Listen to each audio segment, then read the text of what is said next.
Many Desidans eat crabs made from vacuum eggs, and kittens are little and demonic, chaotic, slippery boat craters that cannot eat chocolate mousses. Bananas are benched like tight yellow jackets in large pants with bulging tacos ketchup. Warhammers crafted by beginners swing on... Discord just turned into a gray screen, so, hold on. Swing under the chains of giant gnats with determination cause they've missed breakfast. Repaired tape decks, bananas play, maracas with sweet vengeance and perspiration. Dripping moist moss moistens the fresh dripping decisions smell fishy. Floppy space turkeys with galactic butts smelling fingers. In other news, 10 horrifying floating brains suck the essence is gross but funny. Poop smelling stones are all caught up.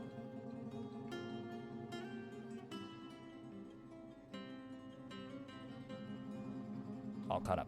All right, Twitch chat, say hi, YouTube. I'm cutting that out of the YouTube VOD. I mean, you don't actually have to say hi, YouTube, but I am, in fact, going to cut that out of the YouTube VOD. So we just turned on the YouTube stream now. None of you saw any of that. Let's play some Dwarf Fortress. How about we do that?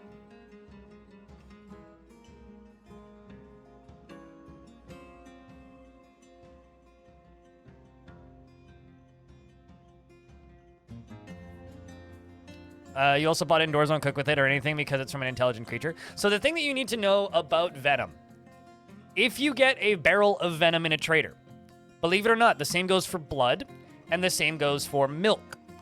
You're not supposed to get those in barrels from traders. The reason you get them in barrels from traders is the way traders decide what goes to, the way traders decide what goes out in their trading wagons is they select random liquid, and the random liquid goes into barrel made of random material that can be made into a barrel. The game has a lot of liquids that have uses, so those ones are intended, right? So like, you know, your random like milk, I guess, your various brews, those all have a use. Venom does not. You are not supposed to get venom in barrels whatsoever. Venom has uses in adventure mode, but for fortress mode, there is absolutely no purpose or reason for you to get venom. And it is a straight up bug, and probably will always be one. I'm also just going to put a lever here and connect it to this mechanism so I can shut this thing off so that I can put this statue in. That's what we're going to do first.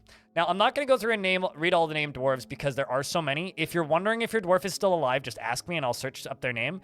There is such a long list of named dwarves. It's actually ridiculous. It's like, based on just estimation, more than half of the dwarves in the fort are named. If you would like a dwarf, if you do not have one, I can just give you one, although I prefer to wait for the migrant waves to do that. So there is that. Also, keep in mind, I have some dwarves that are currently not in the fort, even though they're not dead. They're just stuck off map right now as part of a siege. Hopefully they come back. Give you one. Only if you say please. You found an abandoned settlement with chambers and traps underground with a mass grave and a random location pick? Ooh, really?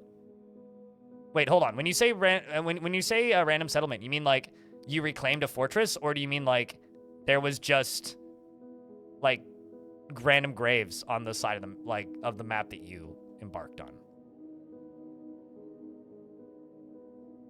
Am I alive? Hold on, I'll check you first.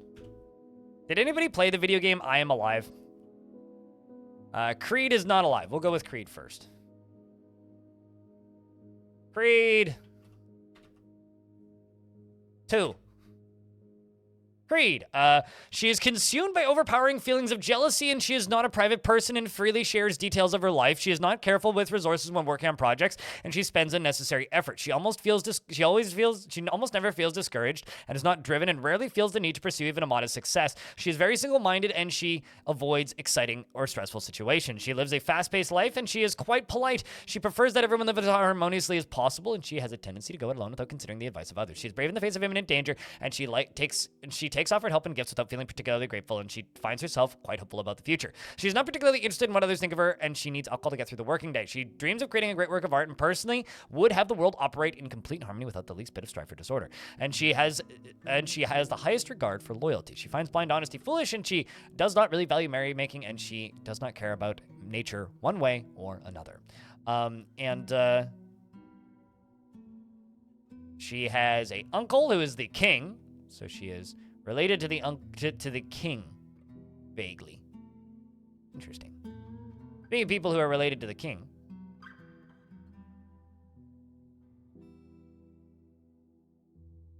Dastot here. You can be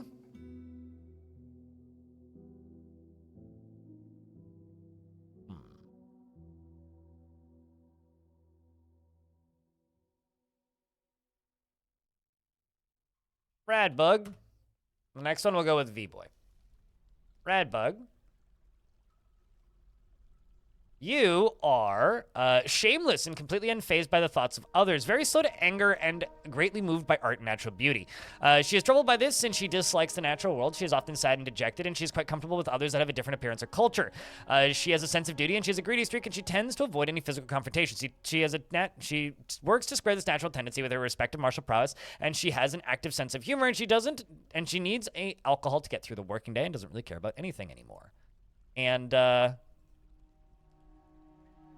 she dreams of crafting a masterwork someday, and personally dislikes competitions and sees those who maintain a dignified and proper behavior as vain and offensive.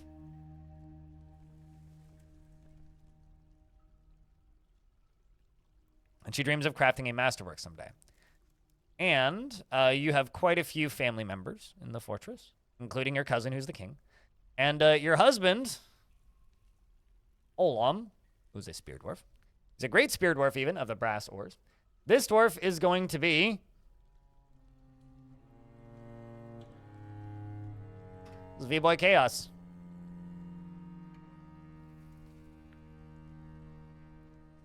The everlasting direction of merchants. And you have 6 notable kills and 7 other kills. And he is very slow to anger. So you're a member of the brass ores, which is this squad. Means you're going to go invade stuff.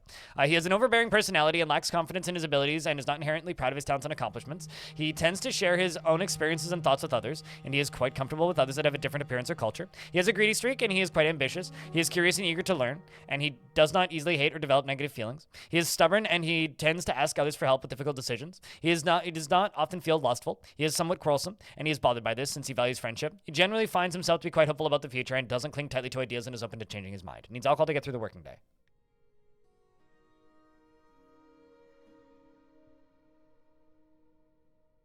He dreams of raising a family and personally believes that those who sacrifice for others should be deeply respected, and values independence and does not care about fairness and does not particularly value the truth. He took over an abandoned tower. Oh, interesting. Wait, were you using the DF hack random embark command or whatever?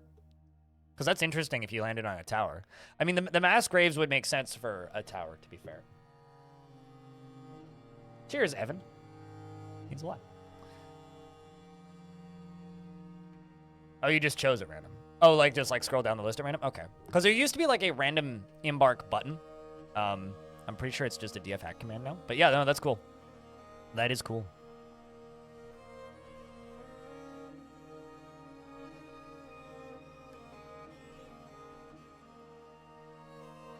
Yeah, it's always one of my favorite things ever is when you embark on a location and there's just like weird structures everywhere that you don't recognize.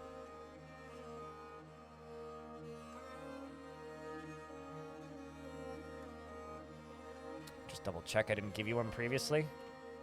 No, I didn't. Okay.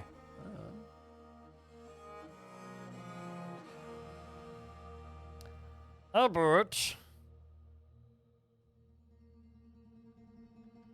Dwarf with a future still ahead of them.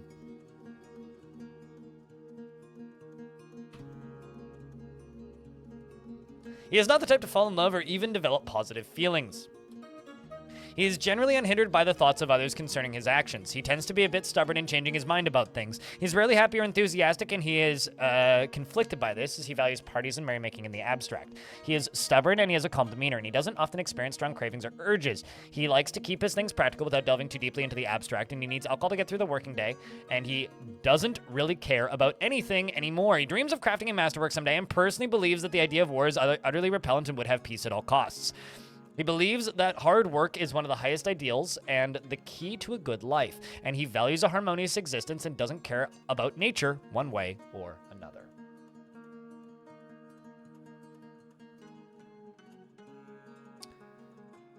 And your Uncle Merlin's fan has unfortunately died, but your two cousins are still alive. You do have some family in the fortress. Not that sad. Currently hauling some cave spider silk clothing, probably because you just got some new clothing. We are currently doing a new run of clothing, so a lot of the dwarves are running around with new clothes, which I'm sure they very much enjoy. And it's time for us to send out the brass ores to go hit something. This place is scary as all hell. Right there. That place is very scary.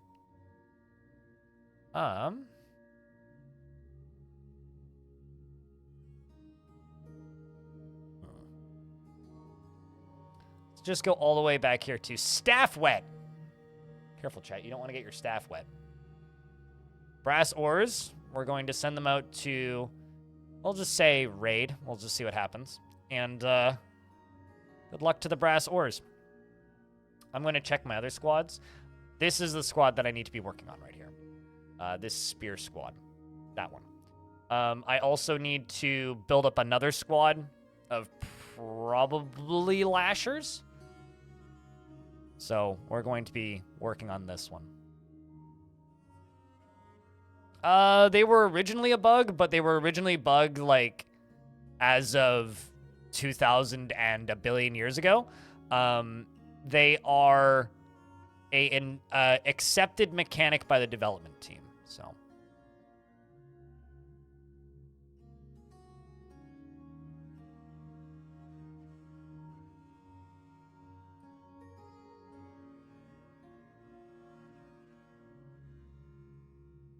I'll put you in because you have a need for training. You're both religious figures. Stupid Moles has a need for training.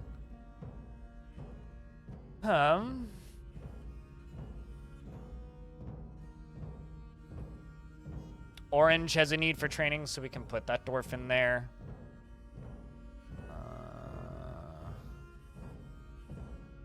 Engineer can go in there because you have a need for training.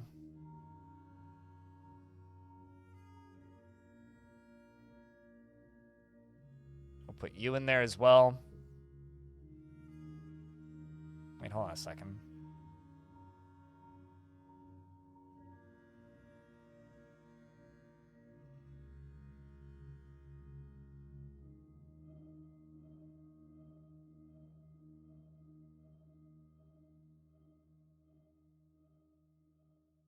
For a second there, I was suspicious that dwarves had actually started coming back from one of my other squads, but no, I don't think so. Phineas is a novice. Moldath, you can join that. All right, so I've got a bunch of new dwarves joining the Fabulous Blade, which is the squad that I'm trying to make sure actually has all their gear. So let's just watch this dwarf run around and see what they get. See what they end up with. You've got pants, so that's good. Good progress. Okay, sweet. Looks like you've got everything that you need. Although you're moving very slow because the armor and gear is very heavy. Which is understandable. Also, hey, Dan's Labyrinth and Gonzo Gorilla. They have sent me a lot of room to figure out once you figure them out. They're very simple. I mean, I have a very simple, almost quantum stockpile setup here. I mean, this is... Look at all these dead dingoes. This is just a stockpile, And this stockpile is all linked to these minecarts. The items go into these minecarts and then dump straight into here, which then dumps them down into here. If instead this in the center was just another stockpile set for the same types of items, then they would all just go into that stockpile and just stay there forever. I have a video called The Perfect Quantum Stockpile, which you can watch if you want, just like step-by-step instructions to make minecart stockpiles. Or of course there's several other methods to do them as well. I like using minecarts because I find them to be one of the most straightforward and the least tedious is probably the best way to put that. I have traded with these guys, I'm mostly certain. Let's just, yeah, it's mid-autumn, I have traded, sweet. All right, so I've got random boxes of things. There's leather and stuff around places. I need to get leather put away. This area needs to get prettied up a lot. So let's get some leather moved away, because like this is my clothing spot, but no leather's going here. And then this is my only leather works. So I want to build a better leather working area. I could maybe cram it into here with a quantum stockpile. Let's do that. Let's since people were literally just asking about quantum stockpiling, let's set up a leather quantum stockpile like right here.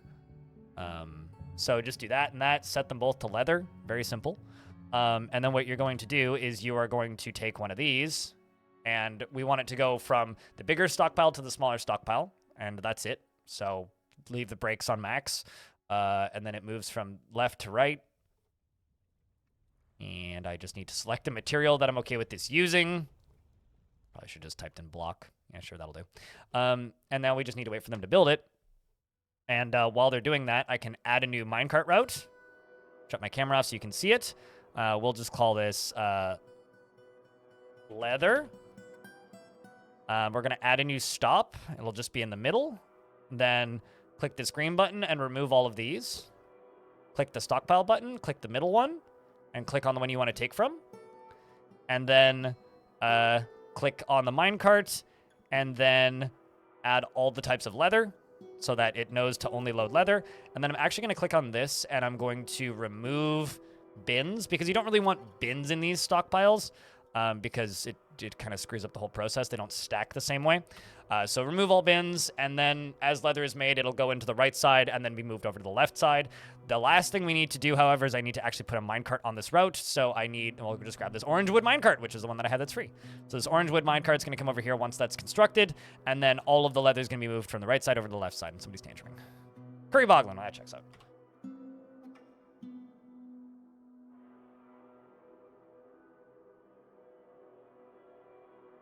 So my captain of I don't actually have a captain of the guard currently because they left the map. So I will be making a new captain of the guard now. Rumble. All right, so I've made a new captain of the guard. Let's get the captain of the guard set up properly, which I'm assuming would be this office.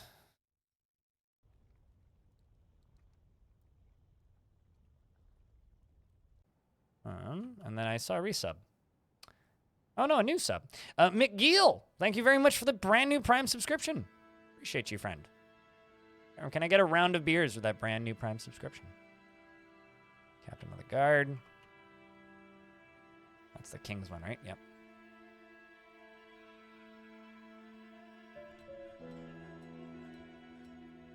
My question is, where did I put your office?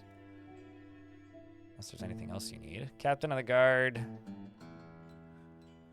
Oh, no, that is everything you need. Well, Ash is now the captain of the guard. And our champion... You've been enjoying the YouTube and you decide to say hi on Twitch? Well, cheers. Well, thanks for saying hi, and thanks for the Prime sub. Yeah, I think that the main issue for a lot of people with Twitch is just, like, the way the ads work, which I agree. I think that they could be a lot better, but that's what the Prime subs are for, right? So we've got a dwarf here, throwing a tantrum. He's trying to attend a meeting. Punching people. Oops, someone's teeth just went flying. Who'd you hit? You really just injure one of my military dwarves? That's impressive. You're now fighting with a baby femme? That's... Oh boy, that's not wise. Militia captain punches the furnace operator in the left foot. I need Curry Boglin to leave the map and go, like... Uh-oh. Well, rip Ezim. Did you shove Ezim, Barry Boglin? Furnace operator, yeah, literally punched the furnace operator and they fell into the lava. Good on you. Good on you. I mean, now there's a dwarf burning to death in the lava. And everybody's getting, like, covered in smoke. Everybody's having a great time. This is awesome. Fantastic. Also, I love that your name is Curry Boglin and you're just like an agent of fucking chaos. Punches the cook in the left hand with her left hand, bruising the muscle. I love it when they punch people in hands. It's like, what are you trying to do? Catch the fist? Oh god, there's lava mist. Oh, because there's a... now, Ward Cities is in the lava, too. Probably dodged out of the way of the of the lava mist. And also, Kosoth is on fire. Probably got touched by the lava mist. And on red is... are you also on fire? The game is lagging because everybody's trying to get through the smoke. Yeah, on red is also on fire. Well, on the bright side, this will be over quick. Let's unpause the game and just let the fire burn out. The lag is probably this dwarf trying to get through this door. Oh, I don't actually know what caused Fath here to die, but man, Curry, you just... That was some carnage.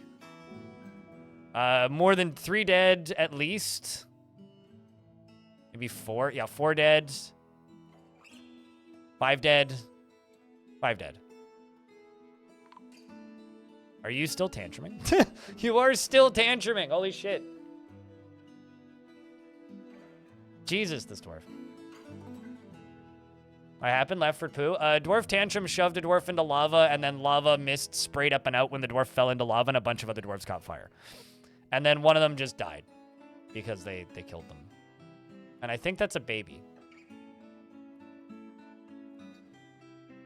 Yeah. Credited with 2 of the kills.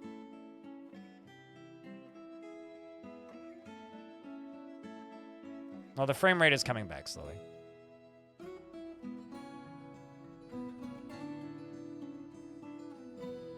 Well, it's never boring. This game's always interesting. Let's see, actually, how many did die? Okay, only 1 has actually been found dead so far, even though there's bodies for 3. It's because they're all covered in smoke. They can't actually see them right now. Okay, what I'm going to do is I'm going to go into DF hack, and I'm just going to go smoke. Clear smoke. This will fix the frame rate briefly.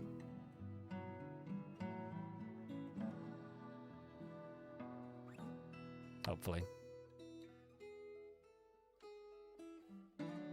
Yeah, now the smoke's respawning. Okay, well, I guess we'll just wait.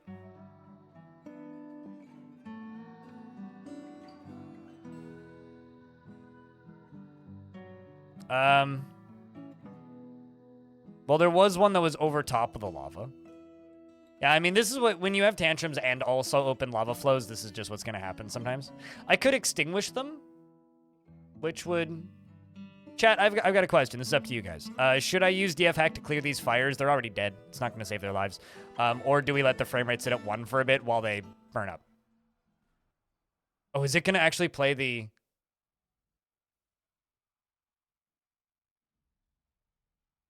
Tantrum spiral music? Yeah, it is. We lost 5 dwarves, game. Come on. Okay.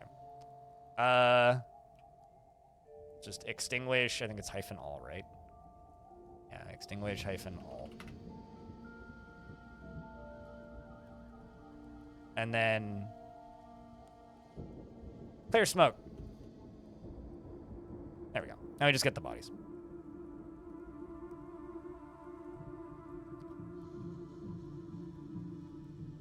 There's still some smoke from this side, but yeah, it clears. So normally I would have had to wait like 10 minutes probably for the fire to burn out. Anyway, there's a skinless Dimetrodon in the basement.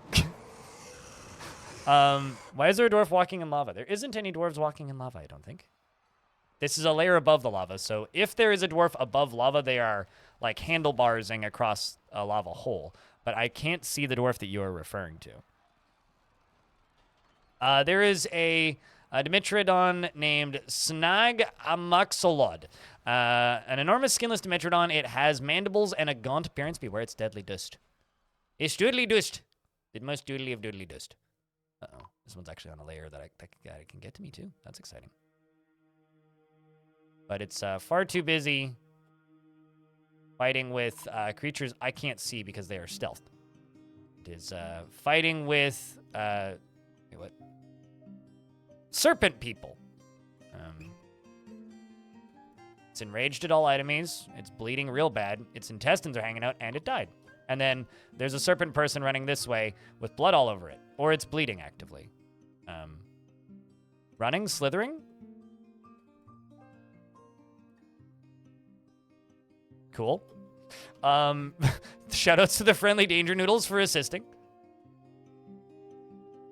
So it looks like the dwarves that we lost were Nodokasa, Anander, Onred, Monkey Monkey Monk, Golden Drake, Mini Monster, Time Ninja, and Gobsnack. That was the full list of casualties for that one Tantrum. So what actually happened was the dwarf shoved 2 dwarves into here. And because they were both military dwarves, they splashed around and a bunch of lava went back up. When that happened, a bunch of other dwarves caught fire. That's what actually happened. So 2 dwarves fell into the lava, and then the lava splashed back upwards and caught the dwarves on fire.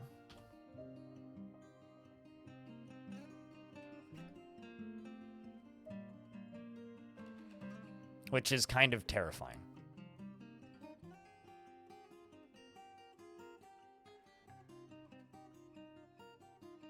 I'm going to extend the size of my tombs and see if we can get these bodies buried. I'm going to, real quick, because I know that they're going to automatically get dumped into lava, I'm just going to real quick go up here and forbid these minecarts. Just so that they don't throw those into the lava. Let's also double check that the hospital is fully decked right now. Execution, I don't do that. Not unless the king demands it. And I'm pretty sure the king doesn't demand it.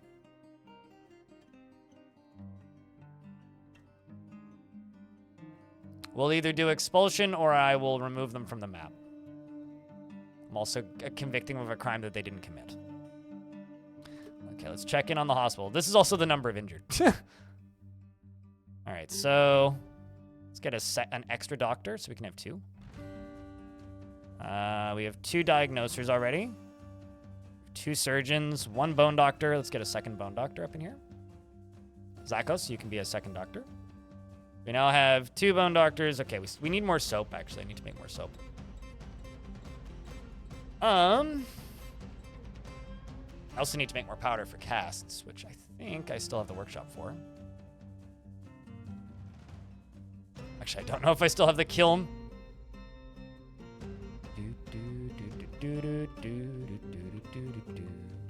All right, so what I'm going to do, I think I still have all the soap making stuff. Soap maker's workshop. Okay, I no longer have the ashery. Yeah, we'll just throw you down right here.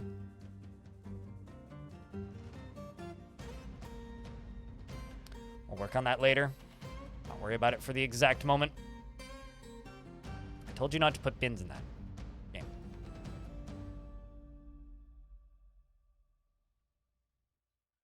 I mean, the captain of the guards got their work cut out for them.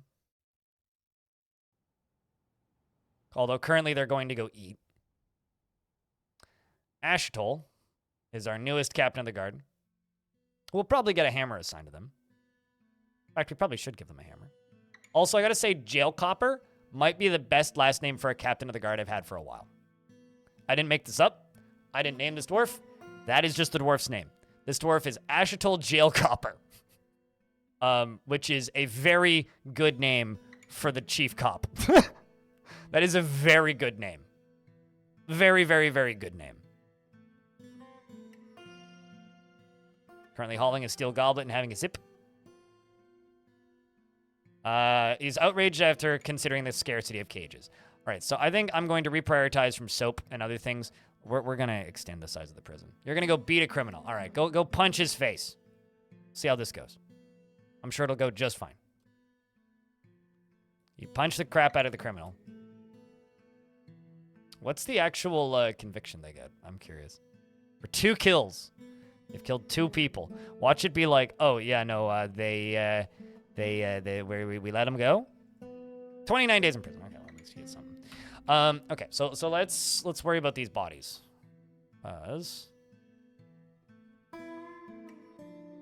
Should have tombs.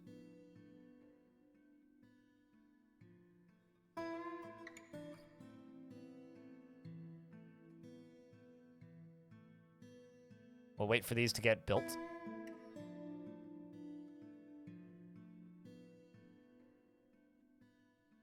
Need some more rock doors.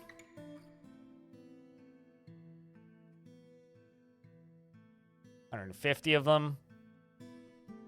Make them out of that, sure. The brown material, chert.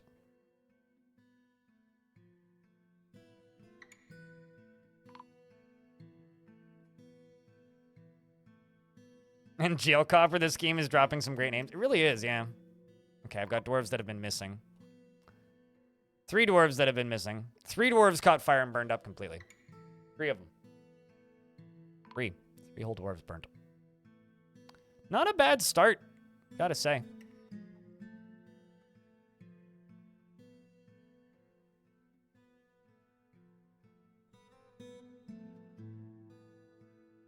Depends if you don't have prison space, they just get the hammer. Yeah, if you don't have any prison space, then the only thing that happens is they get smacked with a hammer. That is all that happens if you don't have the prison space.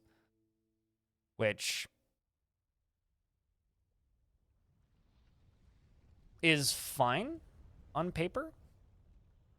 But they just get smacked with the hammer. It's just not generally enough of a punishment for most dwarves.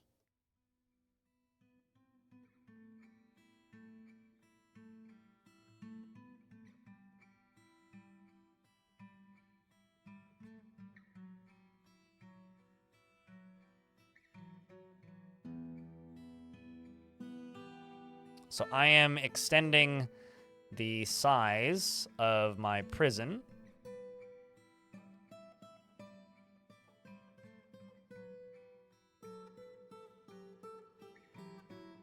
I think I'll do some slightly different designed prison cells next because I need quite a bit more.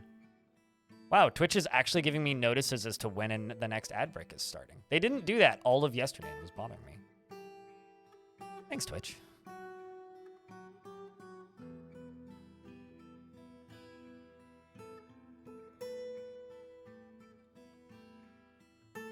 All that. All this. And all this. And on top of that, I'm going to jump back up here. One more layer up. This. That's now starting. I'm going to put... Let's put a tanner.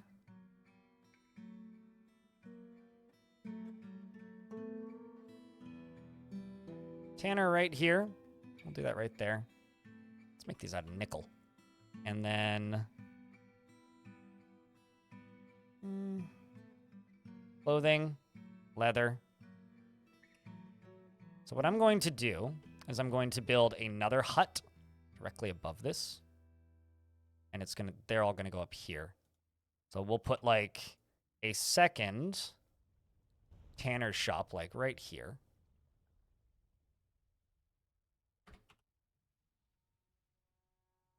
And then one layer up, we're going to put roof up on top of this. And this is going to become our leatherworks up here. So let's just build a stairway up right here. Ooh, schist, that'll do. So this will get filled in. We'll do that. So much cooler than yours? That's just a matter of perspective. We're all our own worst critics. You're sure that Sheriff just straight up punched a dwarf to death? Yeah, if you have a strong enough Sheriff, they will do that. Like, if Sheriff is real strong, this poor child. Horrified. Dama is probably trying to say drama. Or trauma, maybe? Was horrified, horrified, horrified. Like, just saw 1, 2, 3, 4, 5 people die. That child is in for a rough couple months, I think. All right, let's check down here. See how these coffins are doing. Should be coming in pretty soon.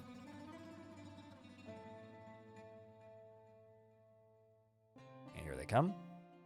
So I'm going to use the burial command, just because it'll speed up our life.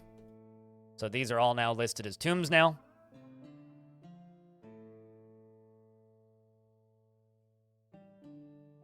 Although, admittedly, a lot of those are for animals and pets that have died.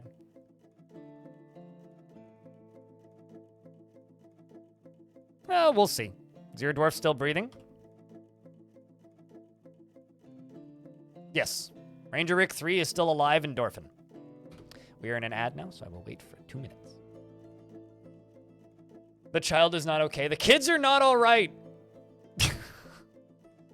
Since we're in an ad break right now, I would just like to point out that 2D Kiri is currently running the RimWorld Hot Potato, which is a charity event that my stream team organizes. And she has currently raised $2,668 for Doctors Without Borders in 2 hours, with her goal of $5,000. We did a stream as part of the Dwarf Fortress Hot Potato back in, when was that? May? I think it was.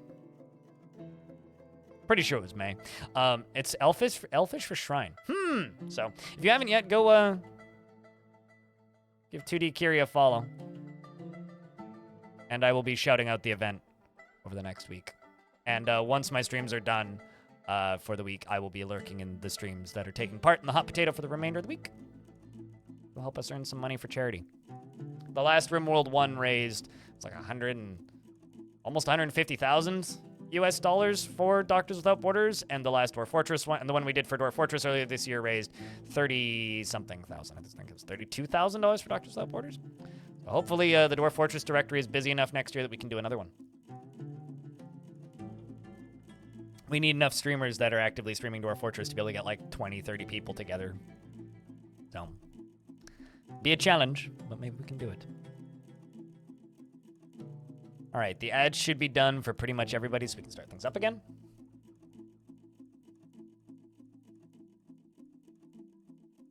I like how you know off the top of your head that Dama is Elfish for Shrine. Just, it's like off the dome. Yes, Dama is Elfish for Shrine. Ashtole is putting away bits into tombs. Placing items in tombs. See how the hospital is doing. Raven Waved, one of my militia captains, a dwarf with 12 kills with a crossbow, is giving dwarves stitches. Hopefully she's not using bolts as a needle, because that would be rather unpleasant.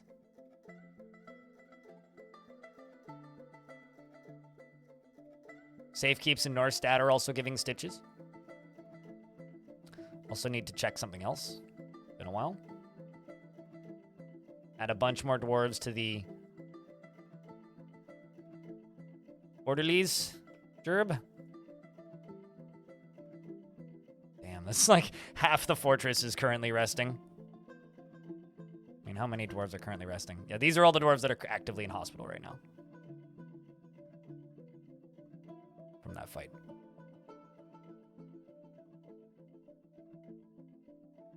Anyways, some migrants have arrived. If you would like a dwarf in the fortress, say pick me, if you don't currently have one. Beaver leather shoe. How Canadian of you. Worships Notum. Member of the Dead Communion. I think Cold-Blooded is still alive because I'm pretty sure I just saw that dwarf's name. Yes. God, I'm so sneezy today. What the fuck?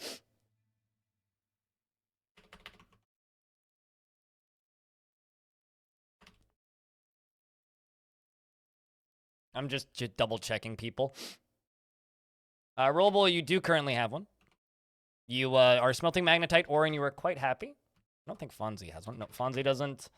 Gonzo does not. Tush does not.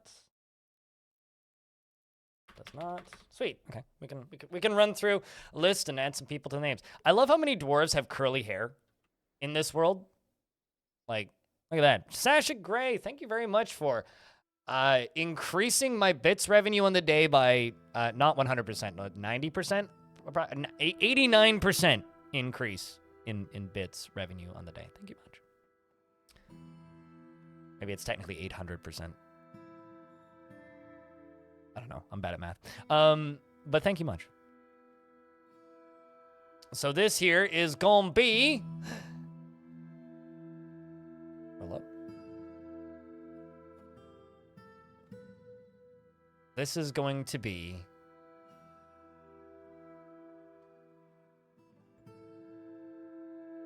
Dragoon. Welcome to the fortress, Dragoon.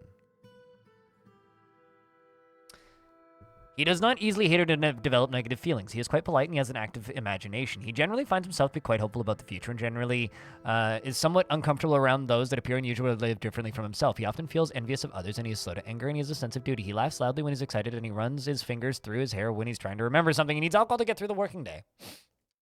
He dreams of raising a family and does not care about friendship. Well, he has no friends and he has no family. So... good luck. You do not care about friendship and you have no family. So, and you dream of raising a family. So good luck with that. That'll definitely be a dream.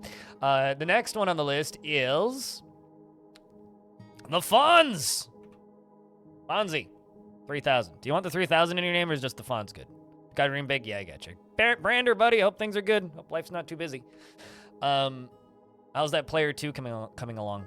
He never feels lustful passions and is very slow to anger. Often feels envious of others, is trusting, occasionally overindulges, is pleased by his own appearance and talents, is grateful when others help him out and tries to return favors. He is rarely happy or enthusiastic, and he is conflicted by this as he values parties and merrymaking in the abstract, and he needs alcohol to get through the working day.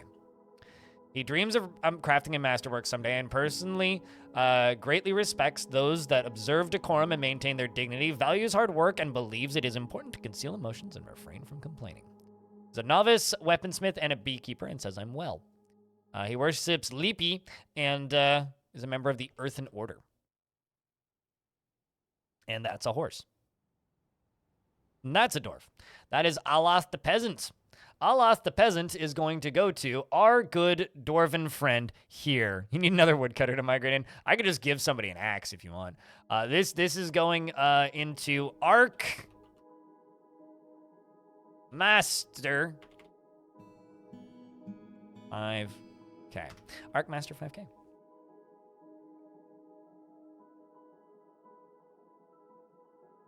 Can't believe you never heard of it before. It's one of those games that just kind of came out and then nobody bought it. And that's it. He would flee even the most necessary battle to avoid any form of physical confrontation. And he works to square this natural tendency with his respect of martial prowess. He is not inherently proud of his talents and accomplishments, and he isn't particularly ambitious. He tends to not be swayed by emotional appeals, and he tends to make a small mess with his own possessions. He often feels envious of others, and he rarely feels discouraged. He tends to hang on to grievances, and he is trusting. He dreams of mastering a skill, and he personally sees the denial of impulses as vain and foolish. As a vain and foolish pursuit, and he doesn't particularly value loyalty. And he doesn't care about nature one way or another. He dreams of mastering a skill. This dwarf, Arcmaster, I'm going to put you into the military.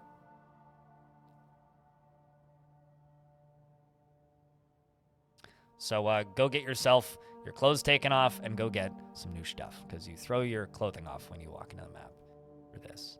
And I think that's everybody from this current migrant wave. So, that was a pretty small migrant wave. Although I wouldn't, you know. Okay, Monkey Monk is getting hauled. So we really need that dwarf gone. We really need that dwarf gone.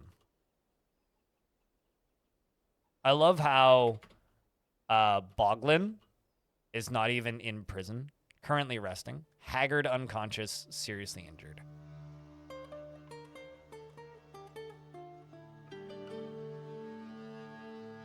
Oh boy.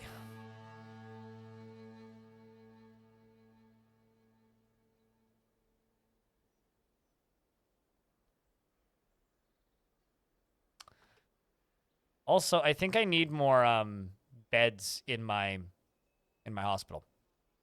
Those are all the dwarves that don't currently have beds. All just like, sitting in a pile of their own congealed blood. The outpatient center is also pretty full. How to deal with dwarves dropping clothes literally everywhere? Give them places to put their clothes. Give them, cabinets in their bedrooms for them to put their clothes. Give them stockpiles for them to put their clothes that they don't want. Give them the ability to get rid of stuff that they don't want or need. It's quite easy, really. It's just a matter of giving them space to put their stuff.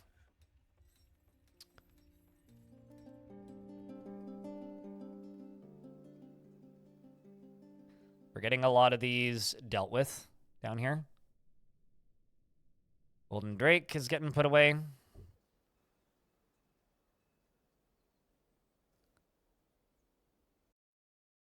So we also need to make doors, which we're working on right now. Crowns and quivers. Okay. Leather quiver. And rock crown. I don't care if I make too many. That's fine.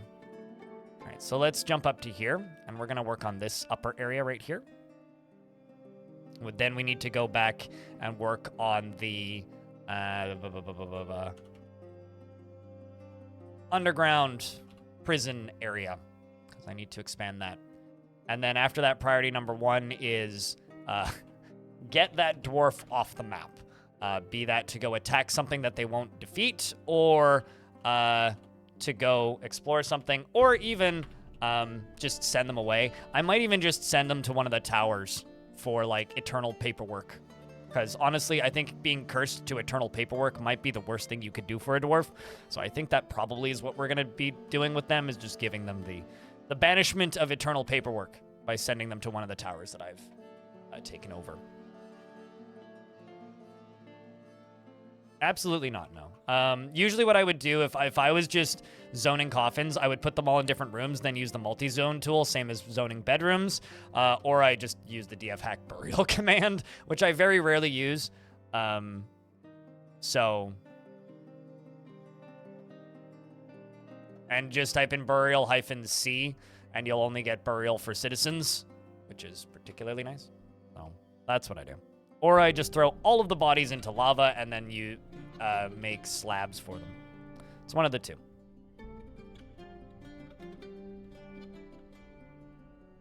We're also going through a whole lot of supplies for this. So I need to make a ashery.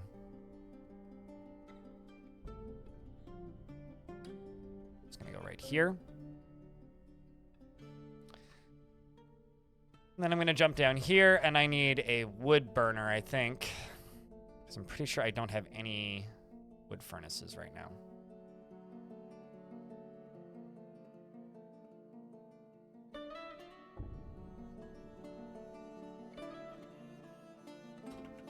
Make ash. We'll make 50 ash. Make lye. 50. And I'm pretty sure that's all I need to do. Do I need to make ash potash lye? I can never... Yeah, potash from ash. Yes. Right? Or am I messing this up? I'm, like, questioning my own knowledge of making soap.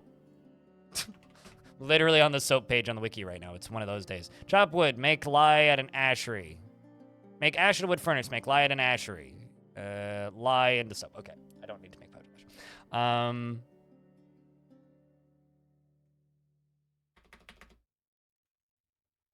Okay, so that's ash, lye. Sweet. Easy peasy. That can go away because I'm assuming I'm out of aluminum. Everything else can be left. Yeah, but then you just need to remember to memorialize them all with slabs, right? Otherwise, you just get ghosts everywhere. Which, while that's hysterical in one sense, is not exactly optimal, shall we say. We're tanning dingo hides. Got this ashery. Also working on this. Still getting these bodies hauled out, although I'm not seeing too many more bodies around. Most of the dwarves are out of here, which is good. Let's check in on the prison. Prison is getting expanded.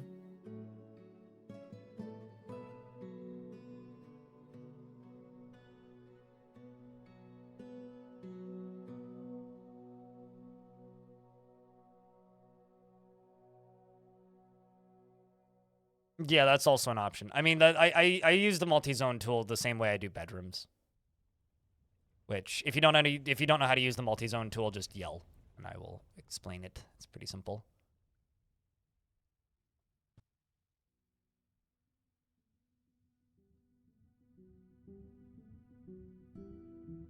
I will just extend the size of this down to here. This will add in 4 more additional chains.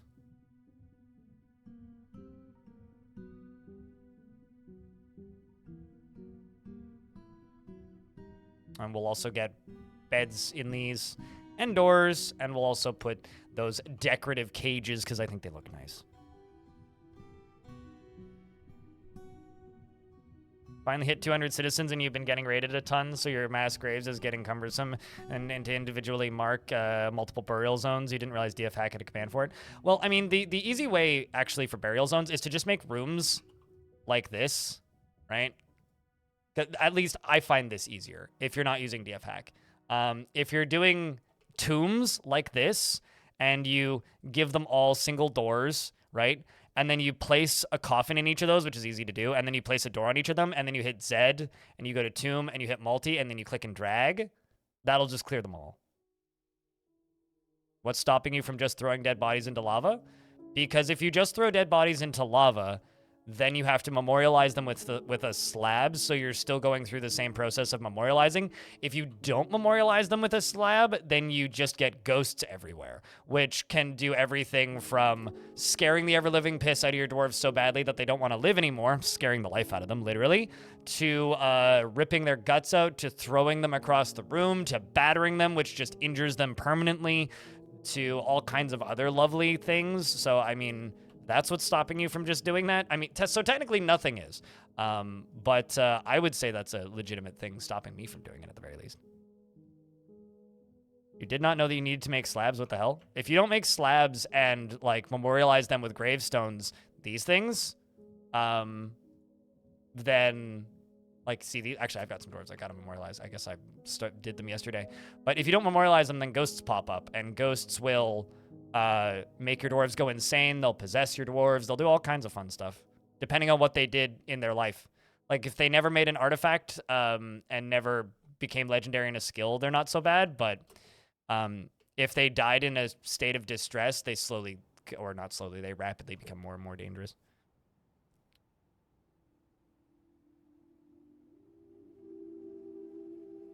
Good, cull all dead units. No, it does the opposite. It actually releases a lot of the bodies from tombs in a lot of cases. So if you had a lot of dwarves die in a location and you settle and then unsettle, if things came through and robbed the tombs, often the bodies will be outside of the tombs and they'll just come back as ghosts, and all non-memorialized dwarves that died in that location will be ghosts in that area when they come back. Also, keep in mind, if a dwarf dies, like this, if there are still teeth that are not in the tomb, then they're not considered properly memorialized and will still come back as a zombie if a single tooth is not memorialized. So, like, this tooth here, if Dying the Sun died, which I don't think they did, this tooth is going to be a problem because it's in the water. Ordith, the cook, withdraws from society. So let me double check that dwarf. Dying Sun, are you dead? I don't think you are, because I'm pretty sure, yeah, no, but you did lose a tooth. So I need to get that tooth out of there. What if the tooth is destroyed? Then it's not a concern. So you have to, like, cover it with, throw it into lava or something. We are starting to run out of metal again, finally.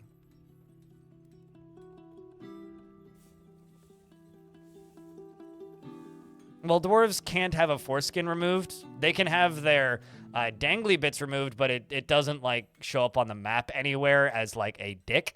So foreskin, no, that is hypothetically impossible because hypothetically dwarves can't have a foreskin removed. Or factually dwarves can't have a foreskin removed.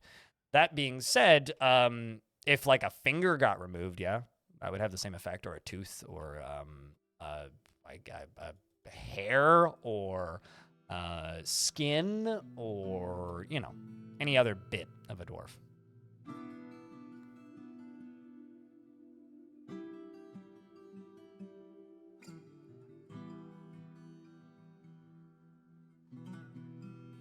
Blame chat. It's not my fault. Okay, so you can be linked up to this. And then pulled. Unless they were able to... Oh, shit, they were actually able to build that aluminum statue. I have no idea how they were able to do that, but I will remove that regardless.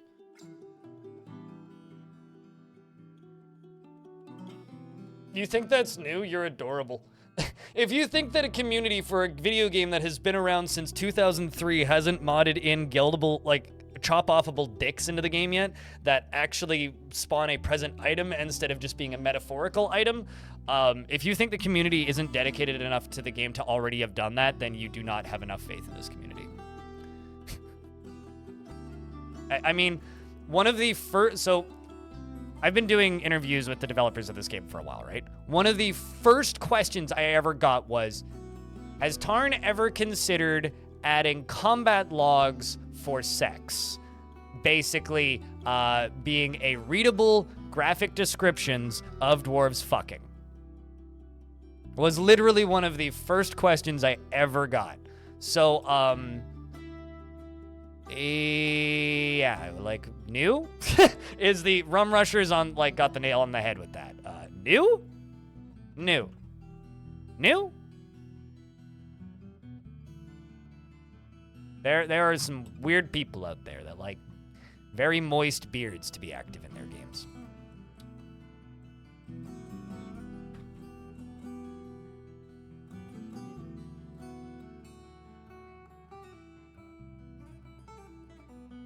Yeah, mm-hmm.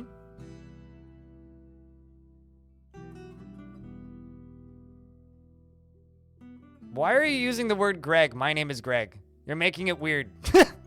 Unintentionally, probably. But my name is Greg, damn it.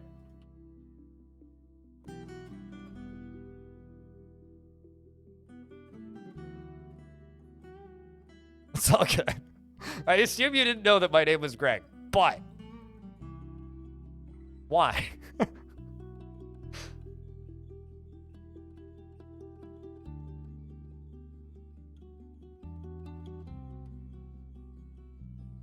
Rum Rusher, the reality is nobody is searching the Bay 12 forums before they make these statements. That's the reality. Dwarf penis. I second this statement. Although that would just be a gelded dwarf. Thank you very much for the $1, Sasha. Thank you very much for being like more than like quite literally almost 100% of my bits revenue for the day. I appreciate you.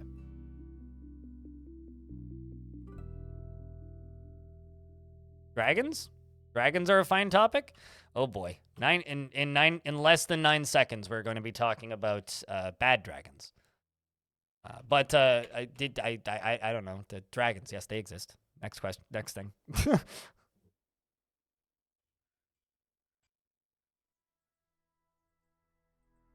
No, they don't. No, dwarves reproduce by proximity. They hold hands, and then a baby happens. Although, I don't actually know. Can a dwarf who's gelded still technically have a baby? I've never actually done the science. You'd have to lock a gelded dwarf in a room with another dwarf for a very long time. Can you geld a dwarf? Yes. Well, can the player geld a dwarf? No. Can dwarves get gelded? Yes. They can get struck with gelding blows in combat. But I would assume they can't, because animals can't, and I'm assuming it uses the same code. Or at least similar code. That's my hospital levels doing? Very low. Good, good, good, good. Did that dwarf ever get chained up? Curry Boglin did. Okay, so when Curry Boglin gets released from prison, I'm going to expel Curry Boglin and we're going to send it to one of my towers.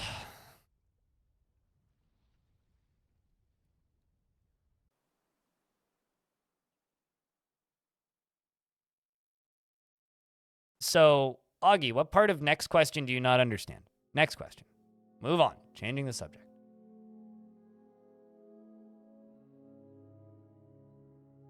One of the last things that was said in the YouTube chat is that child is not okay. I think the Twitch chat is not okay, actually.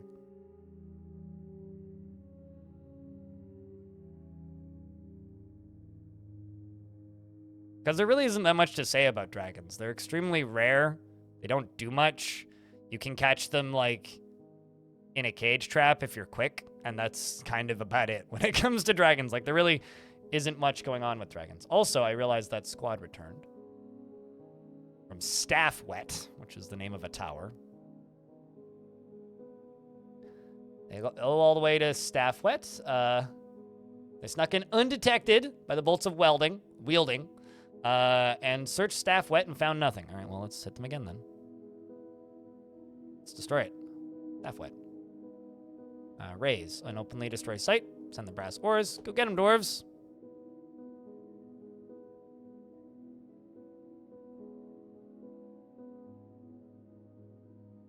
I know that some people have managed to successfully geld dwarves by, like, throwing them out of minecarts and onto spikes and things, but, like, that's a dice roll of, like, 1 in 100. So. Ordith has claimed a jeweler's workshop, by the way, and has claimed 2 gems.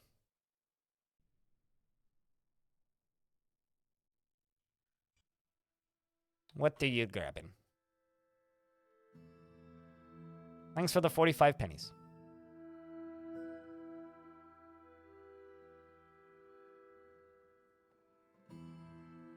Cats getting drunk and stepping into mead and then licking. Well, technically they were stepping on beer, not mead, but it's very unlikely that they were stepping onto mead because a very, very small percentage of the player base actually makes mead. So I've never heard Tarn ever tell that story variant with mead. It was always wine. Mantix? Yeah, true. That was a bug that was patched out of the game in a week. And the number of people that tune into my stream now, actually, you know what I should do is I should make a video on legendary bugs that have been fixed. I had somebody ask me if I could make a video on bugs that are actively in the game. I need to make a video on bugs that are no longer in the game that people still ask me about, because that is one of the bugs that people still ask me about. They're like, can you still do this? Does this still work? It's like, no, no, not for a very, very, very, very, very, very, very, very, very, very, very, very, very long time.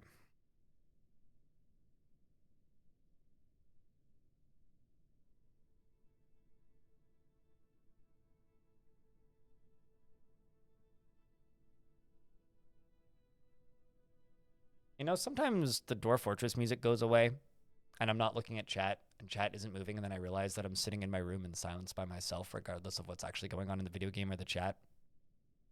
Anyway, existential thoughts.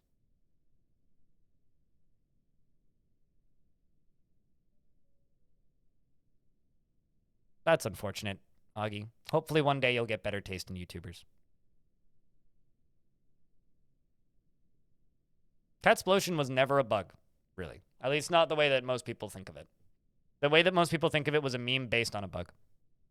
The bug was if you had like 12 cats in a fort, they would usually breed faster than you could slaughter them. What people think of is cats exploding into fire, which was somebody who modded cat's blood to be hotter than the sun during the existence of that bug. And then made a video of it and called it a thermonuclear cat explosion. Bit much? That's an understatement and a half. They modded cat's blood to be hotter than the sun. It's just like one of my viewers who modded lava to be a drinkable liquid just because they were curious about what would happen. And then they made dwarves' skin and blood non-flammable and non-evaporatable. So the result was you had a bunch of flaming dwarves running around, exploding into fire and constantly bursting into flames, but not actually dying. It's fine, Salty. How's things? Anyway, a force that is dark and vile has arrived, and it looks kind of tiny.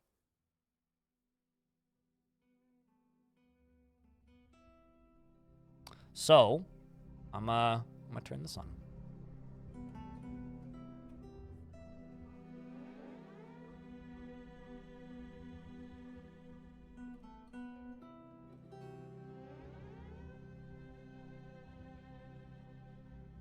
I don't want that man to be discussed in my chat. Period. So drop the subject of the existence of that YouTuber, please. I've given up just straight up banning the discussion of him from my chat because people keep asking. So instead, I will just bluntly tell you, do not discuss that person in my chat. All right, this is going to be removed from here. We are going to close that door. Pull the damn lever, dwarves. Although I do need to make sure, is this actually in the zone? Yes, it is.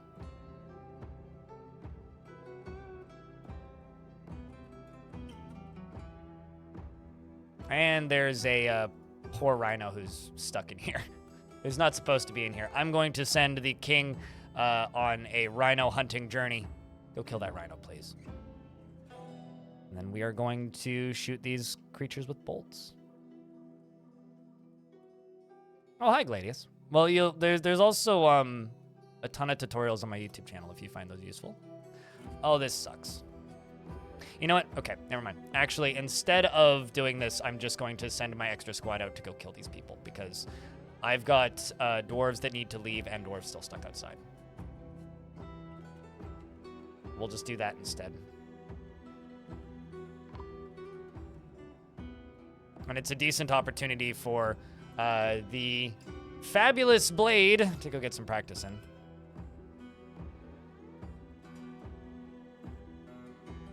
And also I can send my bolt squads up here.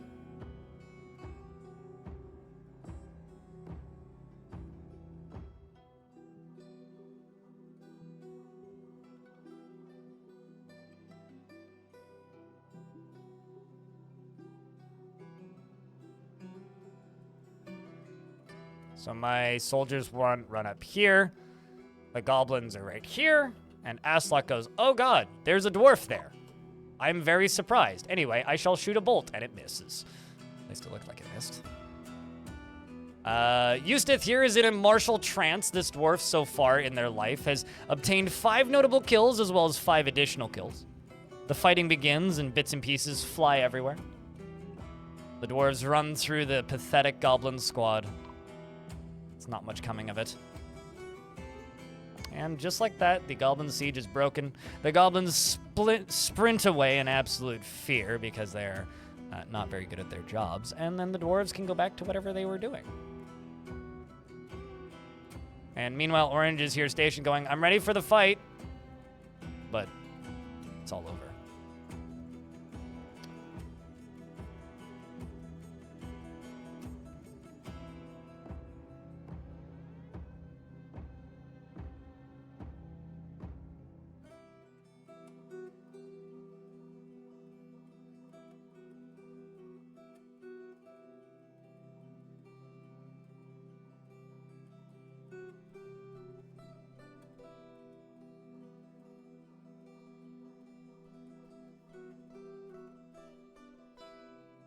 When you put things in lava, they melt down to their base components. Could you have like an auto scavenger that strips useful metals off a body?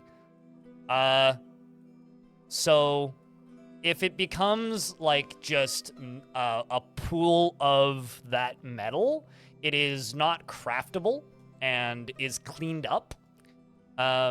If you dump lava onto an enemy army, the only metals you'll get back are magma safe metals, which is like iron and steel, basically, because those are the only magma safe metals that the enemies will ever bring. So if you have an army of, let's just say, 40 goblins walking into your fortress, and most of them are wearing bronze and copper, but 3 of them are wearing steel, and you dump lava on their head, the only thing that you'll get when the lava dries up is the iron and steel. You can melt the puddle if you drain the lava, though. Sure, but the dwarves will not smelt it. They just go and clean it up, like any other vomit or liquid that's on the ground, because it's considered just a contaminant ground liquid. Like, trust me, I've tried. I mean, you don't need to believe me. You can say that it's worked in your forts, which maybe it has, but my experience, every time I've tried it, is the clean job gets activated, they run over and they clean it up.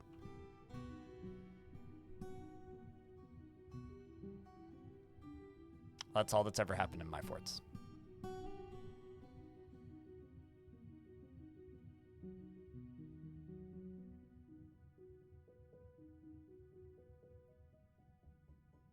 Are the ones that smelt it also the ones that dealt it? I think that you are making a pun and not asking a question.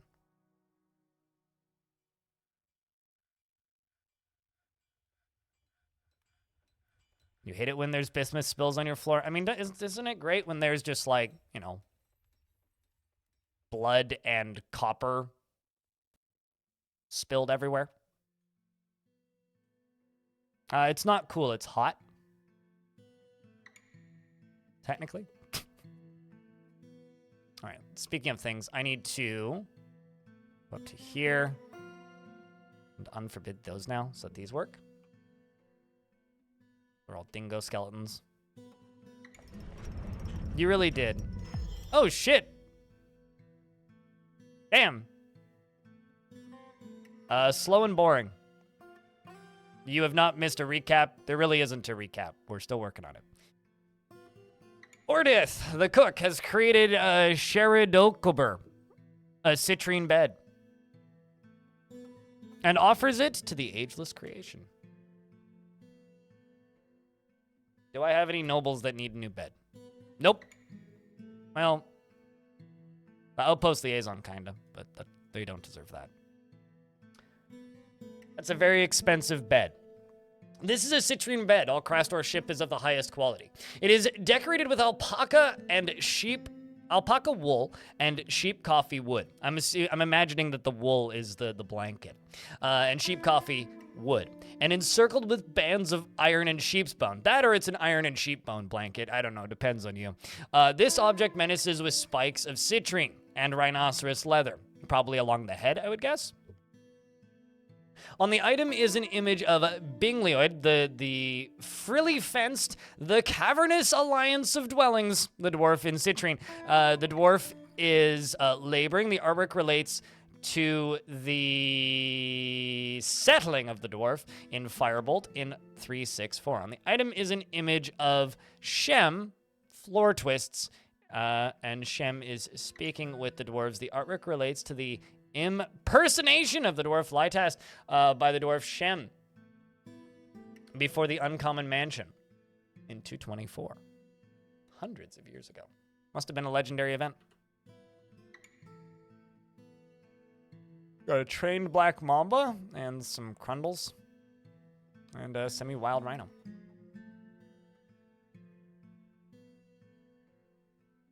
Also, I should have done this during the ad break, but I'm going to go check something. I will be right back.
Here I was thinking my blood sugar was low. No, it's just a shitty pain day. All right.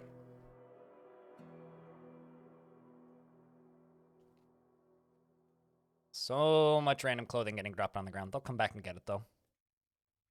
That or we'll just throw it in the lava. One of the two. Only super messy dwarves won't throw. We'll leave their clothing on the ground, and most of them will just go put it in their cabinets eventually once they get new clothes. Because there's a lot of fresh clothing getting made right now. A whole lot of fresh clothing. All of it's down here. They're all making new shoes and socks. So all these dwarves are coming to get new shoes, socks, pants, all that jazz. Or alternatively, moving it down to this, and then moving into these bins. Let's add some more bins into this stockpile.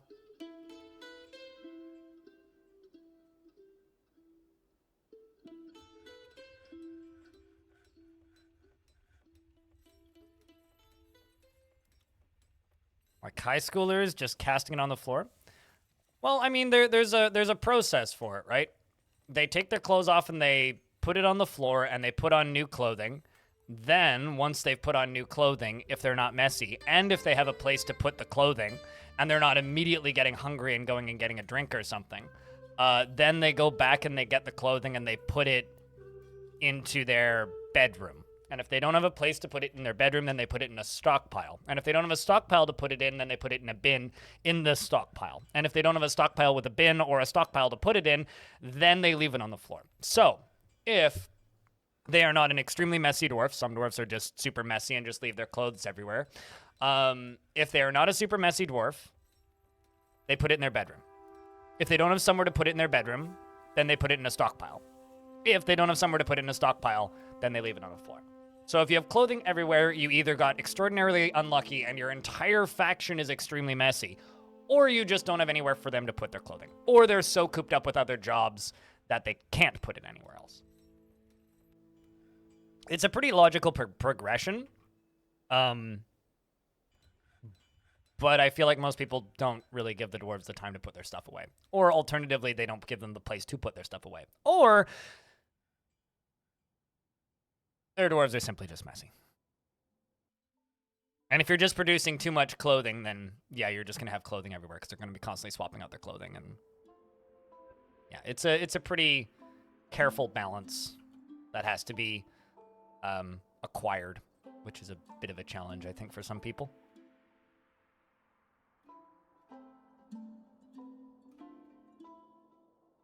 I'm going to milk a bunch of animals, and we're going to make cheese. How much clothing is enough? Well, if you look at a dwarf's inventory, okay, this one does have a one piece of clothing. See how it has a little X there?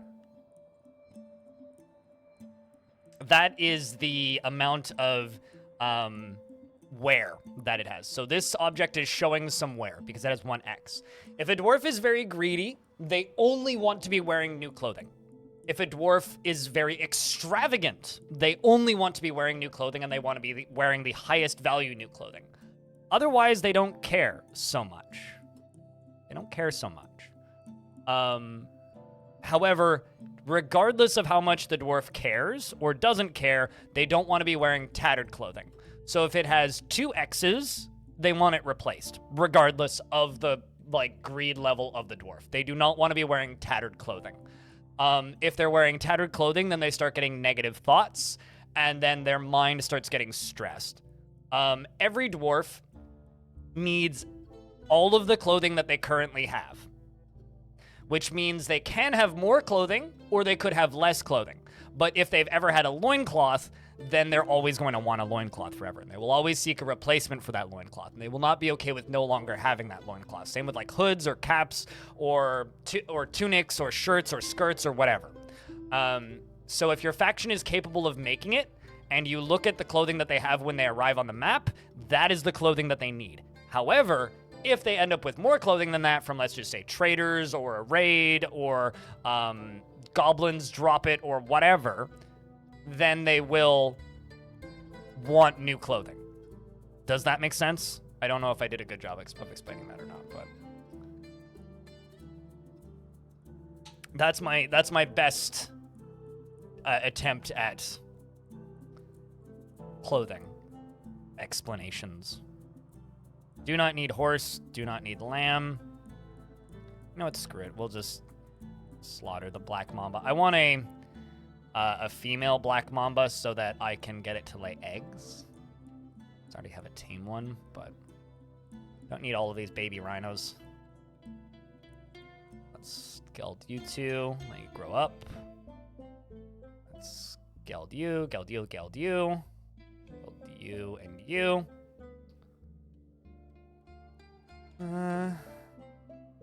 We'll let you keep doing your thing. That's fine.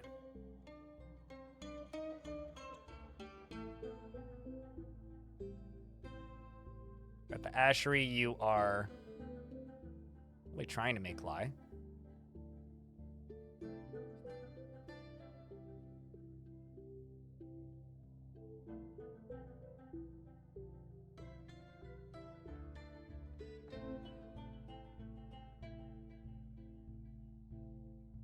Cancels make lie, needs empty bucket.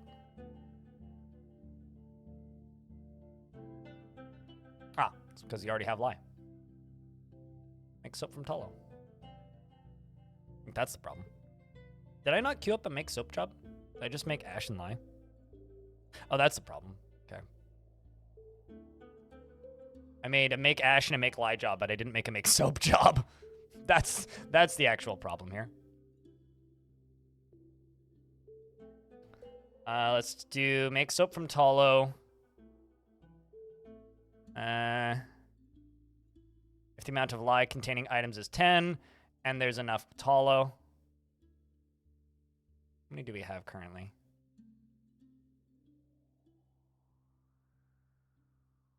You know what, screw it, whatever. I'll just set it to 50 and just let them make 50 soap.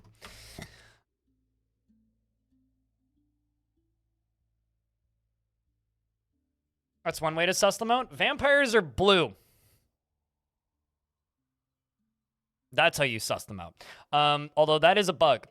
They're not supposed to be blue. But generally the way that I used to suss out vampires when they were actually hard to find, is vampires were dwarves that never drank, didn't need alcohol to get through the working day, and usually had no relatives because they were lying.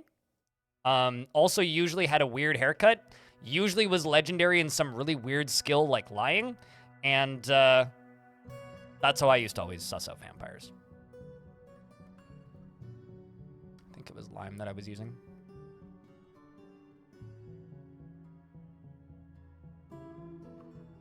Vampires have not discovered makeup yet. Well, they're not supposed to be blue, they're supposed to be red. Grippy City, thank you very much for that Prime subscription. Yeah, also they say 0 kill, all caps, if they've had kills that they're lying about, which is very funny. A weird haircut, a mullet? Well, when I say weird haircut, I mean like it'll be a dwarf that doesn't have a beard. Because they've been impersonating a human or something. That's what I mean by like a weird haircut.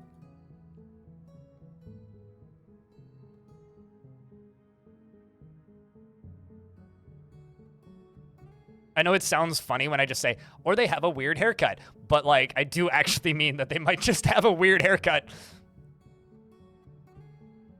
Like, if you ever see a male dwarf without a beard, there is a 100% chance that they were raised in a human society.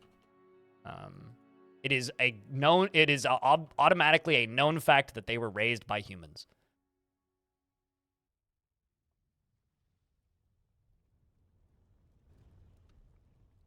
Which I love, by the way. I think that that's a wonderful little detail about the game. Because hairstyles and whatnot are dictated by the faction of origin. And if it's a non-dwarven hairstyle, then, well, they obviously didn't come from a dwarven faction.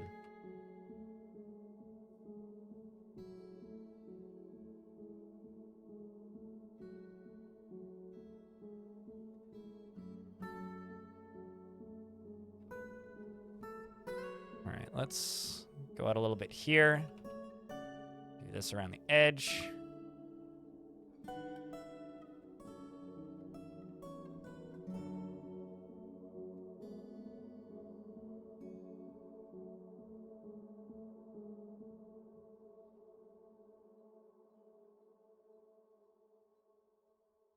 Well, I mean, I'm not very actively reading the aesthetic descriptions of these dwarves, but let's just put it this way. I used to always read the aesthetic descriptions of the dwarves. The main reason I haven't been doing it as of late is because it just takes too long and there's too many people asking for dwarves. But when I used to always do it, one thing that I would notice is like, oh, this dwarf has this skin color, this dwarf has this eye color, this dwarf has this. Okay, so this faction generally has like one of two eye colors and one of two skin colors usually. And then it'll be like somebody with a completely different skin color, a completely different eye color, no family history, and they're part of the faction, and I interrogate them and they're a vampire. Stuff like that would happen. Because it's just like, oh, well, you're obviously not from here, so something's not right. Something's not here. Something's not good. This is bad. And most of the time it would be the case. Let's see how they did with that raise attempt of the local tower.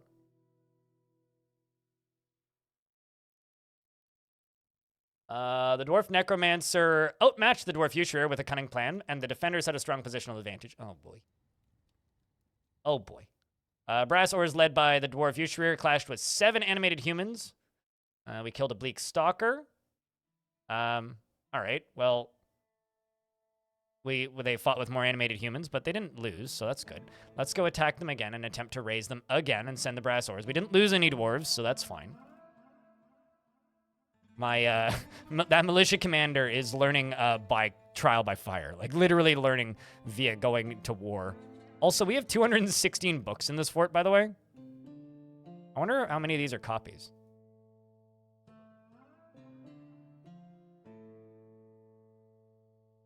Actually, hold on.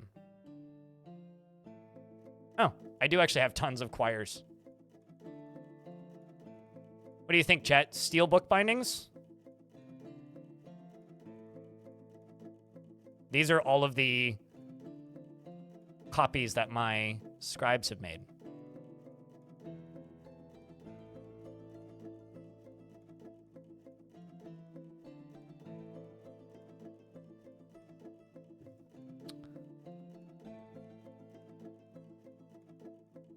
All right, so we have, let's just make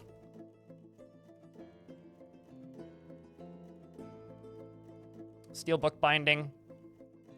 Just make 80. Bind book, 80. Sound heavy to me, but, you know. It's the kind of book you really don't want thrown at you. You know what I mean? So when the manager comes up and they're here to throw the book at you, you really don't want that one thrown at you.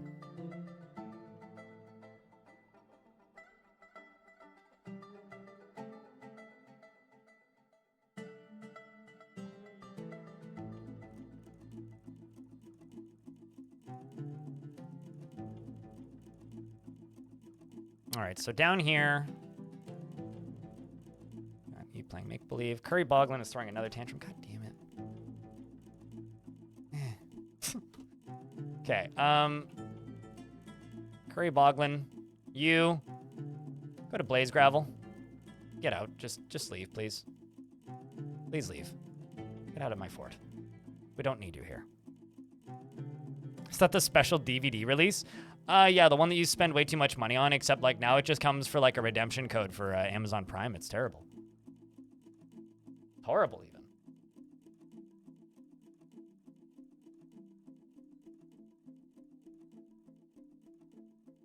At least we finally got all of the dwarves out of the hospital now. This upper layer up here is getting built. Let's jump down here. Extended this. I can add some more doors. Okay, so how many? I need 19 chains or cages total.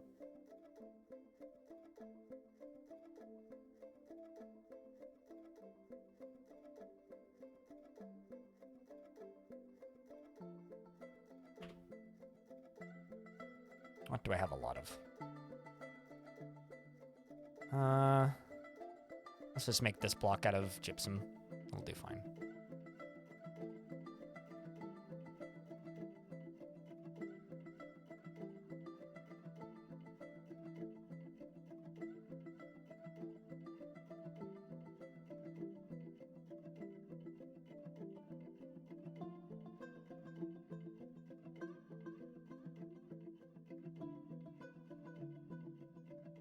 Hello, Blue Owl. How are you?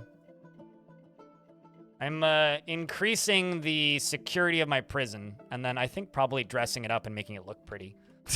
In that order. I need to think of something that I can do with this prison to attract other dwarves down here. It does help with prisons. I guess I could make more dining halls down here, but the fort's getting too spread out as is.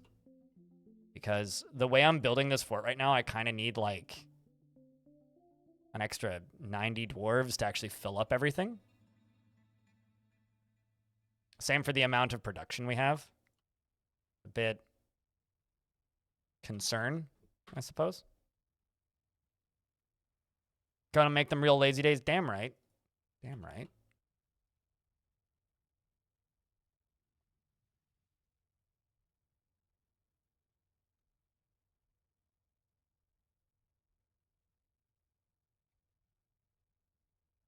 Oh yeah, no, it's at 350. But I'm constantly sending out soldiers, and we've lost a bunch of soldiers recently. So. And then I have to take more dwarves out of the population and train more soldiers and, you know, all that stuff. Speaking of, these guys can go back to training.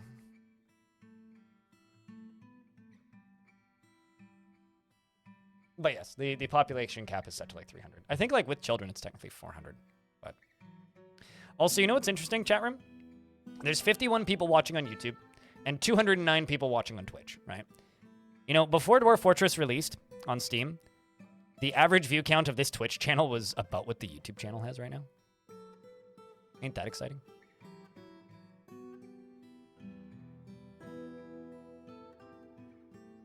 Just wanted to, you know, state that, because I thought that was interesting.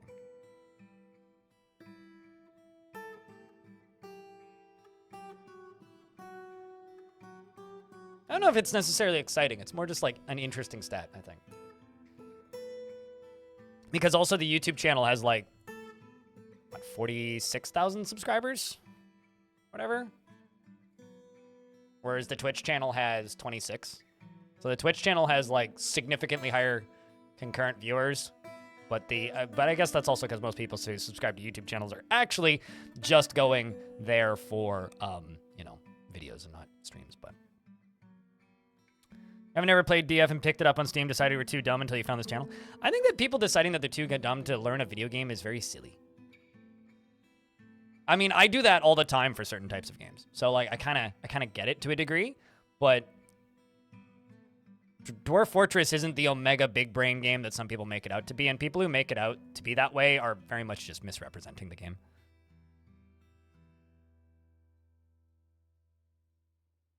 Best decision ever. You know, Iron Pit, some people in the Dwarf Fortress community state that it's killed the game, and they think that it's the worst thing that's ever happened to it. So not everybody agrees with you, but generally I would agree with you. I'm sure Zach and Tarn Adams agree with you in their paychecks. So. Also, the highest peak of player count that Dwarf Fortress had yesterday was 1,467. That's the current peak right now at the exact same time of day. Creatures of habit, I guess we are.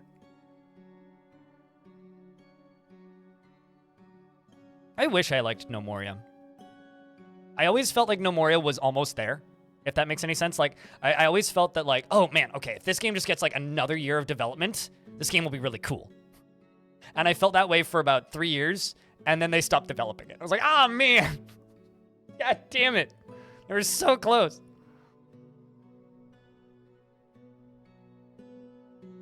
Reading the cat's personality traits. You know what's funny? That's a UI bug that they were planning to remove from the game. And then they had a preview build where they gave the Kitfox community manager the ability to play the game a couple weeks early on a stream, and Zach and Tarn would backseat her. And she started reading, I think it was a llama's personality traits. And Tarn was just like, oh yeah, no, that's a UI error. We're gonna remove that because they're in dwarf. They have the same personality traits as dwarves, and we need to fix that. And there was such a community uproar that they kept it, so bug turned into feature.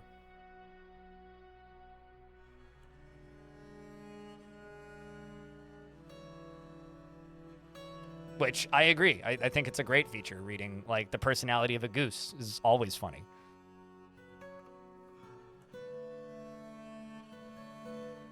And also, fun fact, then the second one of those that they did, they invited me on as a co-host guest, and a lot of the comments on that video and also in the chat at the time were, why do they have a guy who doesn't know how to play this game? Because, like, I didn't know how certain menus in this version of the game worked, and they were, like, mad that they didn't have somebody who knew how the game worked. I was like, well, I don't have this version yet, so yeah, I definitely don't know what I'm doing. I wonder how many people, like, complained in that chat that day, and then, like, a month later watched my tutorials and didn't realize it was still me.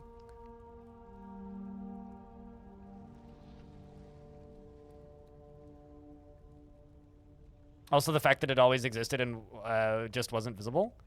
I think you could, like, there was, like, either with Dwarf Therapist or DF Hack, you could, like, force the game to show you their descriptions, but yeah.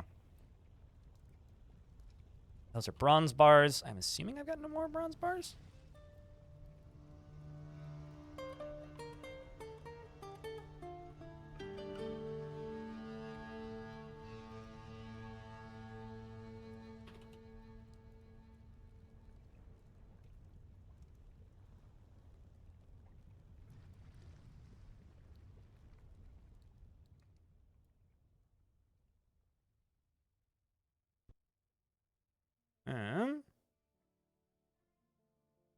Jump down to this.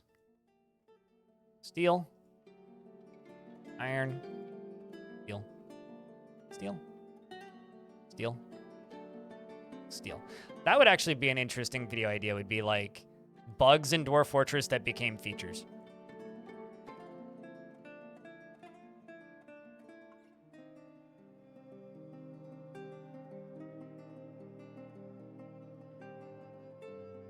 That all units kind of have? Yeah.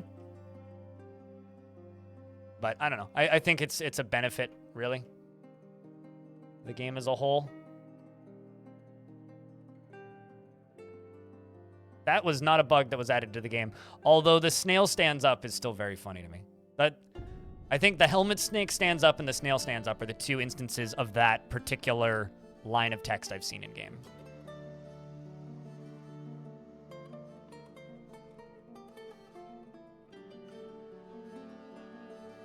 At least on stream, in recent memory. I died to Carp a long time ago, but I was more just mad and frustrated because I didn't know what was going on. Not because I was, like, aware or good at the game at the time.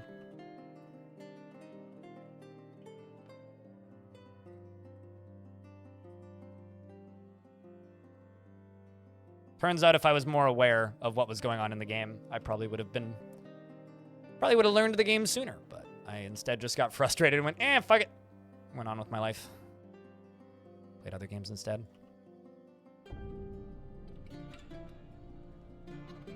I don't know what that is, Shaku. Just renamed his tail. Hmm? Well, there's a lot of things that people like classify as bugs, and sometimes I do that too, which I don't consider bugs. I consider, what's the word? Either design communication errors or just design errors or oversights. You know, actually, I know what I should put down here. I should move my gravestones down here. That's what we should do.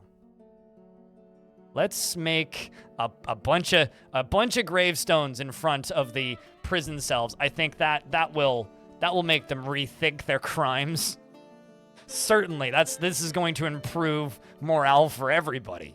If I just put a bunch of gravestones in front of the prison cell. With at least 40 blocks. I guess I could just, let's just use mudstone. Just want a different color.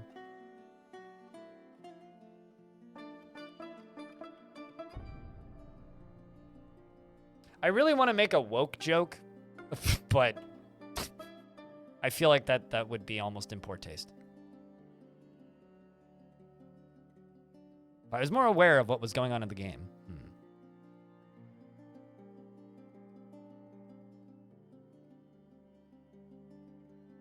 Could just stand up and walk around the world.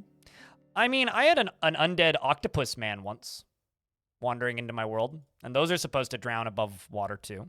Intrusive thoughts, I mean, that is the definition of that word is aware, so anyway. Punishable by death, heinous crimes, punishable by death, stealing a mug, you guessed it, death. All of those slabs. Well, very few dwarves have actually been punished with death. Oh shit, the brass swords are actually running into problems. This is my most recent squad that I sent off to go attack things, including V-Boy Chaos.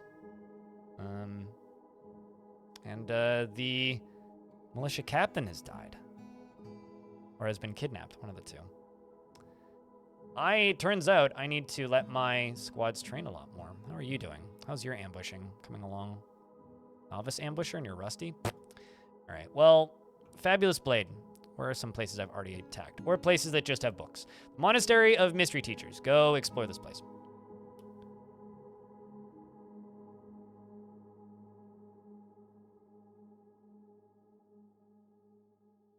It's not a very good book that dwarf left.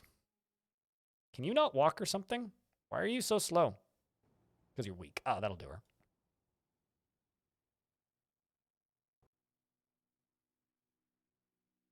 You don't want anyone stealing your writings. Okay, well, keeping your library public is how you allow people to steal your stuff.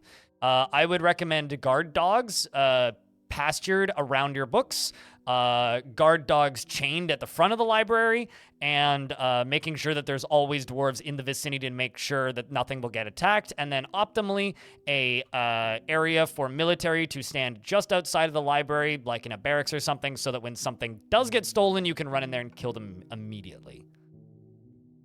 Basically, like, set it up so that you can do the equivalent of the Pink Panther blast doors, going doom, doom, doom around it so that you can stop the criminals. Otherwise, you will, you know, definitely have some things stolen. Although I will say this, scholars have a habit of walking onto the map, picking up a book, starting to read it, forgetting that they were reading it, putting it in their inventory, and then walking off the map with it and stealing it accidentally. Which isn't technically theft in Dwarf Fortress, and isn't considered theft, but is like permanent borrowing. So if you want your books to be absolutely safe, do not open up your library. How do you think the implementation of the currently unused skills would work like? What's your hypothetical ideal for how alchemy could be used? Well, alchemy was removed from the game, so it's not going to be used. But most of the other fluff skills are used to a degree. Just not necessarily in Fortress mode, and also not necessarily, like, in any way that is noticeably useful to the player. Twisted Soul, thank you very much for that Prime subscription. Can I get a round of beers for the brand new Prime sub?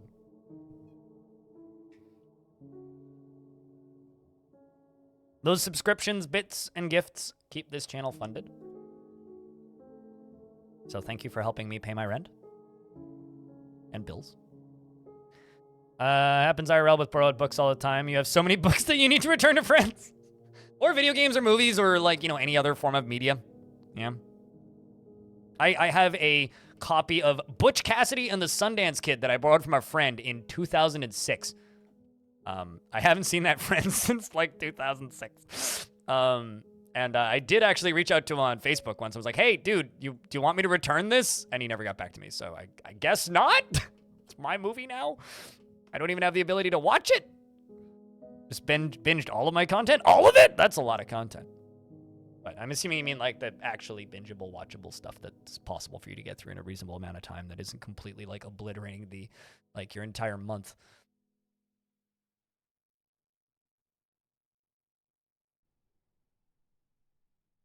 Okay.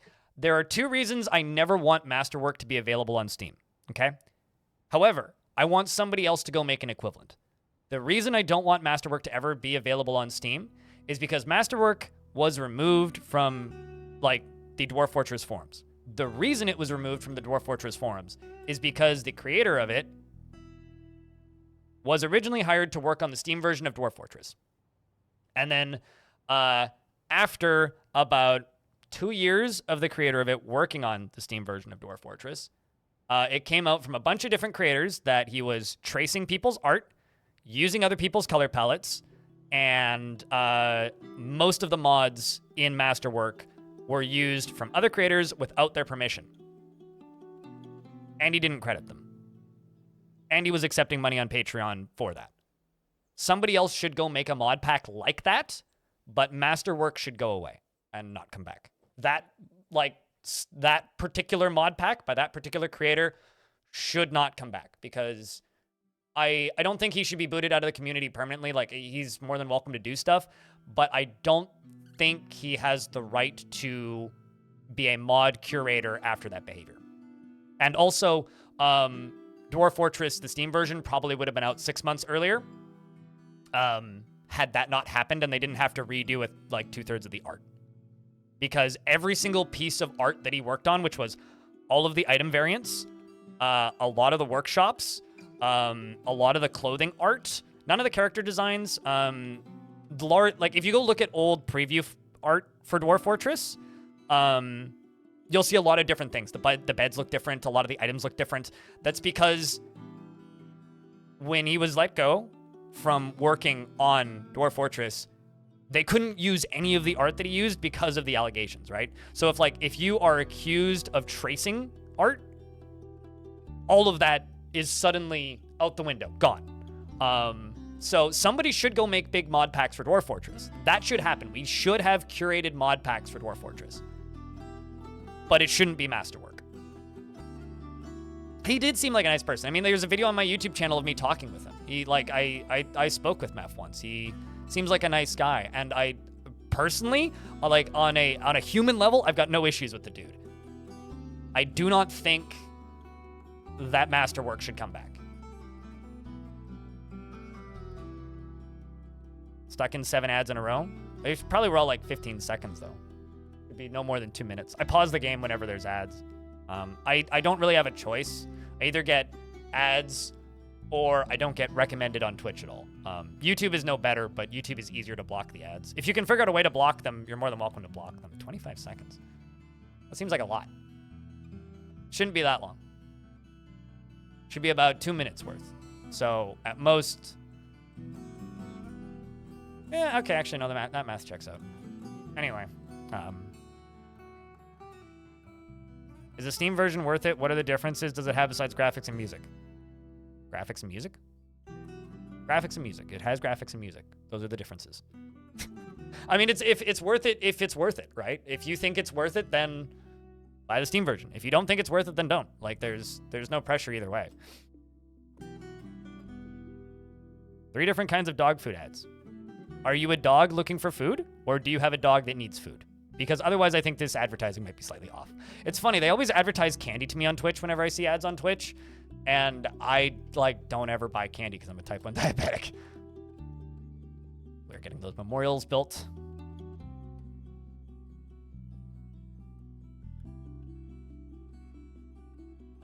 Okay, so this squad returned. Let's see what happened. Their attempt to raise staff wet didn't go so hot, looks like. The Necromancer Dumlot's tactical planning was superior to the Dwarf Ryushirir. The defenders had a strong positional advantage. They clashed with 7 animated humans. Human Necromancer was struck down. Yushirir, the captain, was struck down by the Human Necromancer. Grey R killed a Bleak Slayer. Tobes killed. I think Tobes should just be the commander of this of this squad. I mean, I'm still giving the developers money on Patreon, but also making money on this game pays my full-time living, so I don't know if that's necessarily 23 animated dwarves. Jeez. Okay, so it's either going to be Grey R or Tobes. Let's make Tobes into this squad leader.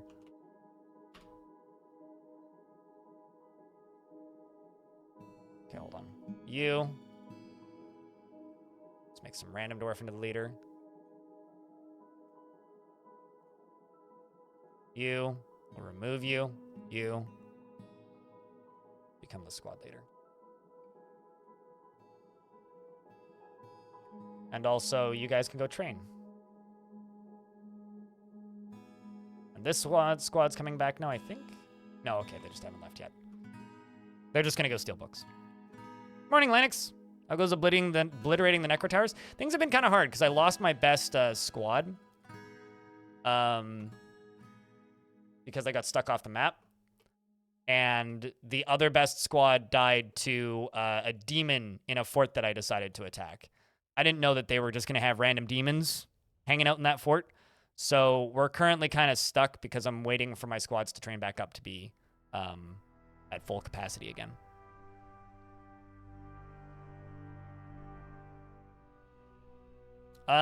If you want to buy the Steam version twice, I would recommend either gifting it to friends or buying it on Steam and then on itch.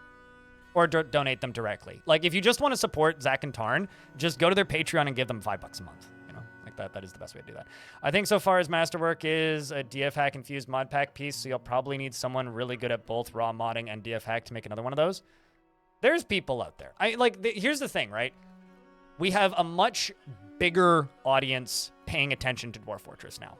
That is just a fact. Oh shit, I forgot to turn this bro off. That is just a fact, right? So because we have a much bigger audience that is playing Dwarf Fortress, you know, actually, I'm going to... This might screw me over at some point. No, we're not gonna. Because there's a much bigger audience, there's a much wider pool of people that are right now learning DF hack.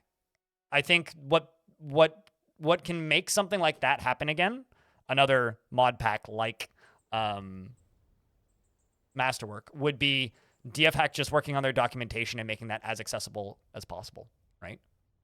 Because the better that documentation gets, the more that kind of thing becomes a possibility again, right? Like, don't get me wrong. I think big mod packs like that very much improve the health of a game, right? Because they help with the replayability, they help with accessibility, they help with word of mouth and all that kind of fun stuff. They give people reason to return to games.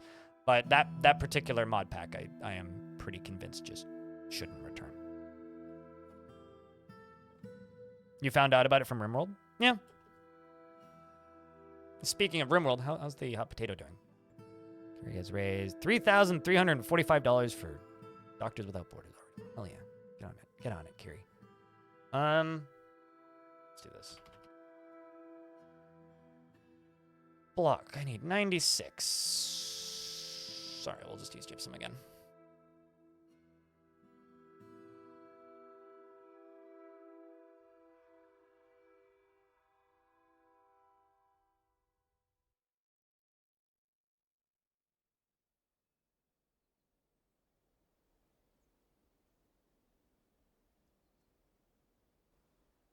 One of them gets a slightly bigger prison cell.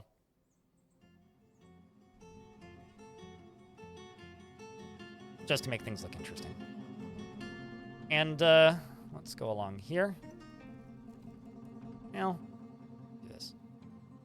That's the wrong button.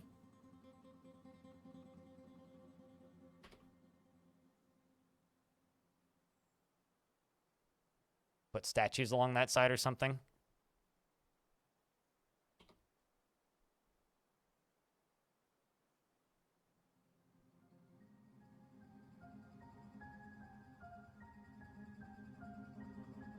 This is going to be one hell of a prison when it's done.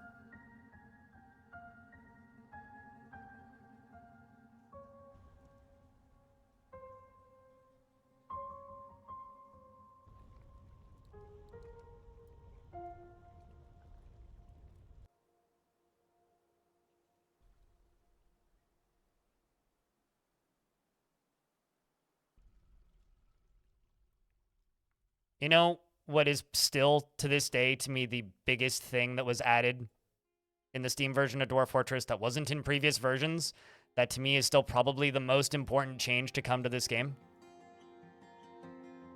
The fact that you can now build on floors. In every version before this one, in order to build on a floor, you had to deconstruct the floor and then place the item. I think people have stopped, like, talking about how big of a deal that was to the game, but, like, my God. Like, holy shit. It's like the most game-changing feature.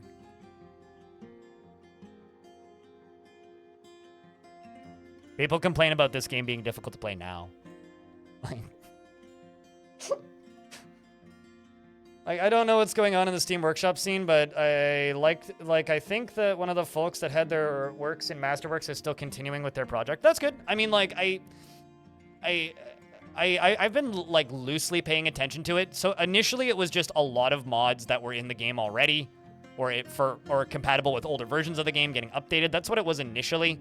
But as time's gone on, like, it's a lot of just like creature mods and stuff. I think what would be really interesting is if somebody made a mod pack that, and obviously I don't think this would really be a viable thing that'll start happening until tile sets become a thing again, but I would really like to see somebody make a balanced mod pack of creatures. Because, like, right now we have, like, the Dark Ages mod and a few other, like, kind of overhaul mods. But I would like to see a mod pack of, like, an actually well-balanced mod pack. Because, like, every single time I've looked into them, and I've looked into a couple of the different mods that are popular, and it's always, like, balancing-wise.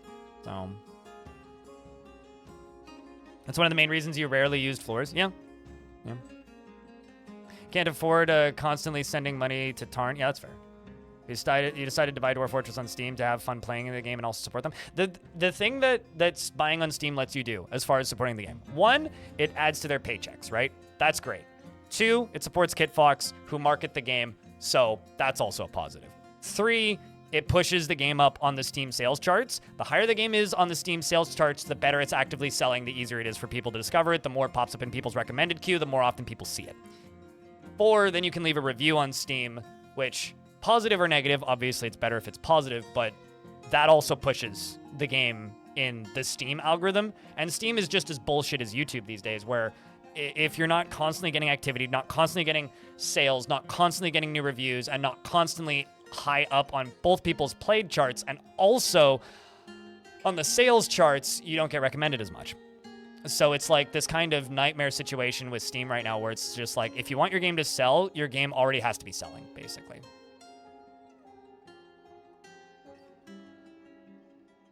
Like, I actually have hardware disabled, so I don't actually see new hardware popping up. So I don't see that at number 1, but I believe you that it's at number 1.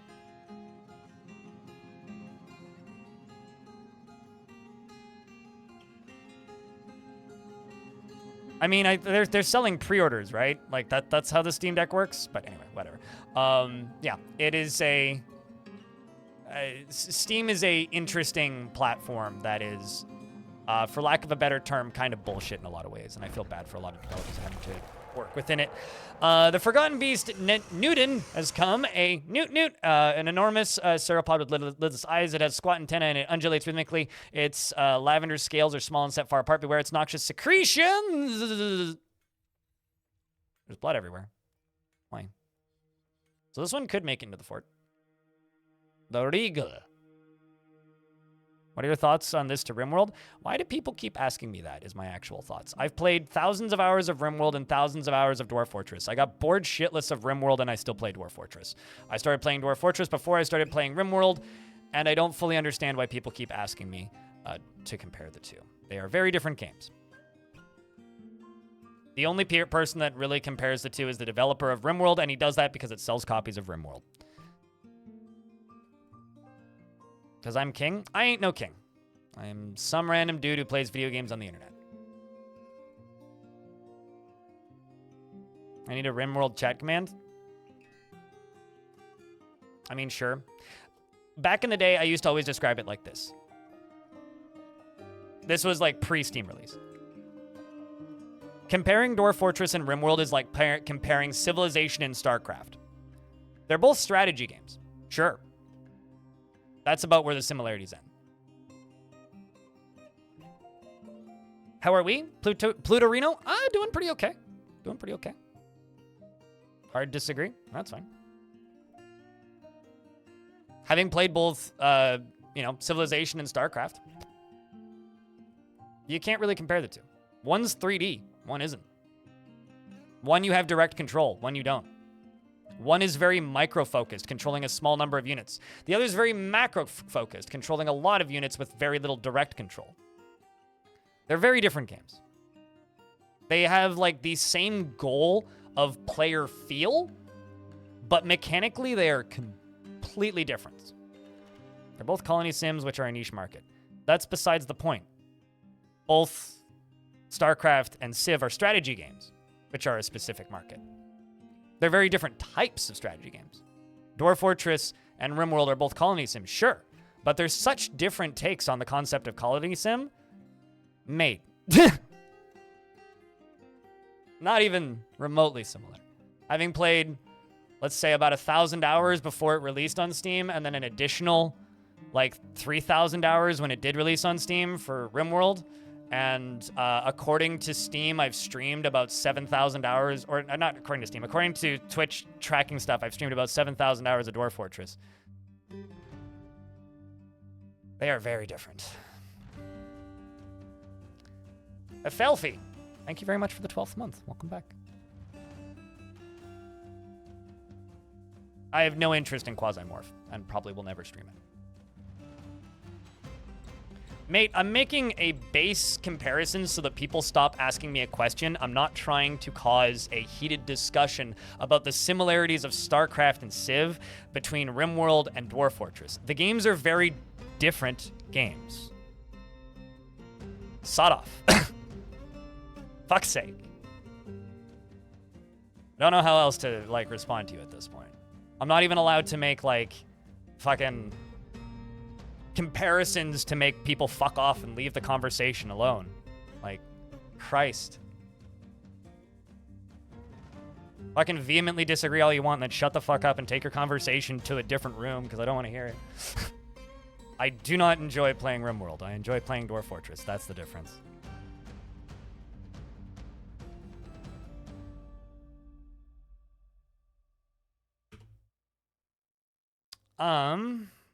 Making cloth mittens. Well, at least we're still making that clothing.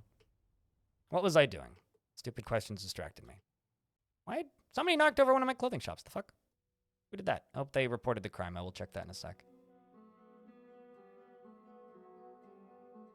Oh, I need to make sure I'm using the right blocks. Otherwise that's going to bother me and then I'll come back and fix it.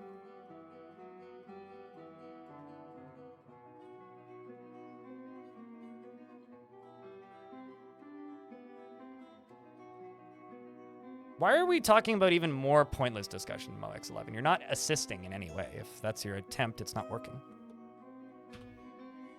No, that's just Forever 21. Crime against fashion. Actually, more crimes against the planet, really.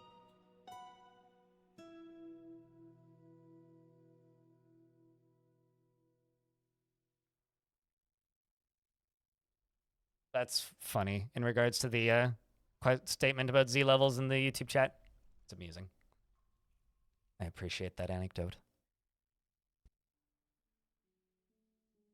Like twice to 3 times a stream. I usually just ignore it. Salty streamer Jesus can't take criticism. Buddy, there's no criticism happening here. A conversation came up, right? Topic was brought up. Question was asked. I made an example so that the conversation would go away. And you're like, so you're obsessed with the conversation. And then because I'm a streamer, I do what streamers do, which is make the statement that I want the conversation to move on. And now you're insulting me. Is that your intent? Oh man, salty streamer doesn't want to talk about the same fucking thing he's asked to talk about literally every single day of his entire streaming career for the last 5 years. Oh my God. He doesn't want to talk about the same fucking subject. So he makes an example so the conversation goes away. God, streamer's salty, can't take criticism. Who's the problem here? Let's take a lovely fruit, the tomato. Remove everything that's good from it, the seeds, the vitamins, the nutrients, Who's the problem here? everything that's good about it, and just jam it full of You really wonder. shit sugar and put it in You a really wonder. shit You really fucking wonder. Like, who's the problem here? Like, I bought RimWorld. I like RimWorld. It's a fun game. But they're very different games. And I don't like comparing games because it's an apples and oranges discussion. It's a pointless waste of time. Play the game you enjoy playing and shut the fuck up. That's it.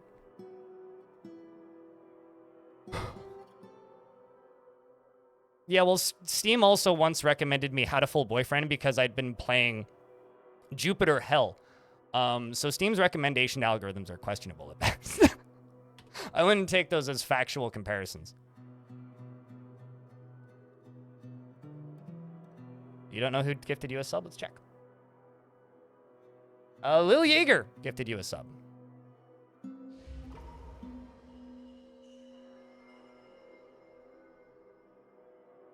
Ashen the Clother withdraws from society. Let's follow that.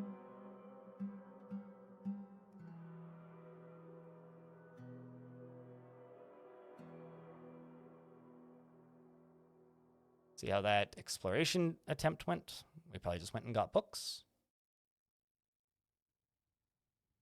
Sweet. Went and got books. Let's go get more books.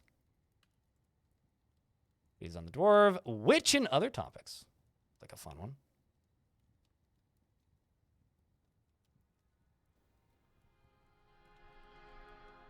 We have like 200 books, actually. You're just going to go for a clothes shop, I assume.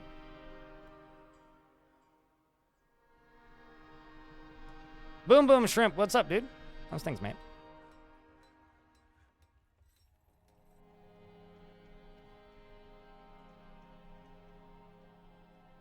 Got jams, rough jams. We got both of those. Forest, yep. Got lots of wood. Quarry, yep. Got lots of boulders. Skeletons, okay. We're butchering something and see if that fixes it.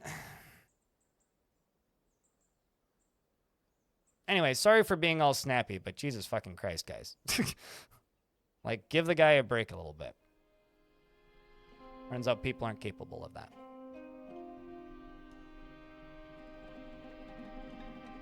I'm not going to make a RimWorld command because people keep asking. Like, I actually had a RimWorld command for a little bit, and people kept asking. And then we would type in the command, and then people would keep asking. So it really doesn't matter. I just need to ignore it when it comes up as a question, and then double ignore it when they ask it a second time. That's really all that I need to do. Chat is all over the place today. It's fine. Chat has a mind of its own. 215 minds of its own, in fact. Here, I was wondering why that other dwarf wasn't moving. The game was paused. It's okay. Pandas are sad most of the time. Just like me. No, it's hysterical when people just try and main character themselves in my chat and think that they are the only person who's ever brought up that topic and think that they are the first person to have ever brought up the topic and think that they are the smartest people in the world for calling out the fact that I can't take criticism, when in reality it's just like, mate, I've just taken the exact same criticism thousands of times and heard the exact same arguments thousands of times, and I'm so fucking tired of it. Move on with your life. Jesus fuck. Hope I'm not being harsh, but people like to think they're special. But I can tell you for a fact, I ain't special, which is why when people call me king and I say no, it's like, it's not the case. I'm just the guy who made the tutorials first. Not actually special in any way.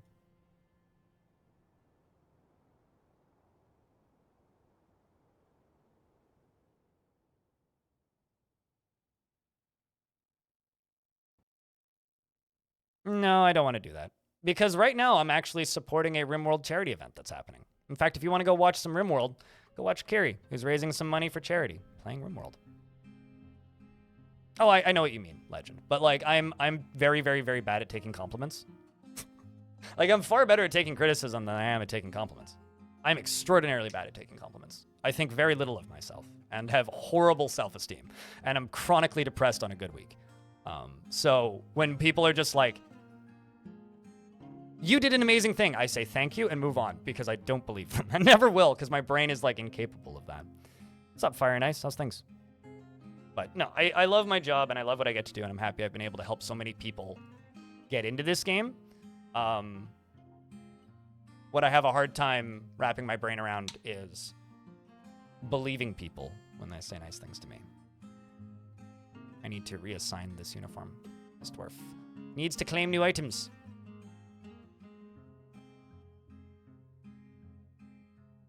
Because I haven't had an original thought in my entire life. Oh, no, that's completely true. Yeah. There's no original thoughts on the internet. All right, so it's not bones that you need. So then what do you need? Quarry, skeletons. It might actually be cloth. Back leather. Ooh. Hold up. Well, it's not leather then.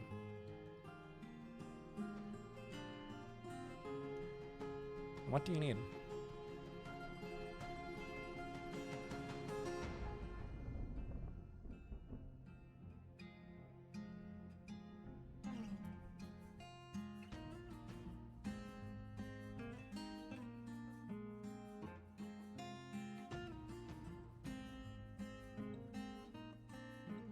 I got plenty of cut gems.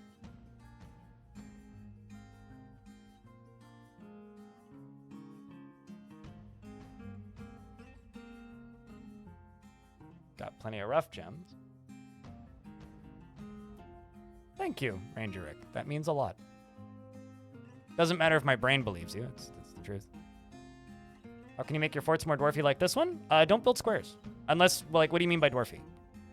I guess this is the actual question. Don't worry about min-maxing things. Don't worry about min-maxing space. Use all the space you have and use as much space as you want for everything. Make things big and wide and interesting shapes. Oh gosh, I'm so sorry, Pablo.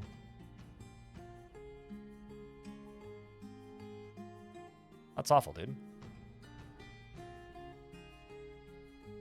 Having lost some family this year, that there's nothing worse. Do you have plans for the building, or is it just like...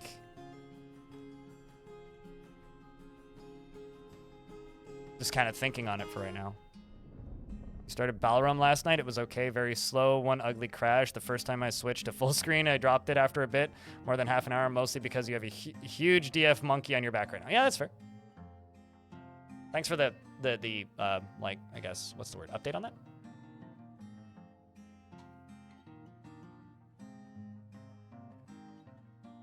It's your house now? Yeah, like, what I'm asking, I guess, is are you planning to live there, or are you planning to sell it, or... Because, at least for me, I've lived in this house, or in this apartment for a very long time, and I have a lot of good memories here, but also a lot of really bad memories here. And one of my biggest annoyances about having to still live here is I think the crappy memories outweigh the good memories. And that makes living here quite difficult. Is that what you're looking for? Let's try shearing. Wait, hold on. Did I have alpaca cloth? Did I have yarn? Okay, I do have yarn. I don't know what that dwarf wants.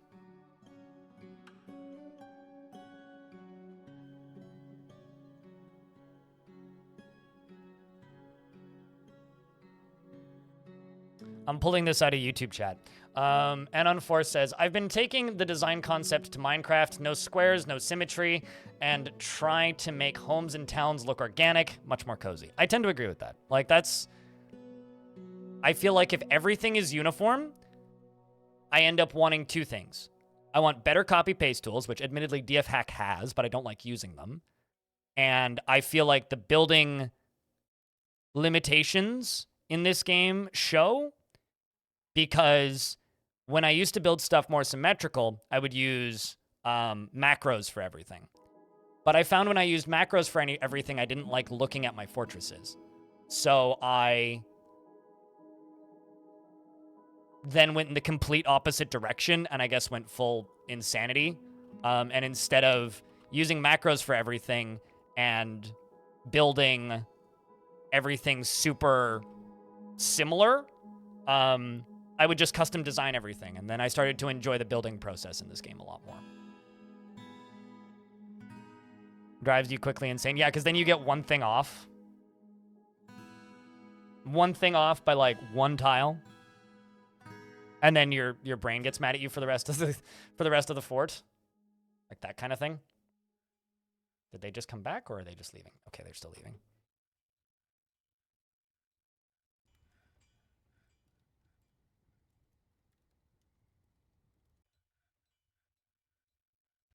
Yeah, that's the thing about Balram is just a game that looks really pretty, so I'm thinking about it pretty often. That or your... I wonder if it's the fact that they're... Okay, hold on. Let me try this. Let me try this. Let's go mine this out. Do I miss the old UI? There's certain buttons that were in the old UI that I miss. There was a... that I don't really miss the old UI. I think, like... I know that there certainly are portions of the community that miss the old UI. I'm not one of those people. I do, however, miss buttons and functionality that was in the old UI. The old UI as a whole, I don't miss. I also don't miss the hotkeys. I know that, like, there's plenty of people who do. I'm not one of those people. I do not miss the hotkeys. I think that the game is better in a keyboard state, at least for me. That being said, what I miss is, like, if I select a random dwarf, right? There's a military tab, which says what squad they're in. The old UI also had a dwarf UI like this, and there was a button I think in the keyboard it was, I think it was V to view the unit, and then it was P, I think, for profile, and then you could press up, plus and minus on the numpad. I think arrow keys also worked for that. I might be wrong, though. And then you could select a squad to add them to. I miss that. Very, very, very much miss that button, because I could just click on a dwarf and then click a button and add them to the squad. I miss that button so badly. Like, I don't particularly miss alert zones, because I never really used them. So burrows are fine for me. I'm trying to think of other things that I miss from the old UI.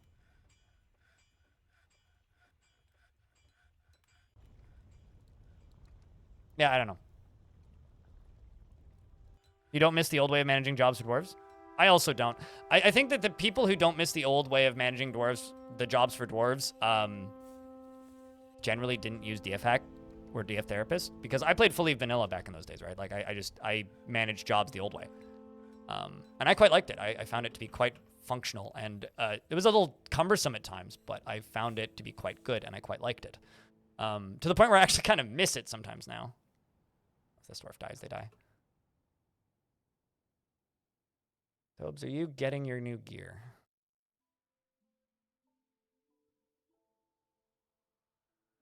Somebody claim all of your gear? I think somebody claimed all of your gear. That or they're like going to go. I think actually what might be happening when they're not able to get gear, this is my current working theory, is that they go to start getting their gear and then somebody else picks it up and moves it into a container, and then they lose it halfway through. Because I have to click the update button like 4 times. Getting them to do that.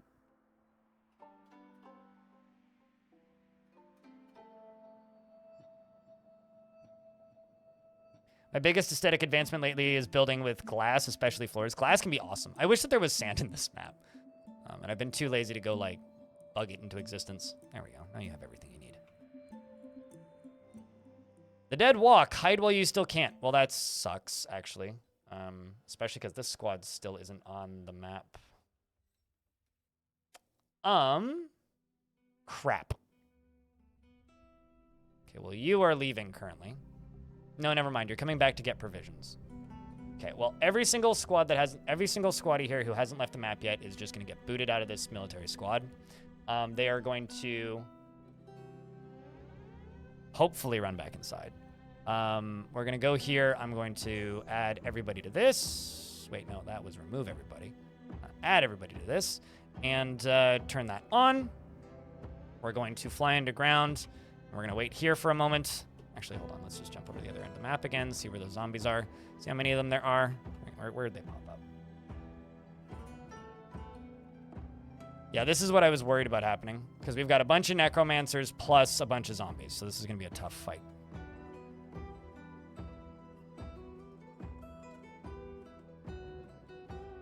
Also, we're in ads for 2 minutes. You used Dwarf Therapist, but it was essentially spreadsheets the game, as Tarn said. Overall, I agree with the creative direction Tarn has taken. I tend to agree with it as well.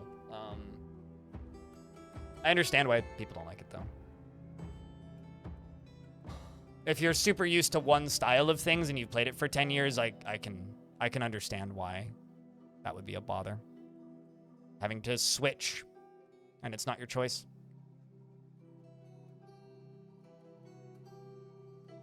Got a necromancer with just a helmet and shield. Let's see. We can examine them while we're in ads.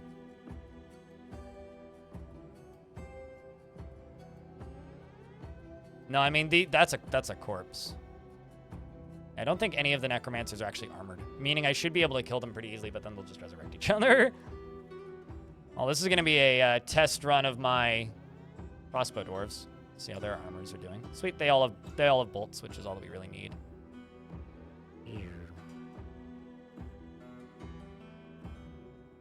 What's up, Signor? How's things?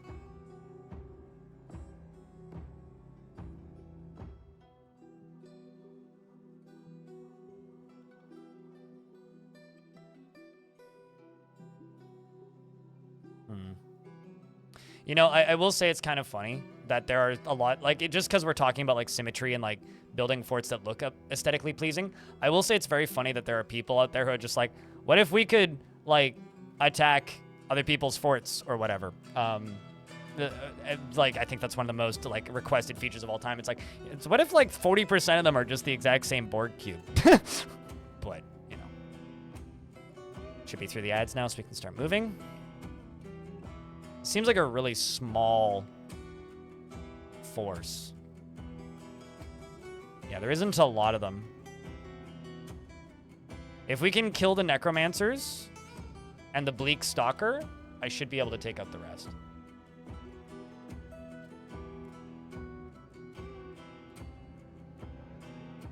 Just taking a quick glance.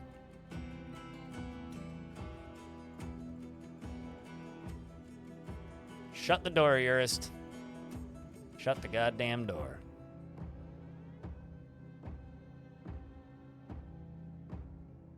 Oh, cheers. Hopefully you enjoyed it. Maybe you found some games you haven't seen before. My favorite comment on that video so far is just this is the first video with this title that I've seen that actually is all roguelikes, which I think is funny. Although I don't consider one of them a roguelike. One of them is rogue-ish. But get out of here, bleak stalker. Yes, pretty much. Cheeky breaky.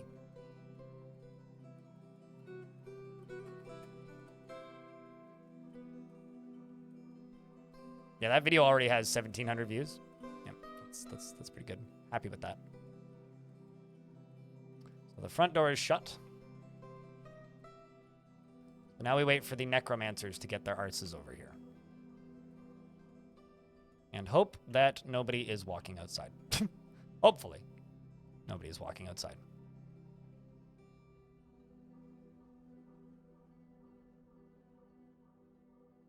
Also, I need to double check. Are there more children I can add to this? Nope.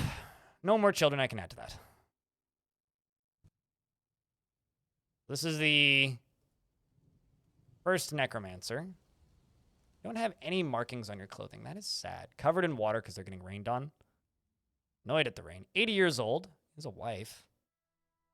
No confidence at all in his talent and abilities. Is very comfortable around others that are different from himself. He is moved by art and natural beauty, and he doesn't mind wearing something special now and again. Do you dream of ruling the world? Raising a family, really. Raising a family of the dead, I suppose. You also dream of raising a family? What's going on?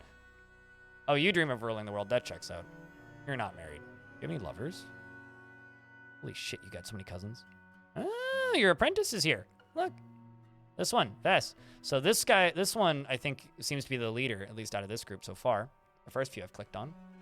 You also dream of ruling the world. Do you have any apprentices? Oh, Upu is your master. Who's this one? So maybe this one's the one that's in charge. You're 95 years old. That's pretty old for a human. I know that you're a necromancer, so you're immortal, but... They worship Wur-Anoth and Lissi, whatever the mudfuck. Wait, okay, so... Yeah, this one seems to be the one that's in charge here. Pack ghost. Time to pack all those ghosts into a sack and ship them off somewhere. Disassociate. It'd be fun to be in adventure mode and be an evil necromancer there in siege. That's a very easy way to play adventure mode, actually. Just be a necromancer. Be necromancer. Steal book.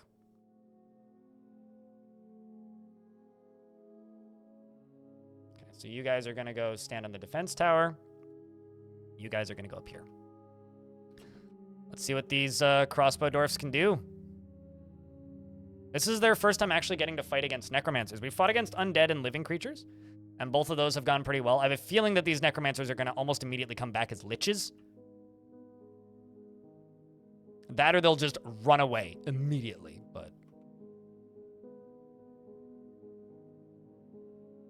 And that squad has returned. I've got a squad coming in behind them, which is scary. So they looted a bunch of books.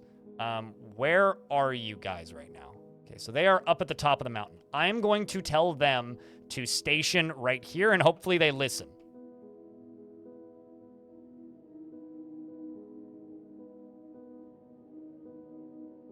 Okay, well, you're taking a nap. You are certainly not listening, Arcmaster. You're only an adequate spear dwarf. You're 100% gonna die.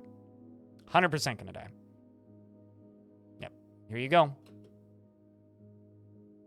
And it appears that Eusteth, the murder of Snarling, the militia commander, if I'm not mistaken, has fallen in the water and is drowning. So probably is going to become a zombie in a moment. Arcmaster's bleeding, fighting against a zombie, I think. But knocked the zombie into the water, which, you know, is great. Because it's not going to drown. Goodbye, dwarf.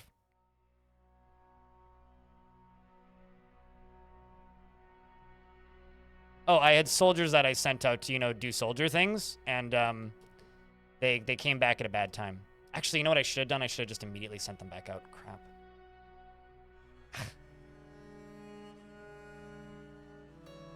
But this dwarf is down here. Well.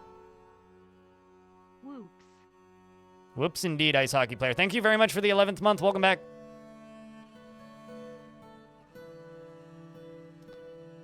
Rest in peace, dwarf. Arcmaster is bleeding. Good on you. And it appears that Orange has also ended up in the fight and is fighting against this Necromancer and has killed one Necromancer. Is now running for the second Necromancer. I've got crossbow dwarves that are firing bolts directly at the Necromancers and the zombies. And, whoops, I zoomed down a level. This Necromancer up here is having a very rough day. Is currently turning into a pincushion and screaming, ah, no. Because this dwarf up here, this elite marks dwarf, has fired a good number of bolts and says, these injuries, this does not scare me. Does it actually scare you? You're terrified. So this Necromancer here is turning into a pincushion, which is good. This dwarf is probably going to start helping. Hasn't started firing just yet. Of course, if you do have this, you know, very brave thing, dwarf person, Arcmaster is still down there seriously injured.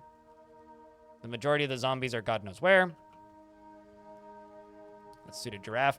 I'm going to send the rest of my standing military to right here so that they can't get in. So I'll double check to make sure that's good. Okay. The Necromancers are fleeing mostly. Orange is trying to come up and fight. Not going well. Orange is probably going to die. I timed that siege really bad. That's like entirely my own fault. That's just a corpse. Orange has been found dead 3 times. This Necromancer is getting puckered with more bolts. This is great training because they'll keep coming back to life. And I guess what we're going to do is we are going to send in that standing military. So the Fabulous Blade and the Brass Oars are going to be told to station right here, not the King's Squad. And we're going to see if I can just bring in enough dwarves to possibly save them.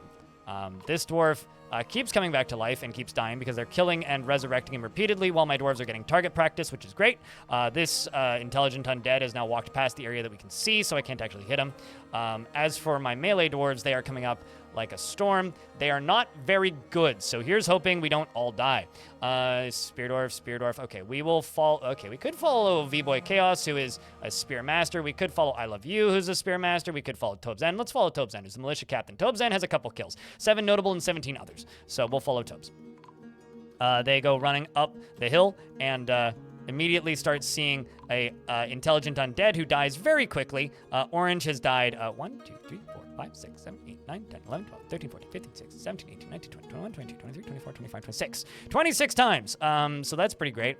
Are they repeatedly killing this thing? Well, I mean, that's funny. Anyway, so the dwarves are standing here currently, but we'll move them up now because my other dwarves are coming in the back. So we've got Eusteth, the other Eusteth that was in the squad, the militia commander, and I'm assuming that this is a friendly Bleak Stalker. Are you? Because they're not killing it. Let's find out. Are you friendly? Because that would be hysterical. Orange is in fact friendly. So Orange is a friendly Bleak Stalker. He's on our side. So they resurrected a zombie on our side. How kind of them. That's so nice of them. That never happens. Anyway, we've got this dwarf over here killing this necromancer. I don't know why there's a prepared rhinoceros brain there. I'm assuming like Orange dropped it, but in my mind it was just one of the necromancers brought it along as a snack. All right, so over here, we've got the rest of our dwarves coming around the very sketchy walkway and running really quickly because there's a necromancer here who's probably a pincushion. Yes, actually is very much a pincushion. And I Love You runs right up and starts stabbing. And let's just see. Stabs the human necromancer in the upper body with a steel spear, fracturing the bone. Human necromancer falls to pieces, which is very good. And the rest of the siege is still here. We have a zombie who's coming in to recover the wounded. Great. Awesome. And the rest of my soldiers and squaddies walk up. And now we wait. We do have a very injured Arcmaster who isn't dead somehow, which is absolute miraculous situation to be in. And now we have this problem. This is a, okay, I'm going to stare at this thing until you climb out. Because we need this creature to die, but if I send my dwarves down here, they will jump into the water and drown. So I need Shem, the Axe Dwarf Bleak Stalker here, Honest Banners, to get out of this water by themselves. You don't want to be a negative experience for anyone. You still don't agree with you, but you could have expressed it better. Here's the thing, Oscor. There is a thing called criticism. And then there's just straight up starting shit. And I'm just realizing that my game is sized incorrectly. There's criticism and then there's starting shit. Over the same discussion I've had a billion times. And you need to realize that there are times where I just don't want to have the discussion. Doesn't matter about whether or not it's a take or an opinion. It's just straight up I gave an example so that a conversation would go away. And if you start insulting me directly, fuck you. And that's always going to be my take. It's always the way I'm going to be. It's my personality. It's how I act. It's how I treat everybody, right? It's nothing personal. It's purely I want this conversation to go away. And if all you want to do is keep that conversation there, it's not going to end well for you. You're just going to get banned from the chat, right? I got nothing against you. But if I make a statement to make a conversation go away, and all you want to do is keep that conversation going, fuck off. That's it. All right, so now we sit here and we wait for this dwarf to climb out eventually. I could send my Marks dwarves in, but they'd probably jump into the water to try and kill it. Really don't want them to do that.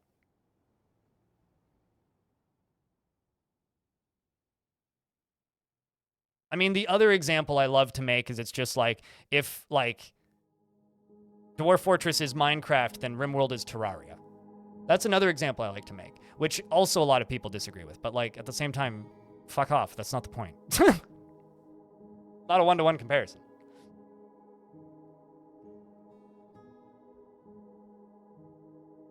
Well, there is no way that you'll ever convince me because I've played, 10,000 hours combined between the two games.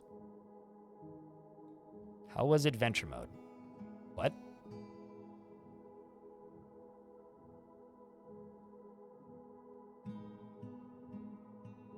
Baka, you're a baka. Shush.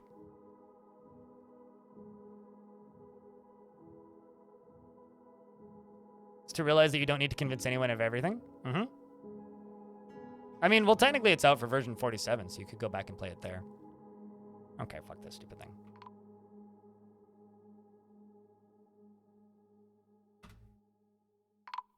Go away.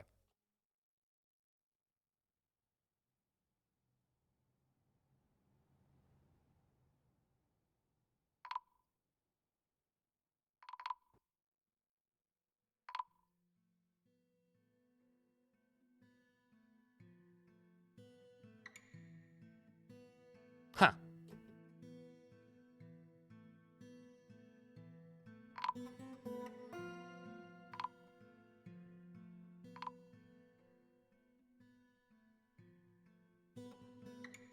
So why is it telling me that you're missing if you're right here? I think so too, yeah.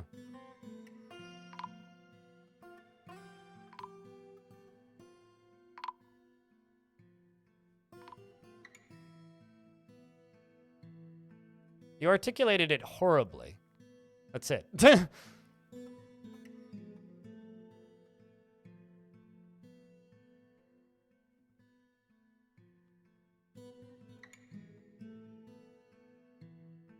I'm very confused by everything that's going on in this room at this exact moment.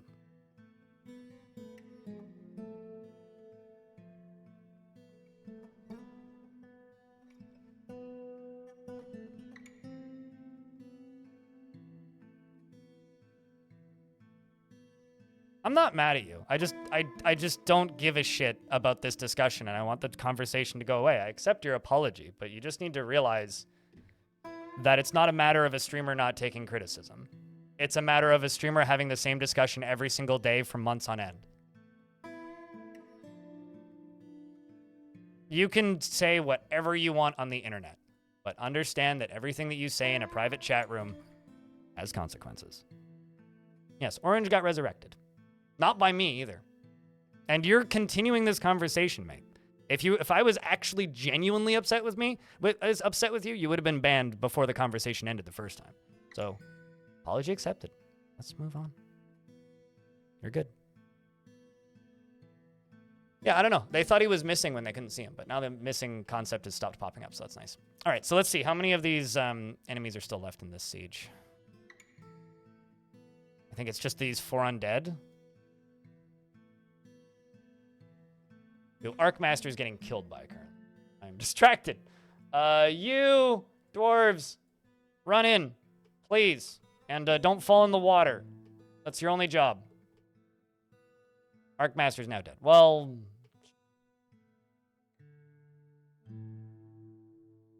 I should really put railings on this.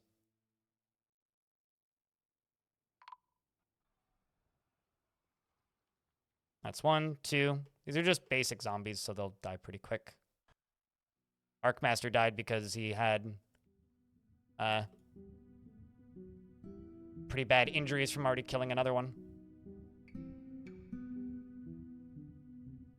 Okay, how many do we have left, and where are they? There's 3. There's 2 here. Oh, they're there. Well, I can go... You guys kill these 2. And you kill that one.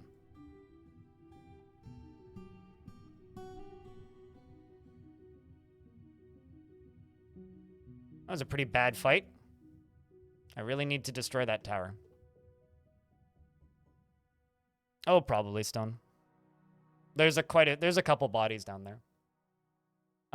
I don't have a problem with bodies being at the bottom of the walkways.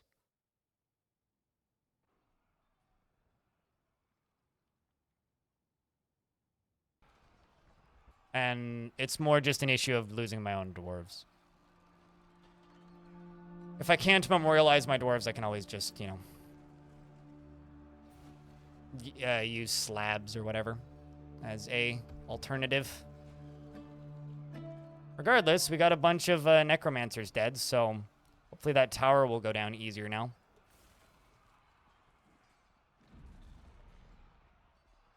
Man, that squad lost a lot. Tobes, how's your ambushing skill?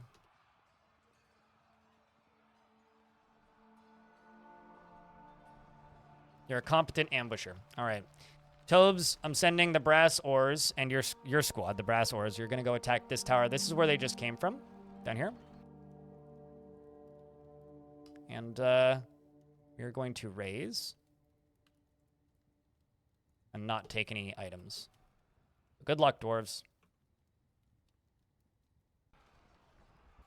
And they walk off the map immediately. Please don't die.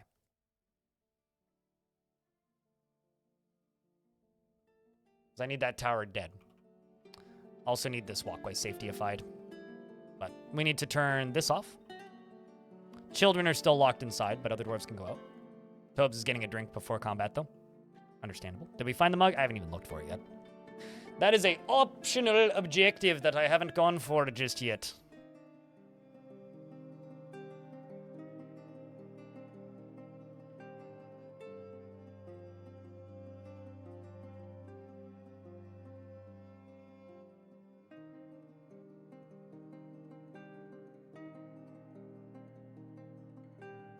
And these 2 dwarves, they can all go back to doing nothing.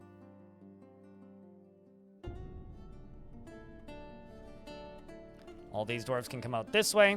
And another thing that I can do is I can pull the lever for here, which will extend to this drawbridge and make it easier for them to get bodies up to here. because I can just go into here and then go up to here, throw them down into there. Speed up that process quite a bit. Need to wait for a dwarf to come up here and pull the lever.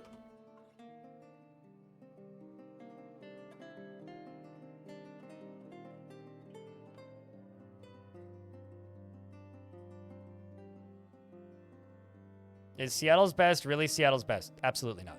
It's probably Seattle's best selling, but is it actually good coffee? No, not really.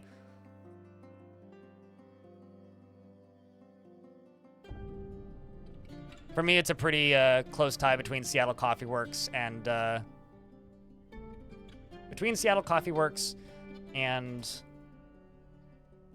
okay, you were the fabulous blade. They need to get training again.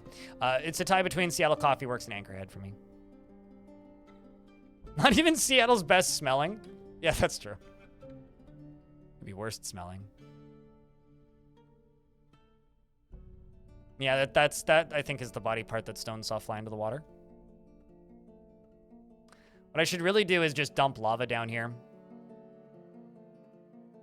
You know what? Fuck it. That's what we're gonna do. I'm gonna pour lava on the water. I'm sitting here staring at this lake going, I need to get rid of this lake. At least this corner of it. So maybe the best way to do that is to just turn it into obsidian. I think we're gonna try and turn like up to here into obsidian. It'll also burn most of the map down. That'll be fine.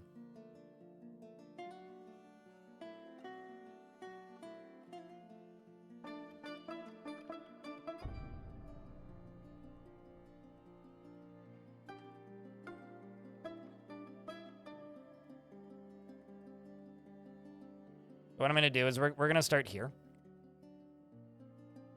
I'm going to build a little square right there. We'll make you out of, I don't know, obsidian. That works.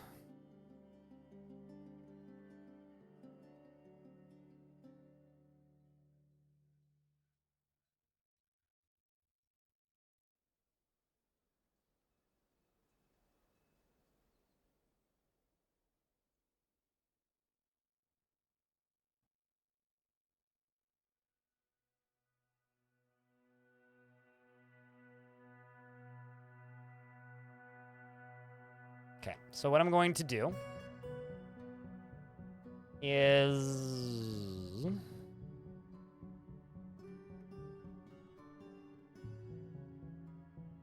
make a little reservoir right here once all this is done.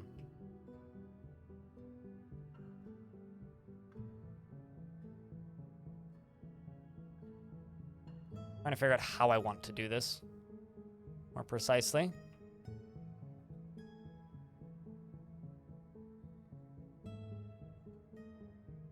Can also open the front door back up, especially considering it's mid-spring.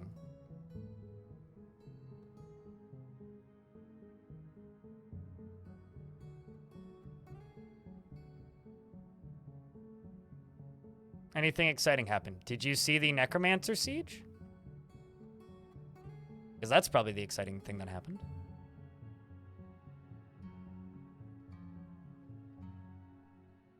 And I'm really trying to take out that Necromancer tower now because I don't feel like getting attacked by zombies.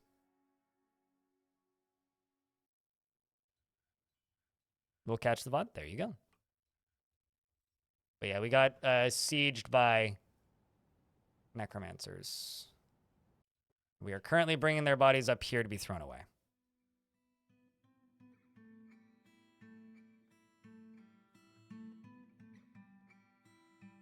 Because this is a much more efficient method of doing this.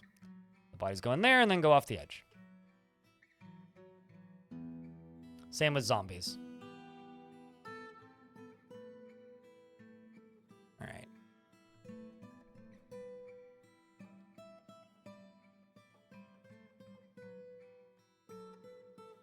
It's a difficult ton to pump lava to a higher level. Are you telling me that it's difficult to do it and warning I shouldn't do it? Or are you just making a statement? I'm confused. Because no, it's not difficult. You just need the right materials. Very easy, actually.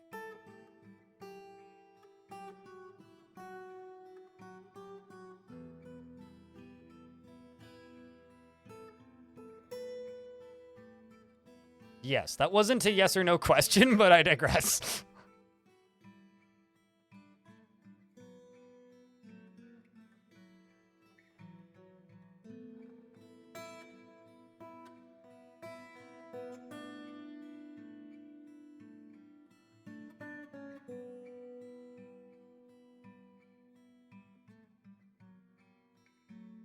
so we'll dig out to here.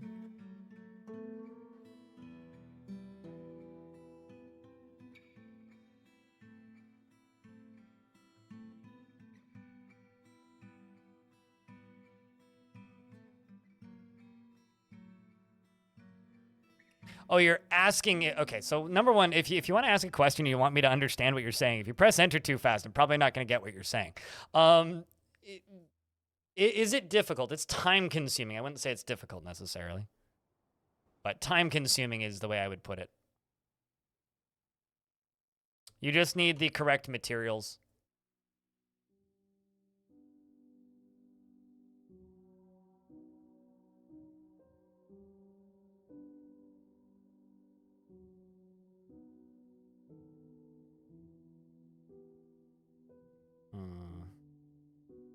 It's going to pump from there to this way. So I guess we'll go on this side.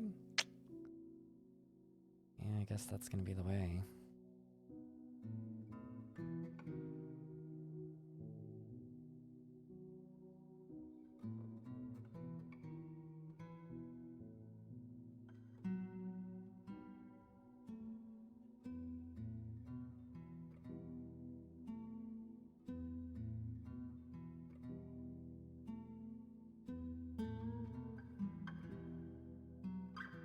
Some people equate time consuming as difficult.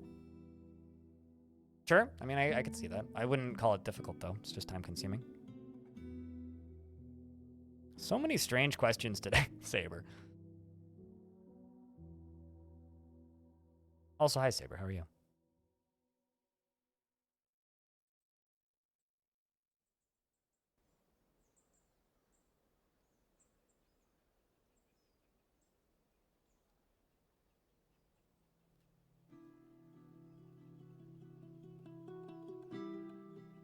Just gonna deconstruct these.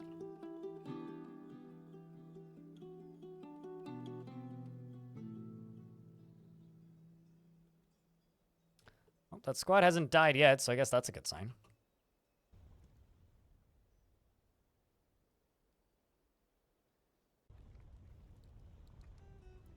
Got your OLED deck the other day? Well, good for you. I heard that those are shipping real quick, so it's good to hear.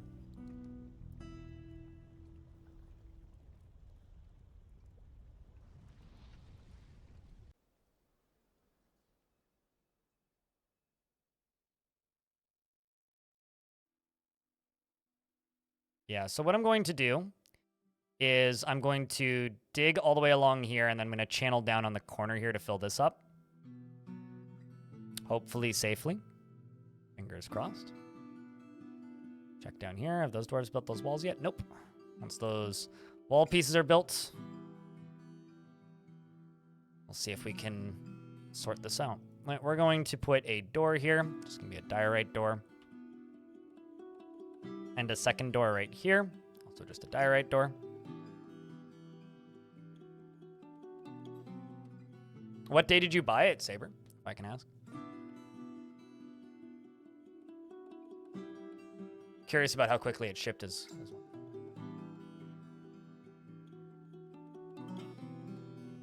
But yeah, the main difficulty, I guess, with pumping lava from place to place or moving lava is if you're using pumps, making sure that you're using pumps that are lava safe. That is the main difficulty. But aside from that, I don't describe it as difficult at all. How much extra power are you using? Okay, so I need this to generate me more power. So I need you to add on to this. So what I'm going to do is I'm going to knock down you right here.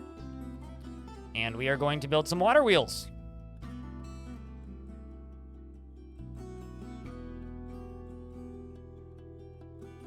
Put one right there. One right there.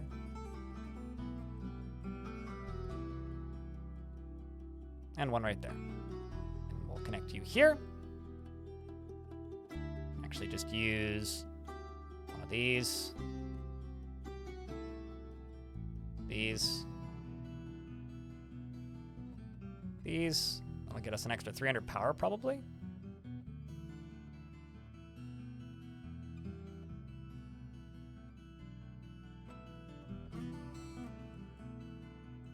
Make these out of tower caps so that they're color coordinated and look pretty.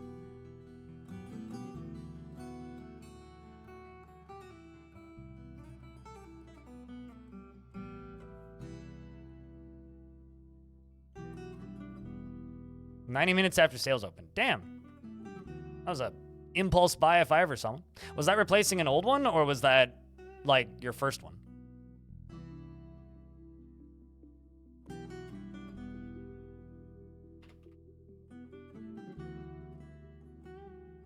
I can type. Let's make 30 rock mechanisms. 6 days from bot to arrive. That's pretty good. Damn. Well done. You satisfied with your purchase so far? Does the screen look that much better? Question mark.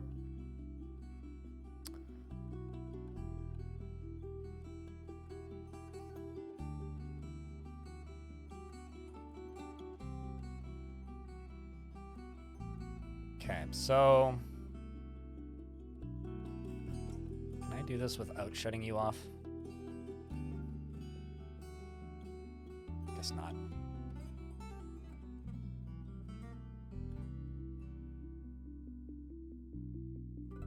Enjoy your lurks, Blue Owl. Some migrants have arrived. Hold on. I'm just going to queue up some stuff, and then we'll name some dwarves. If you would like a dwarf in this fort, they pick me.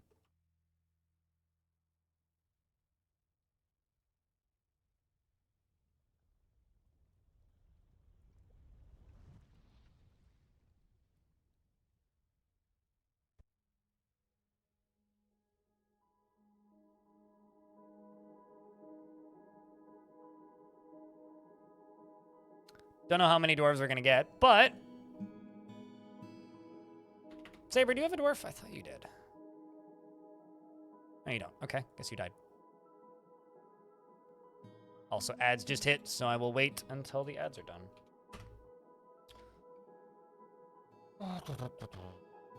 One of your favorite experiences in Dwarf Fortress was cutting out a giant hole in the ground that went all the way down to the lava sea, and then when I was finished cutting the top to watch the huge section of rock collide all the way down, I did not, however, anticipate so many dwarves getting sucked into the death pit. Yeah, that's a classic. That's a classic.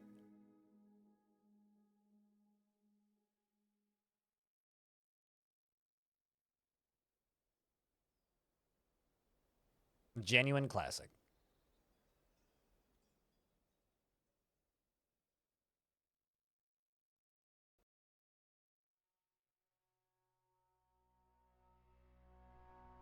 How do they get sucked in? Dust gets thrown up into the air when stuff falls down, and then dust sucks back down to where it came. So, basically force of wind, essentially. Happy 1 year. Thanks for being awesome.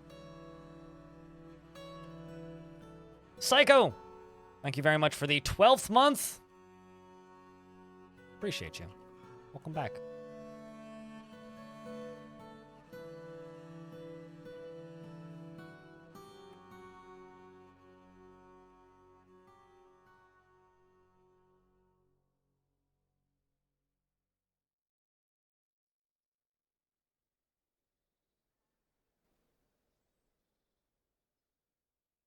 How much simulation of stuff this game does that you don't always see is quite yeah, the amount of stuff going on behind the scenes. All right, Tarn simulated explosions accurately based on air pressure. What is this, 2013? I think he accidentally simulated explosions based on air pressure. I don't actually think it was intentional. Saber, VS7, has said she is stingy with resources when working on projects, refuses to expend any extra effort, likes a little excitement now and then, has a greedy streak and doesn't often experience strong cravings or urges, is a friendly individual and is curious and eager to learn and tends to share her own experiences and thoughts with others. She has a tendency towards forming deep and emotional bonds with others, and she is often cheerful, and she lives a fast-paced life. She bites her nails when she's nervous, and or when she's bored, and she laughs very loudly when she gets nervous, and she needs alcohol to get through the working day, dreams of creating a great work of art, and personally views loyalty unfavorably and doesn't think about one way or another about leisure time. The next dwarf is Rovod, who is a peasant, and this peasant, I'm sorry to call you a peasant, is no banner flags.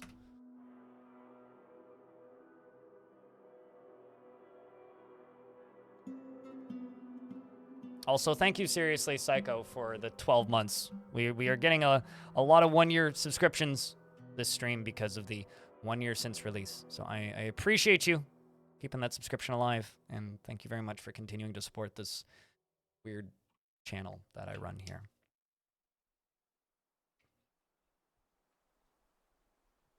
I take no offense. I am a peasant. I mean, as a peasant, I agree. I am also a peasant. She is utterly humorless and has dour as a rule. Well, that's already proven false by chat. And is conflicted by this as she values parties and merrymaking in the abstract. She does not enjoy participating in physical confrontations and works to square this natural tendency with her respect of martial prowess. She tends to assume that the worst of two outcomes will obviously be the one that comes to pass, and tends to form only tenuous emotional bonds with others. Has a greedy streak and doesn't often feel envious of others. Can handle stress and is stubborn, tends to think before acting and likes a little excitement now and again, and exhales sharply when she gets angry and winks during conversation. She has a daughter who lives here who's a cook, and she dreams of raising a family and personally dislikes cooperation and doesn't respect commerce.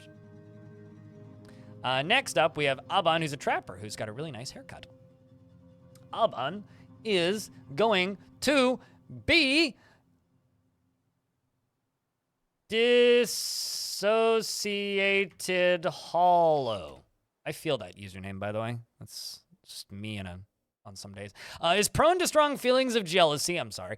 Does not easily fall in love and rarely develops positive feelings. Doesn't handle stress well and has an active imagination.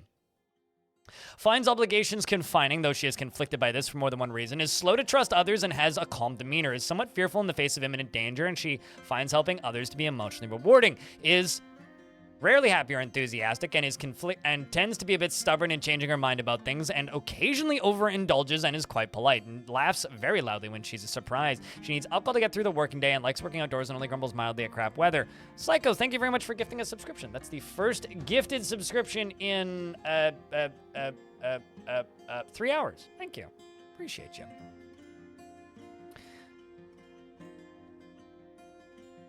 And thanks for helping out with ads. Appreciate you.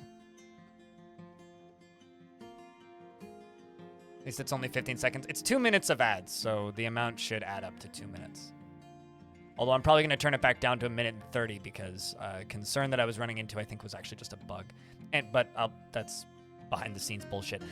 Personally finds introspection to be a waste of time and disregards tradition and doesn't really see the value of merrymaking, doesn't care about nature one way or another, and dreams of raising a family. She says, do you have dreams? Tell me a story. Next up, we have this herbalist. This herbalist is now officially... You said flick me, but... I don't actually know how to pronounce your name. I've just been saying, like, Civisef. But, like, I feel like that's wrong. Also, did you change your name, or am I going crazy?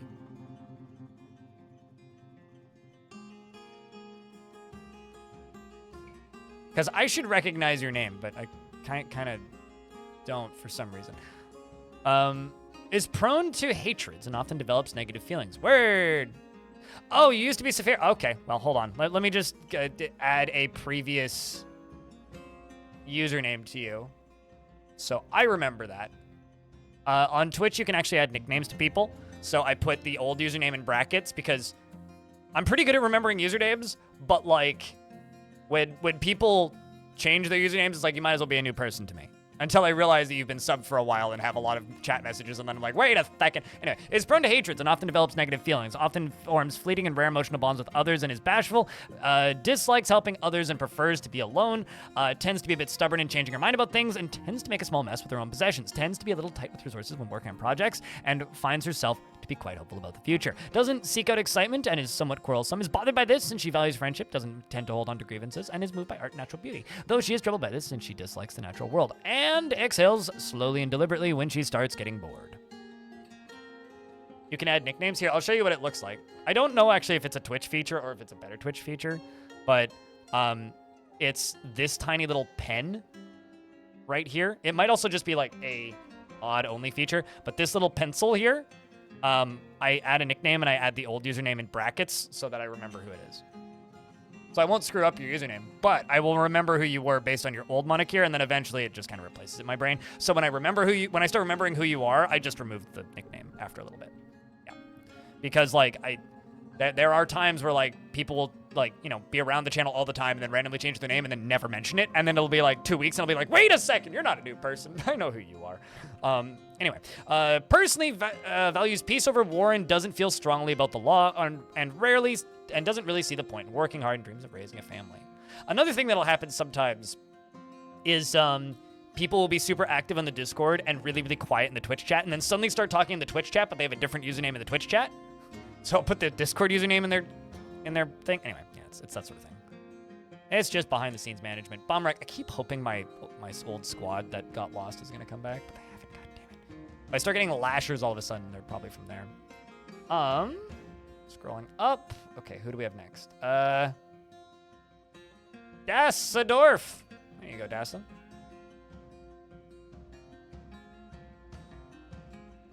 She is prone to strong feelings of lust, is very slow to anger, and is somewhat uncomfortable around those that appear unusual or live differently from herself. You know, I'm noticing I'm getting a lot of peasants. Wondering if the faction is starting to run out of, like, professionals. She tends to avoid crowds and is a little wasteful when working on projects. She prefers to present herself modestly. She has a tendency to consider ideas and abstractions over practical applications, and she has a noticeable lack of perseverance. She doesn't focus on material goods, and she's brave in the face of imminent danger. She generally finds herself to be quite hopeful about the future, and she is occasionally overindulges. She dreams of mastering a skill and hates those who wield power over others and values loyalty and doesn't particularly care about craftsmanship. Well, congratulations, you're now officially a member of the military. What is your... Dasa Staba is what Dasa is. Next up here we have Athel, who is a novice spear dwarf. Were you previously... Novice spear dwarf. This one's probably going to join the military too.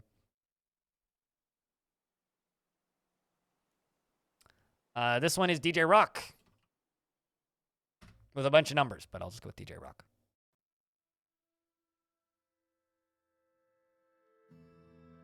Of the Micro Machine commercial, man?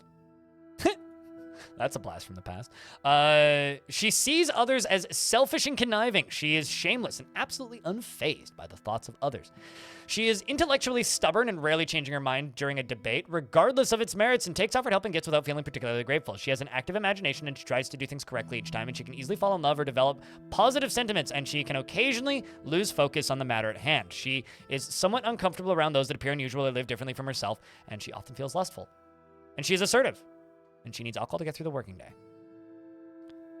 She dreams of creating a great masterwork someday, and personally has a negative view of those who exercise power over others and finds the pursuit of knowledge to be a waste of effort.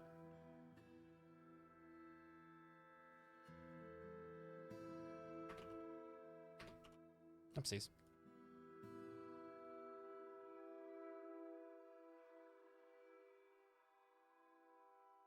I also have to see how that squad did. So this was the squad that I sent out went out during the enemy's siege. It went all the way down to here. I don't think they destroyed it. Tobes led the attack. Oh, okay. Outmatch the human necromancer. Good. Tobes is becoming a decent commander, which is what we need. Human necromancer was struck down. Another necromancer was struck down. Vest was struck down? Chad, am I going crazy, or was Vess plant dimpled one of the necromancers that attacked us? Hey, thank you, Swifty.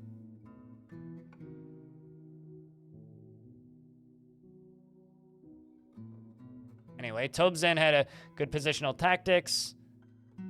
We clashed with 6 animated dwarves, slaying them. The tower is still there.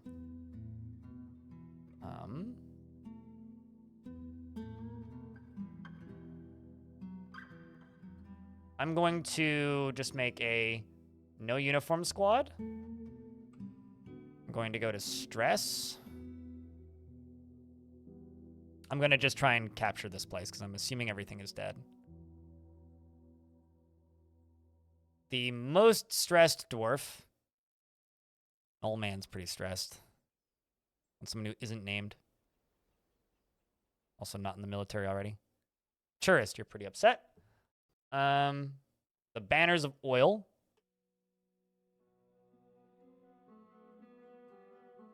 Conquer and occupy. Go get him. Linux wants you to post Pierce, chat.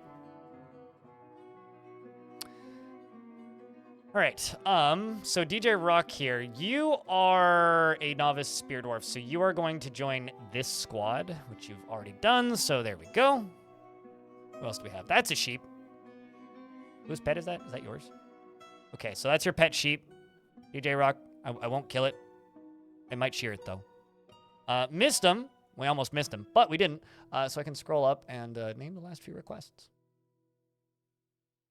All right, DJ Rock. So this would be the other DJ. This would be Boom, Boom, Rimp. I think that's everybody. All the requests. Hey, Van Ori. Hope you're doing well. All right. She very easily falls in love and develops positive feelings. Finds a chaotic mess preferable to the boredom of harmonious living. Is conflicted by this since he values harmony and as an intellectual concept. Is not readily moved by art or natural beauty, and is conflicted by this as he values artwork and its creation. He's slow to anger and doesn't mind wearing something special now and then. He has little interest in joking around and lives a fast-paced life. He is quite comfortable with others that have a different appearance or culture, and he doesn't often feel envious of others. He doesn't handle stress well, and he likes to brawl, and he tends to share his own experiences and thoughts with others and doesn't often experience strong cravings or urges. Dreams of raising a family and personally values tradition and values a harmonious existence and sees war as a useful means to an end. Well, that last one sealed the deal. Welcome to the military. Boom, boom. Get in there. Just a little pile of clothes here. Next here we have Erish the Potter. Does anybody else want a dwarf? Also, this goes for people on YouTube too, if you pop into the YouTube chat. I do see it. I just don't generally respond to it. Would you like a dwarf, chat? Dwarf you? Psycho would like a dwarf? All right. And with Cyberguard? Okay, okay, okay.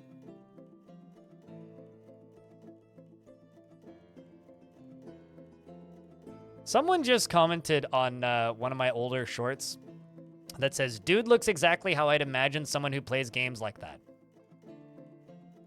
Do I take offense? Because there's a piece of a fence in the alleyway up the street. I could go get it, and then I would literally be taking offense. Psycho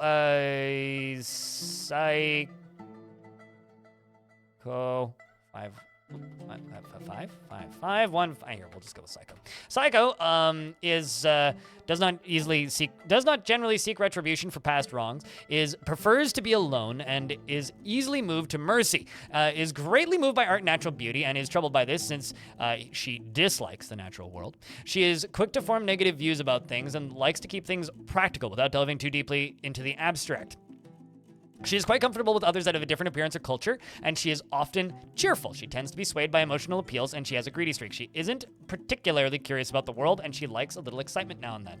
And she tends to be a little tight with resources when working on projects. She tenses up when she's nervous, and she needs alcohol to get through the working day. Dreams of creating a great work of art, and personally, finds the idea of fair dealing and foolish and cheats whenever profitable. Believes it is important to conceal emotions and refrain from complaining, and finds the pursuit of knowledge to be a waste of effort. Next up here, we have a fisher dwarf, who is now officially, oops, I can type with the thing up there. Surgard. I had to like type it out to like comprehend what your username was. He is sloppy with his living space, and okay, so this dwarf will actually just leave clothing everywhere. Lives a slow-going and leisurely pace and prefers discussions and ideas of abstract concepts over handling specific practical issues. Finds helping others to be emotionally rewarding, often acts with compassion, and is rarely happy or enthusiastic. Is conflicted by this as he values parties and merrymaking in the abstract, and he tends to ask others for help with difficult decisions. He is not particularly interested in what others think of him, and he can handle stress, and he is pleased by his own appearance and talents. He is grateful when others help him out, and he tries to return favors, and he is very humble, and he generally finds himself to be quite hopeful about the future. Dreams of creating a great work of art and personally views cooperation as a low ideal, not worthy of any respect, and values nature. You're an interesting dwarf. Your wife is Psycho, by the way. So you two are married.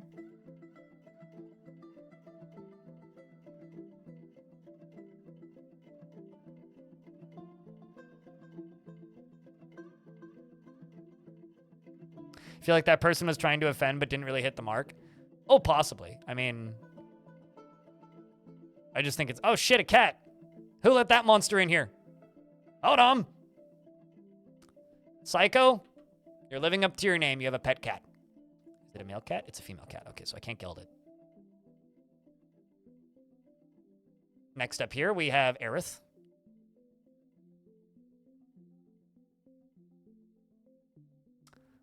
Does Baka Glass have a dwarf? Baka does not.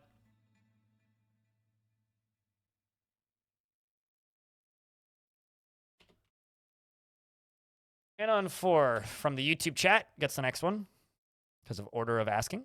Do you have a dwarf? You did. Yeah, no, your dwarf died. You are eligible to be dwarfed. She becomes completely helpless in stressful situations. She only rarely feels strong urges and seeks She only rarely feels strong cravings or urges. She is always tense and jittery, and she has an active sense of humor. She is rarely happy or enthusiastic, and she is conflicted by this. She values parties and merrymaking in the abstract, and she prefers to present herself modestly. She tries to do things correctly each time. She rarely feels discouraged, and she generally finds herself to be quite hopeful about the future. She has a tendency to consider ideas and abstractions over practical applications, and she prefers that everyone lives as harmoniously as possible. She isn't particularly ambitious, and she tends to not reveal personal information. She is brave in the face of imminent danger, and she has a greedy streak, and she has a sense of duty. She doesn't seek out excitement. She needs alcohol to get through the working day and dreams of raising a family, and personally finds art offensive and would have it destroyed whenever possible. She would just as soon have nature and the great outdoors burned to ashes and converted into a great mining pit, and deeply dislikes competition and does not really value skills related to fighting. What a dwarf.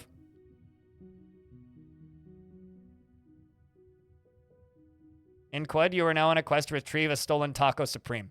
Wait, really? Hold on. Was that a really early game quest? Or was that just from a random town? Because if that was just from a random town, I would just totally keep the taco because that's not a cheap item.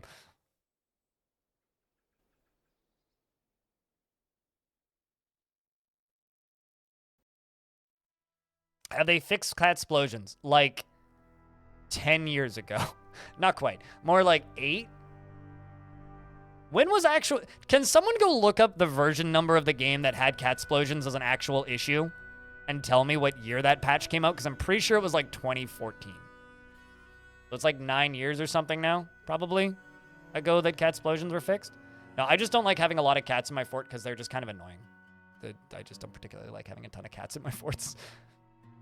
So I always geld them so I don't end up with too many. Mostly because they kill vermin, and then there's just vermin left everywhere dead, and then I have to clean up all the vermin, and that's kind of the issue with them for me. Because I just don't like watching all my dwarves constantly cleaning up vermin. Okay, who did I miss? Pick you. So this is Baka Glass 2. Fitting that the Gelder follows the dwarf with the cat. What's up, Neezer? How's thing? Random early game quest? Okay, well then you do have to complete it. That's a bummer. She takes no pleasure in her talents and appearance and is stingy with resources on projects. Refuses to expend any extra effort and generally acts with a narrow focus on the current activity. Tends to be swayed by the emotions of others and is quick to form negative views about things. She has a tendency to consider ideas and abstractions over practical applications, and she is very humble, and she tends to not reveal personal information. She tends to be passive in discussions, and she does not have a great aesthetic sensitivity. She is conflicted by this as she considers artwork and its creation, as she values artwork and its creation. She can handle stress, and she snaps her fingers when she's bored. She needs alcohol to get through the working day. Dreams of mastering a skill and is joining the military because of it, and values artwork.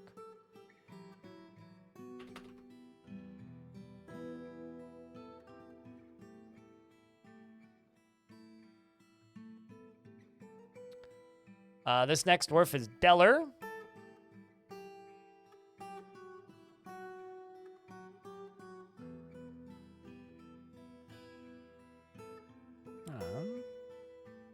Boss gave you the okay for some stuff so you can now sleep again. Well, that's good. Mr. Slap Happy. Can I name this one Ms. Slap Happy? Or do you want me to stick with Mr.? Or I could wait for a dwarf who also happens to be a Mr. That would make things less difficult.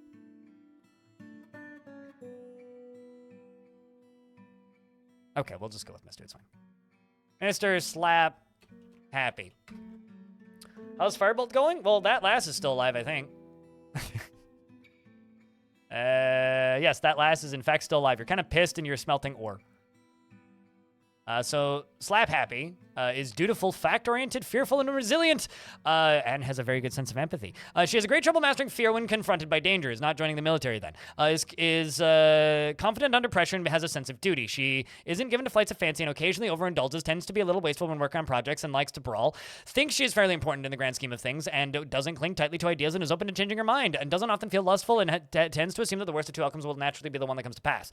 She doesn't seek out excitement, and she exhales very sharply when she becomes exasperated, and she has a very distinct laugh when she's excited, and she needs alcohol to get through the working day. Dreams of mastering a skill, and personally doesn't really value merrymaking and does not care about family one way or another. When you forgot to geld cats. Well, I mean, the term cat explosion is just when you realize suddenly that you have 200 cats. But there was a bug in the game at one point in time, close to 10 years ago now, where Tarn typoed the breeding speed of cats. So cats would breed faster than you could slaughter them. And it was in the game for like 3 days. So, like, that's what cat explosions were. All right, I think that's everybody. So we'll name more when we get our next migrant wave. That's actually pretty good. Like, that got us back up above 200. We're on an upward trajectory, which is what we need. So for this, now I can do this.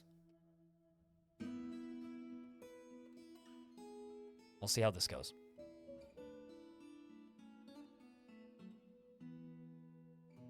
They're not trashing those abandoned clothes. They're not technically abandoned. The dwarves still own them.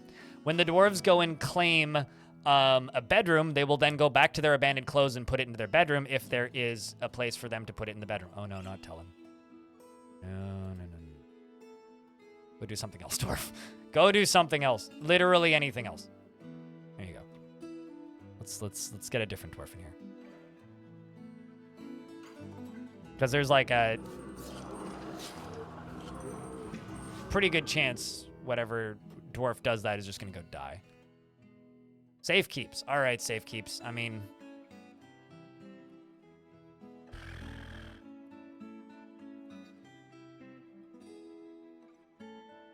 run! Run! He ran. Okay, sweet. We're safe. So now I can lock this.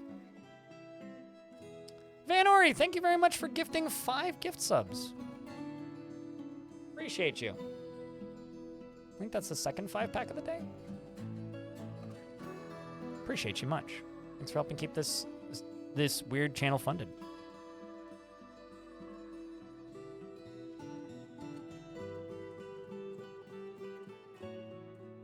Okay, so that's just gonna get canceled.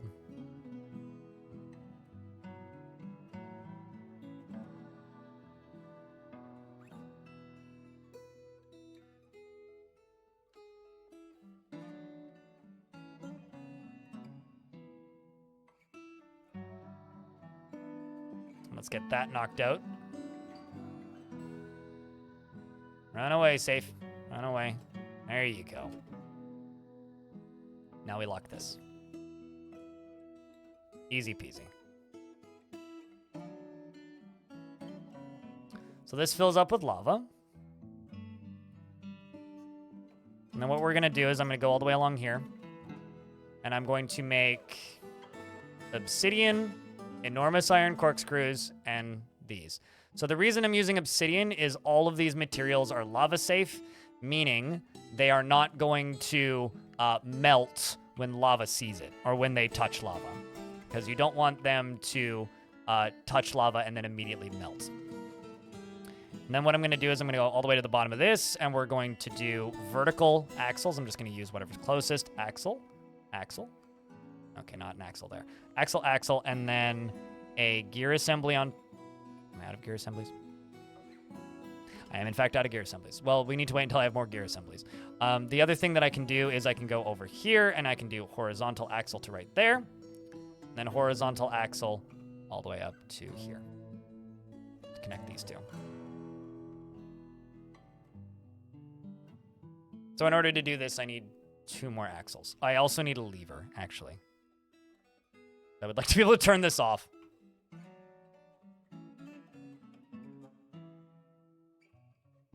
I'm also going to go down to here, and I'm going to put a fortification right here.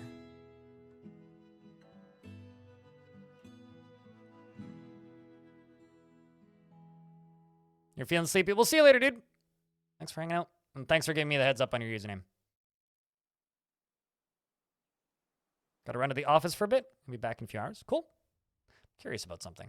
If I make that invisible, that's weird. If I make that invisible, then it looks like there's just like an invisible wall blocking this. That's something.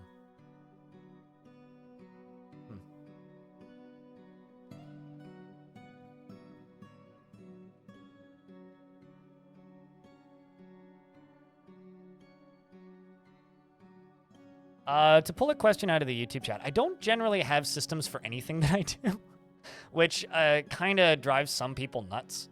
But yeah, I guess not really. I just kind of go with the flow, yeah. To like bounce off what you just said. I just kind of go with the flow.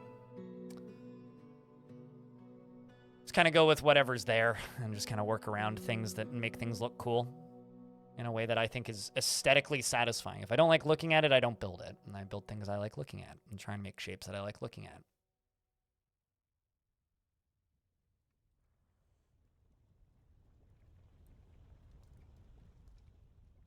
I mean, like, the actual thing with me and the way I build stuff is I have to look at it because playing this game is my full-time job, right? So if I don't like looking at it, I don't build it because I have to look at it. Finally, okay, so we got that other tower. It's good. We are making progress, slowly. We have acquired a tower far to the southwest. Tower Staffwet. Staffwet is now a member of our holdings. Those were the necromancers who attacked us. We killed the last of them, and then killed the ones that came here with their populace, and now we are in control of their tower. Brass ores are going to go back to training. Also going to check, make sure that people have armor. They do and they do not, so let's just re-equip spear. They're all going to go upgrade to new armor. Well, do it.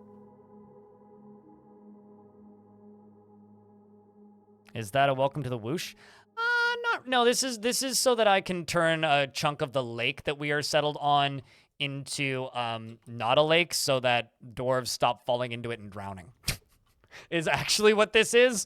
I'm turning a chunk of the lake into obsidian.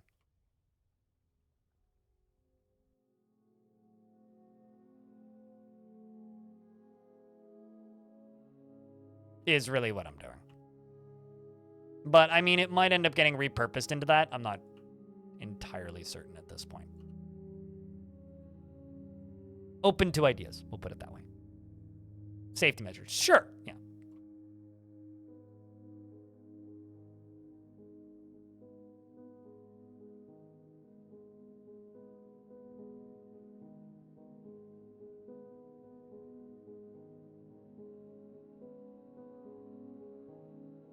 But yeah, we're trying to make Dwarf OSHA happy because up until this point, that front entryway has been kind of less than safe, shall we say?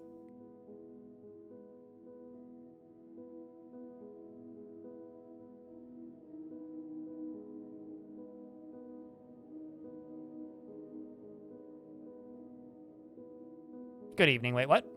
How are you?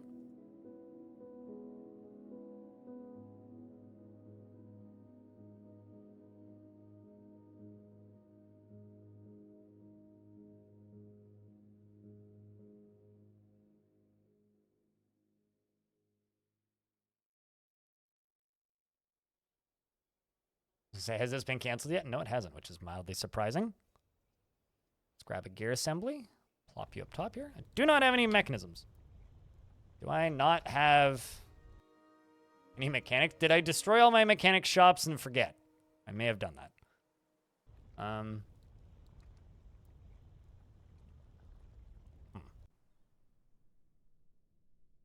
Well,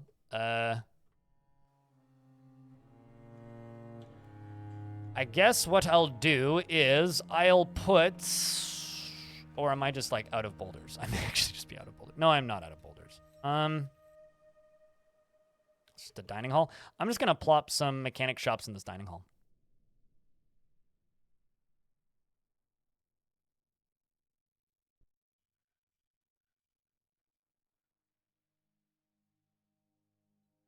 Is dirt not magma safe? I'm not building the pumps out of dirt. Walls and dugout structures do not get melted away by lava, if that is the question. Unless they're made of ice.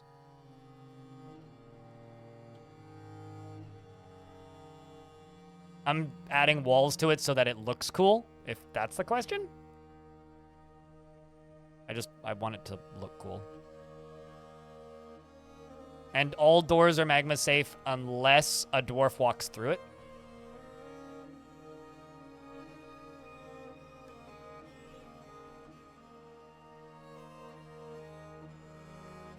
Of last night at work, somebody smoked some pretty strong stuff in the warehouse. Our truck got pulled in because the smell just blanketed the entire section for a bit. Gave you a headache. Gosh, that sucks.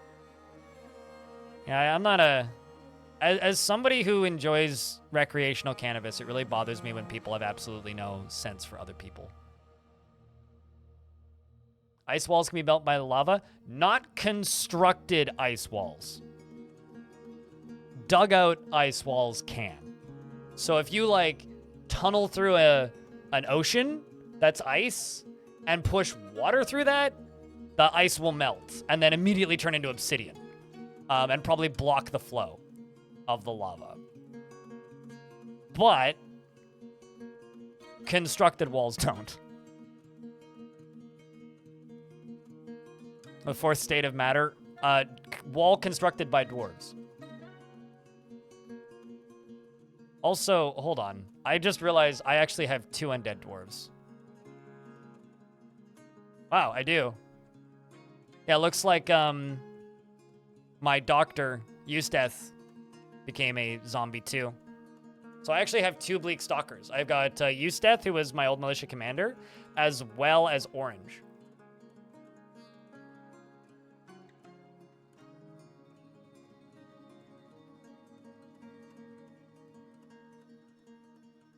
Can the doctor still be a doctor? Like, can the surgeon still be a doctor? Zombies are exactly the same as normal dwarves, except they don't have feelings. And they don't sleep or eat or drink. How did that happen? It happened because there was some necromancers that attacked us, and some of my dwarves got caught out by the zombies and the necromancers. And then the necromancers res them.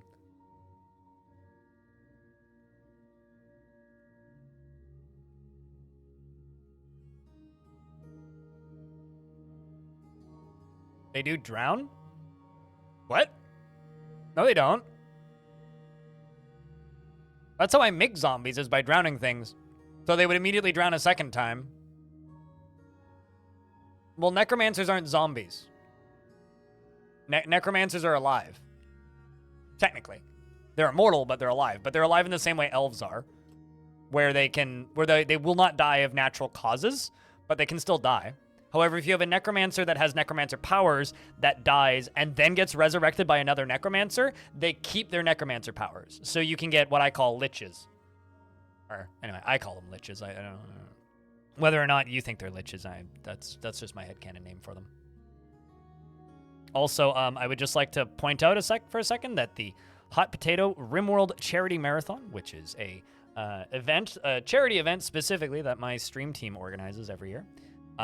We did one for Dwarf Fortress as well. Has already raised $6,000 US for Doctors Without Borders. So can I just get a round of applause for that? And she's currently sitting at $6,017.17 in 5 hours, which is pretty good. We did 12,000 when we did the Dwarf Fortress one earlier this year. You posted in DF Talk. Is that what you meant by stairs for the aquifer? Hold on. I have no idea what I meant because I don't remember the conversation. What in the world are you doing? That is not what I meant. I would never do that. Do not do that. Christ. Go watch what I did in the Waterlungs VODs, is what I mean. I mean, you could do that. I wouldn't recommend doing it that way.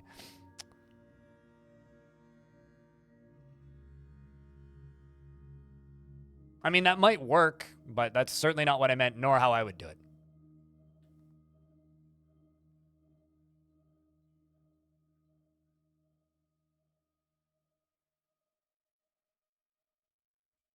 Well, a lich is just an undead necromancer, or like an undead wizard, I think. So I call them liches. If they were named David, then I'd call them lynches, but...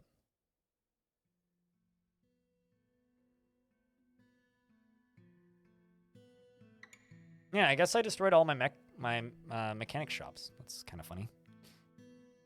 What's up, Sai? How's things?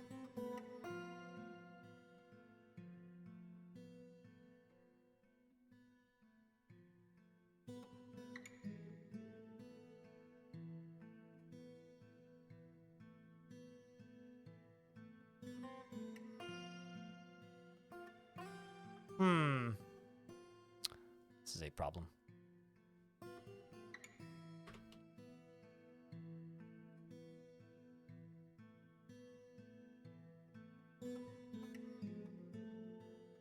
That looks weird. It's visually very confusing.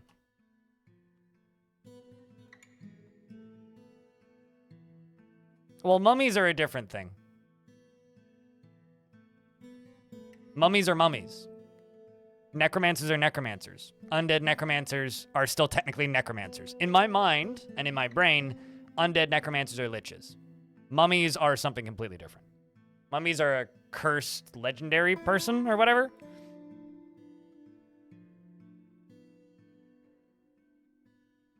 And died. Well, yeah. Fortunately, in Oni, dupes don't matter. They are a resource and not a... They are an expendable resource and not a memorable character, so... As goofy as they are, fortunately, you don't need to worry about it so much with them.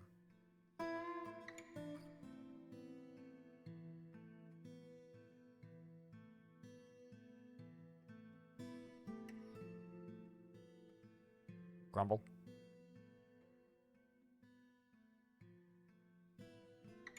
Go out of their way to trap themselves? Probably. I mean, it wouldn't surprise me too much if they are intentionally goofy or intentionally dumb. Speaking of games that are not indie games that still sometimes get told or get indie game awards, if you ever see Clay games being awarded with indie game awards, just remember Clay isn't technically an indie studio. Just because we're talking about Oni. I think Dave the Diver is maybe the most egregious case of this, but still up there.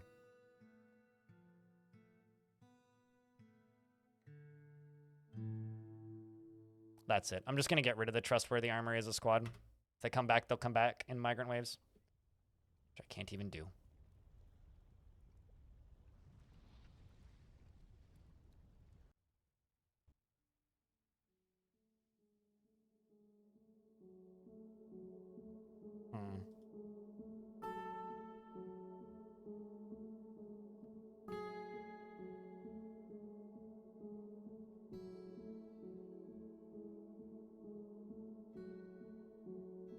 Indie has been reduced to an aesthetic. I mean, to be fair, this happened to indie music ages ago. But yeah, very much is just an aesthetic. Man, I'm so bummed by this whole squad. And you know what? I'll give them a little bit more time before I actually go in and completely remove the thing. Just remember, when it comes to the Game Awards, if Dave the Diver wins Best Indie Game and Larian wins Game of the Year for Baldur's Gate, just remember, Larian is an indie studio. Just remember that. That's all that you need to remember, is that Larian, who made Baldur's Gate 3, are an independent studio. They're a big indie, but Larian is an indie studio.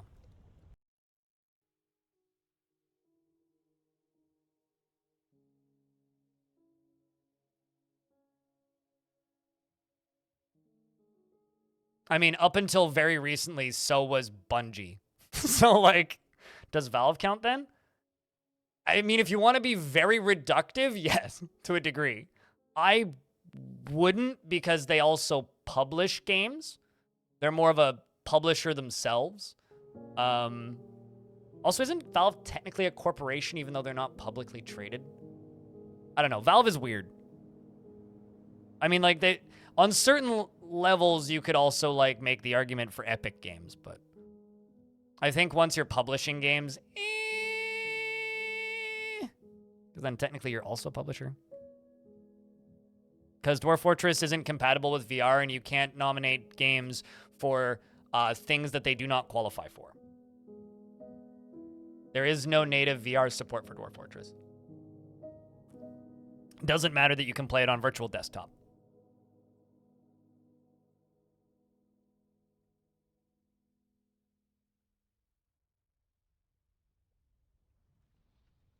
Oh man, the second this gets installed, it's going to immediately start spraying lava up here. So is anybody in here right now? No. Okay. Well, I'm going to suspend this actually because I need 2 more mechanisms so that I can connect this bridge to one. And I'm actually just going to make them out of steel. We'll make 3. Pretty sure they need coke to actually do that.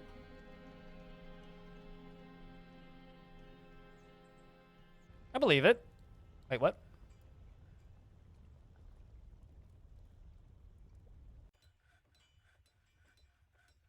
For you, all games has the same VR support?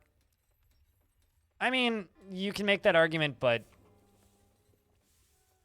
when it comes to the classification of their... we're being hit by a vile darkness force. I'm just going to do this.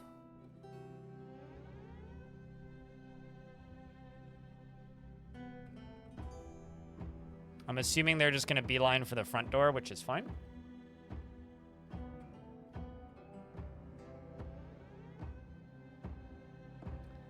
I will bring these 2 squads up here.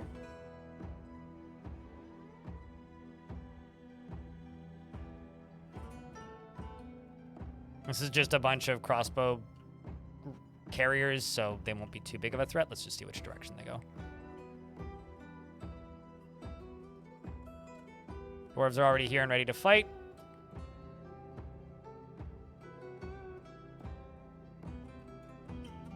Yeah, if the mechanism for the floodgate isn't magma safe, it destroys the mechanism and the floodgate. So you certainly do want them to be magma safe. Here come the dwarves here to shoot bolts. We're going to start shooting bolts as soon as the baddies arrive. We're already firing bolts. Flying steel board strikes the goblin thief in the lower leg, chipping the bone. Goblin thief comes down here, immediately gets hit by a bolt. There's a human bowman walking down here, immediately drops his bow, has probably been hit by multiple bolts at this point, as well as getting stabbed in the upper arm by a steel spear, which is probably doing a lot of damage to you. And then your arm falls off, which is very unfortunate for your arm. V-Boy Chaos over here is running in to go do some damage to this thief who is trying to run away and not very successful at it. I assume the dwarves will come back unless Chaos is out here doing more damage to things. Okay, he starts to come back. That's good. Did any of the goblins go this way? Not that I'm seeing. Okay. Keep waiting.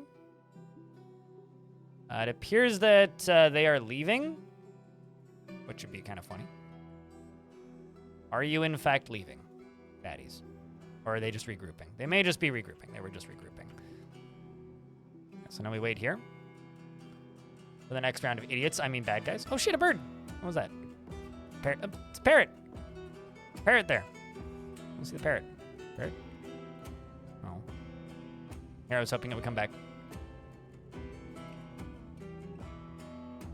Here come Goblin Bowman. He was exasperated when caught in the rain. It's no longer raining now, though.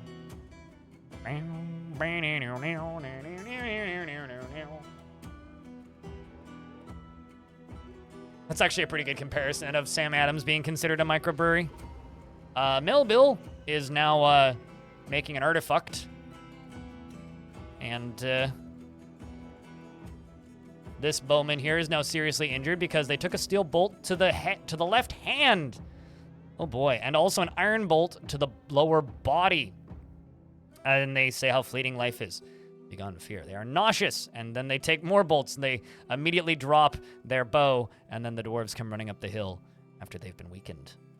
And that breaks the enemy siege, methinks.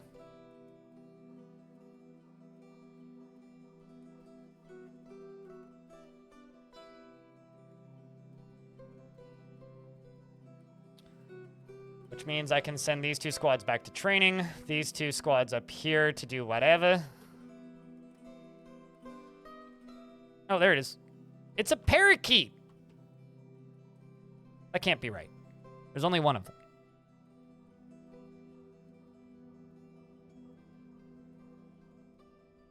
It's a single key, obviously. Such a buggy game. All right. Machine Cat, why are you in prison? Parakeet, pretty much, yeah.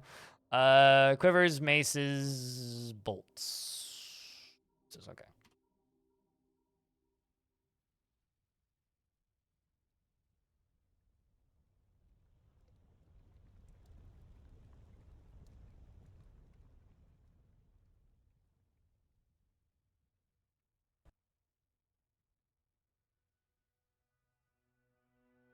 All right.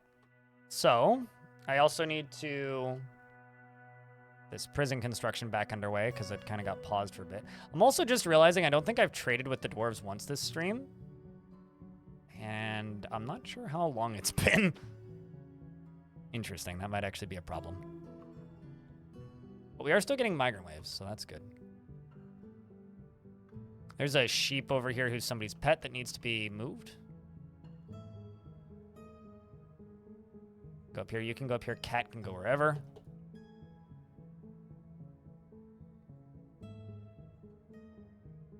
Gonna shear and spin.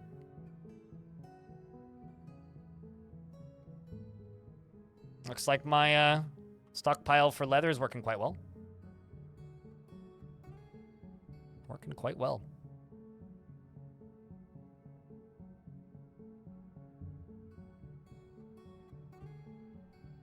All right, so what was I doing? I had something, I was working on this. Go back up here. Okay, so I need the ability to turn this thing off, which is very important. Make the lever out of mudstone mechanisms. This can stay suspended. And I will connect this to the bottom one down here. This one here is spinning, so you can be turned back on briefly. And while that's on, I need to turn this back on. And I will be back in 2 seconds, chat. I'm just going to go use the restroom.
Good news.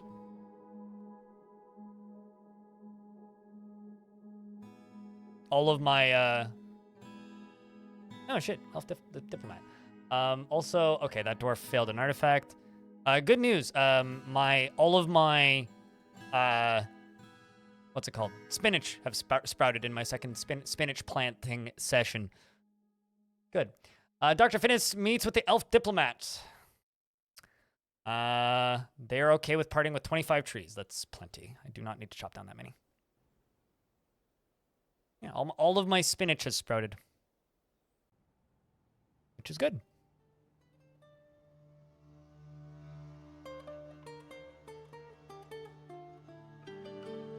Okay, let's go down to here.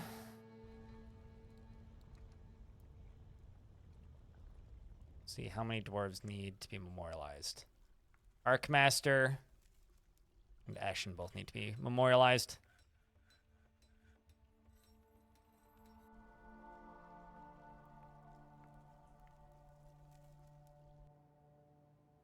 Okay, 1 bucket of water there. We need 2 buckets of water. Might be you. Nope, you are going down.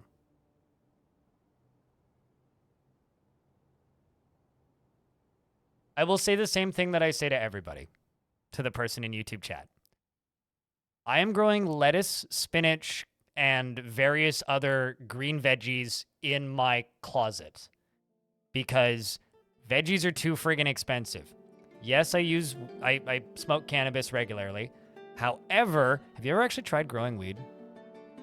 I live in a country where it's legal. Shit's a pain in the ass. It's hard as hell to grow. You have to sort out male and female plants. They get big. They stink. No, I go to the store like a grown-up and buy it. No, lettuce is way too goddamn expensive, especially for organic lettuce. Some spinach, feta, or savory pastry. Salads initially. Once I actually have a surplus, then I'll figure that out. No, this was from here. This is from last night. Here, I will find my freshest sprouts. This is actually lettuce. This is buttercrunch lettuce, and right there is where all of the spinach has sprouted. This is actually buttercrunch lettuce. Do I grow from seed? Yes. This is all from seed. I mean, if you're buying like seedlings for lettuce, you're wasting your money. I mean, this is also lettuce. These ones were planted about 2 weeks ago now. A little less than that, week and a half. So, yes. I'm also growing radishes. And eventually I'm going to start tomatoes in there for when summer rolls around. Yeah, because I live in a normal, society. Okay. You link this lever. So this is a DF hack feature that lets you swap materials. So steel and steel. I'm going to link this lever to this. And I need that done. Once that is done, then we can turn this thing on. Yeah, I'm going to try doing bush beans in my closet because I don't want to do vine. I normally grow vine beans when I grow beans outside. Here's the thing. I have every single feature of DF Hack disabled with the exception of the search functions. And I only just enabled those 2 weeks ago. I don't use the vast majority of the features of DF Hack. I never used it on version 47 or prior. I would occasionally launch a different version of the game with DF Hack installed just to debug things and fix things. And I will stop using it as soon as those features get added, basically. I'm using the quality of life features. But no, I've played with DF Hack for the last 6 months on this version. Normally what I do is I disable overlay. So it disables literally every function of DF Hack. Basically, I treat it like a command line. It's like, you don't need it, but especially when streaming, it can be useful. But you certainly do not need it. I grow tomatoes outside. I don't want to grow tomatoes inside. They take too long to grow inside, and where I'm growing plants is right next to all of my camping gear. So if I were to grow tomatoes inside permanently, I would be concerned about things like thrips and aphids getting into my apartment because I leave my door open all the time, even in the winter. And frankly, I just don't want to risk that. So I'm sticking to more short-term plants. But I'm thinking about bush beans because I do actually have space for mini bush bean plants that I have. They grow about yay big, and you get like a bundle like that out of them. But tomatoes also have a relatively strong scent. Yeah, so I'm being cautious because somebody in the YouTube chat asked this earlier, but yet I have grown weed myself before in this same closet, and I don't want to make the same mistakes I did then. Before weed was legal. I mean, what? I would never break the law. Definitely not. What?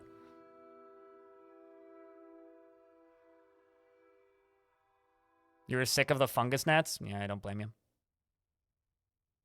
But yeah, no, most of my gardening for bigger plants I do at my community garden plot, which is $60 a year, and it's 9 by 9 meters. So I have quite a bit of space over there.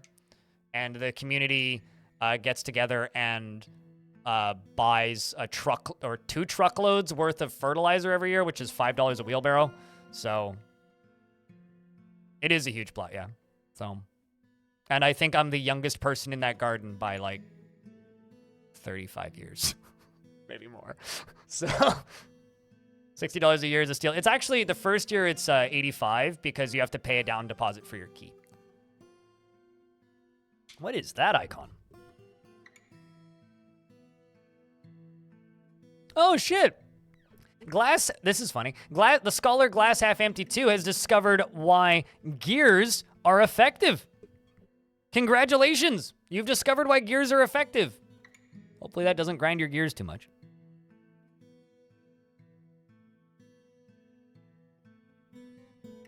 Maybe grow mint or parsley. I wouldn't grow mint or parsley in a fish tank. I would just grow that in a pot on a windowsill, but mint is a weed and will grow anywhere.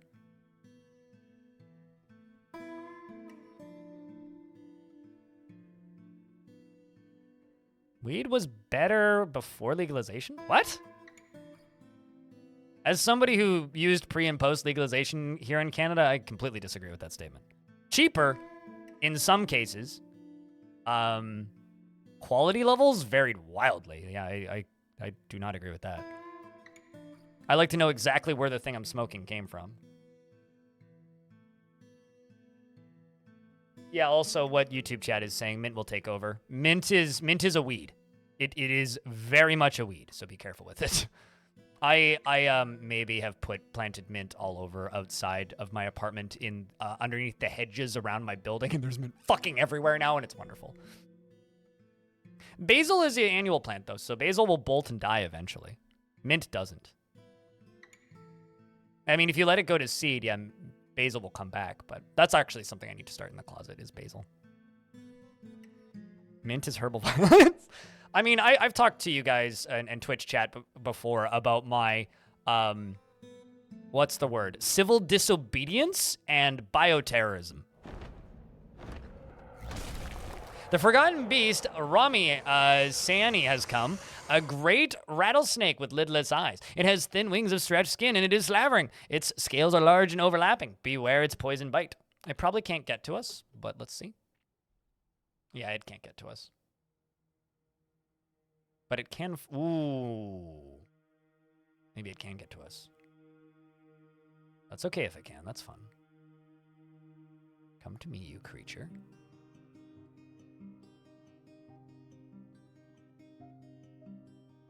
The Ocean of Echoing. Good name, too. It's fighting with a bunch of birds. Chamomile I'm scared of raising because it has a pretty strong scent, and ants love it. So I'm a little scared about chamomile.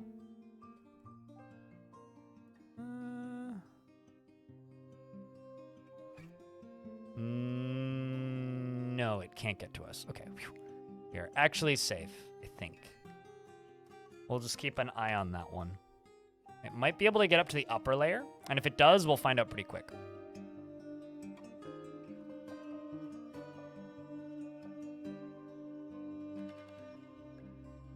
Also, hey, Merlin Buff, what's up? Rip to those investments.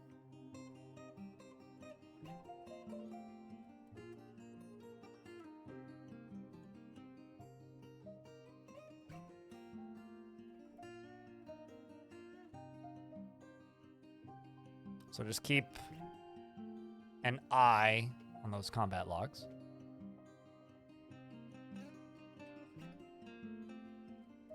You were harvesting some one summer and it nearly knocked you out with how strong it was, and your parents were using it in their soaps? Wow. Sheesh. That's impressive.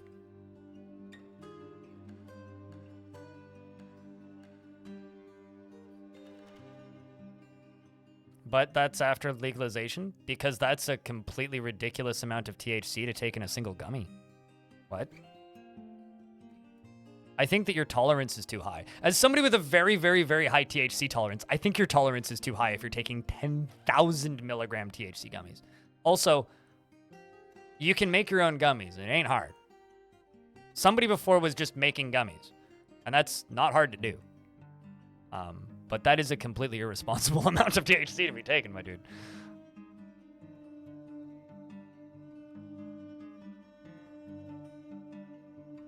So I don't know if I agree with this weed was better before legalization thing.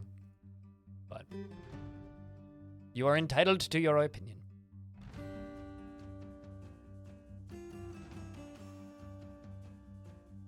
I think the most that you can have in a single serving of anything is 100 for legal sale here. I know that there are a couple brands that get away with higher percentages by saying that it's 3 servings or whatnot.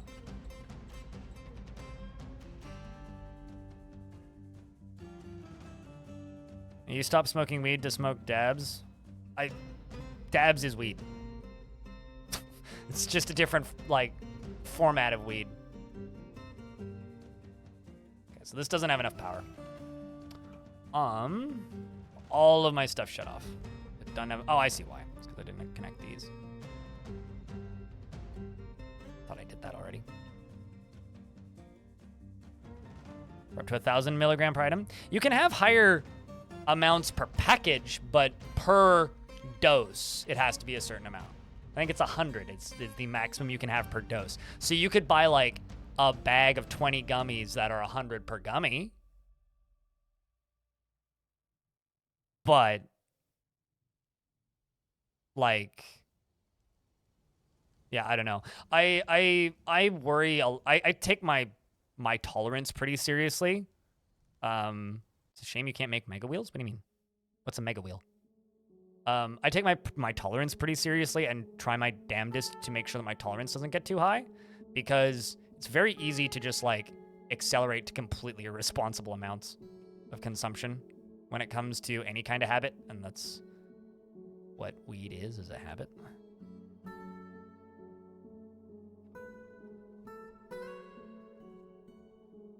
But I don't know.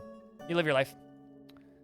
But I would just recommend making your own gummies, because I make my own gummies sometimes. It's not hard. It just takes a little bit of time.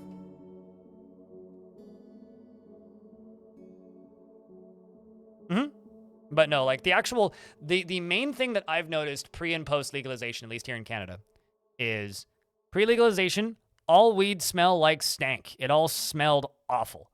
Regardless of who was smoking it, it smelled like shit. And they've more or less bred that out of all of the legal strains, which I really like.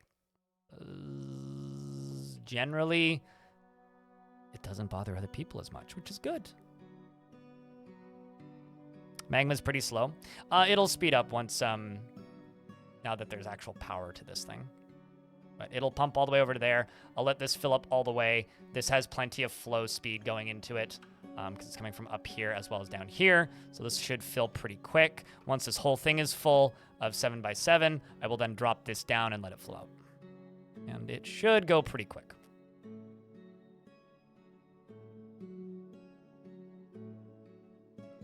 And like for somebody, if you wanted 10,000 milligram THC gummies, okay, buy a high THC concentrate tincture, learn to make gelatin, get a jelly mold, and make your 10,000 milligram gummies.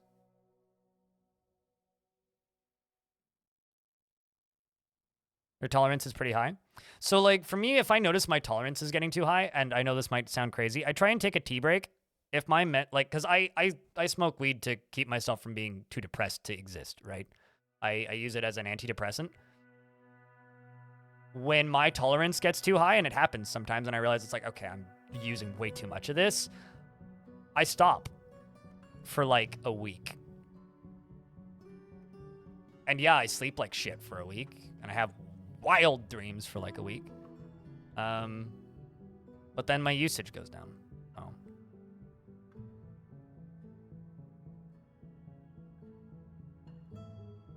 Yeah, I mean, we all have our reasons, right? You do what you have to do, dude. I get it, but I am always going to be perplexed by people who say that, like, weed was better pre-legalization, because it's like, accessibility-wise, at least here, it was less accessible. It was harder to get. You had to go talk to sketchy people to get it. You risked fines. You weren't allowed to use outside. You'd get in trouble with landlords very easily. You never wanted to be stopped by a police officer if you had it on you. Like, the amount of stress that it caused. We're in an ad now. The amount of stress that it caused, the amount of anxiety and concern when trying to purchase, like, all of that stuff. Oh, if I don't have THC in my system, I straight up just can't sleep. But that's because I've had insomnia my whole life, and I don't like insomnia pills. Your goal is that if you're going to smoking and it's only going to be around the holidays, but you want to spend most of the year sober. That's a wise thing to do. Don't do drugs. Do not do drugs. Like, just straight up, do not do drugs. The stress is real? Absolutely. Like, I can completely relate to that. Gummy maker thing online. Oh, really? That's kind of neat. Yeah. No, I mean, making gelatin and making your own gummies is super easy. Very easy.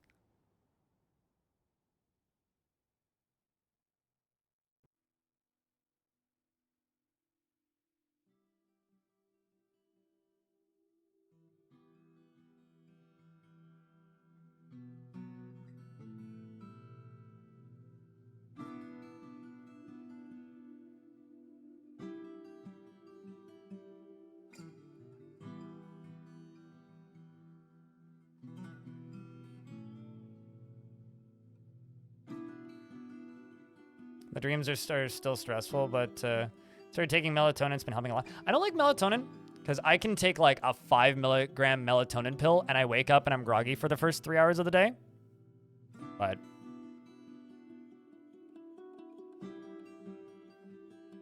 oh, really? Your GDPY? That's awful.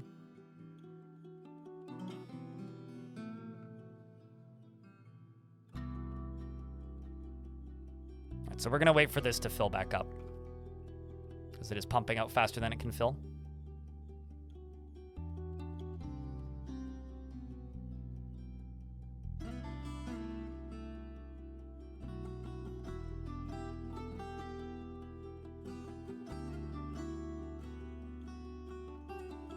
You've been able to do that your entire life. You were surprised to find out that other people didn't lucid dream. I can lucid dream, but usually when I lucid dream, it's just to force myself to wake up.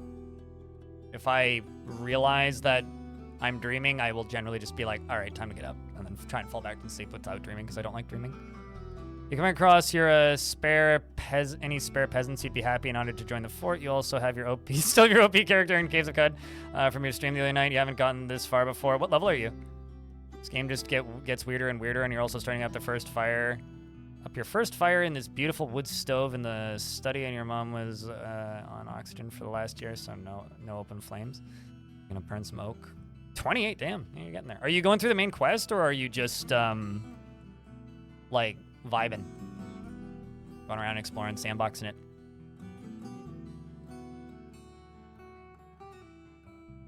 What I do is around, because I go to bed around 11 every night, I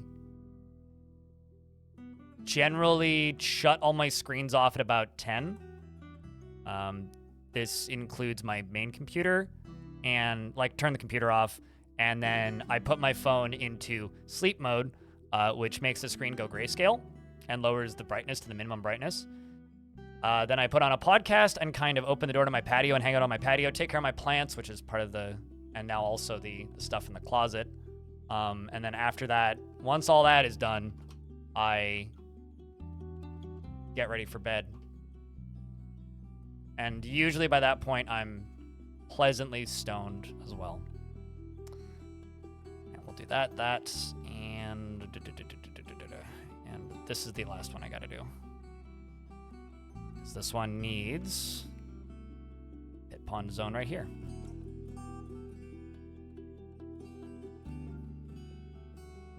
You just fell into a 1x1 pit. How do you get out in Caves of Cud? I have no idea. Good luck. I can't help you. You jumped into the pit or fell into the pit, or use a recoiler if you have one. Otherwise, you die of thirst eventually. Speaking of migrants, though.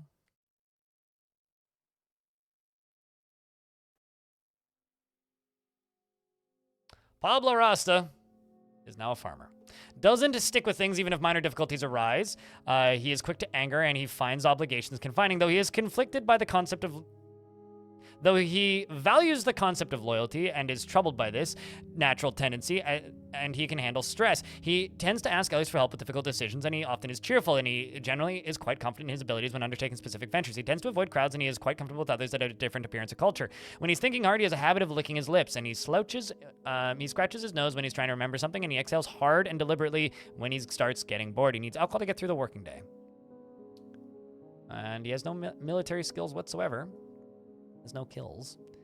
Dreams of creating a great work of art and personally values good craftsmanship and doesn't respect the law. And that's a Keat, who belongs to Pablo.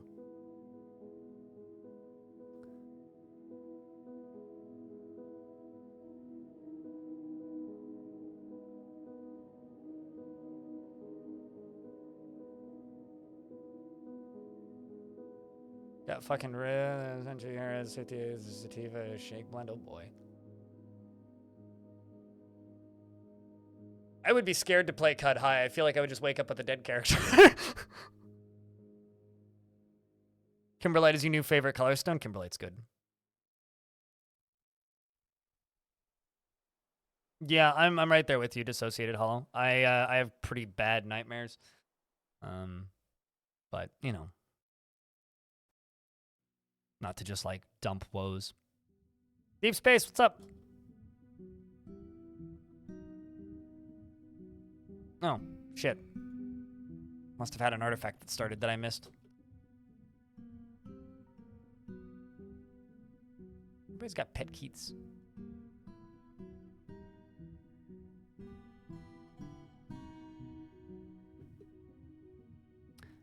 Forcing you back to office work midwinter and you're trying to figure out how to make that work with just a motorcycle.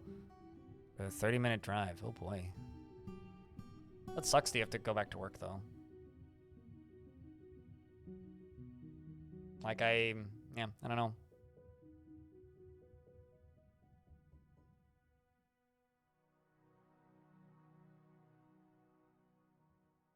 You dream only like once a month? Why so much?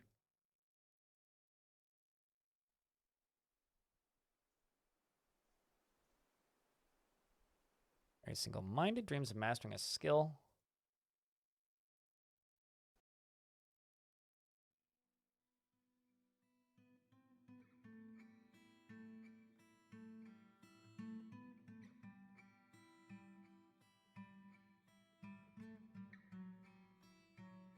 Dwarf already has some military skills, so might as well give them the job.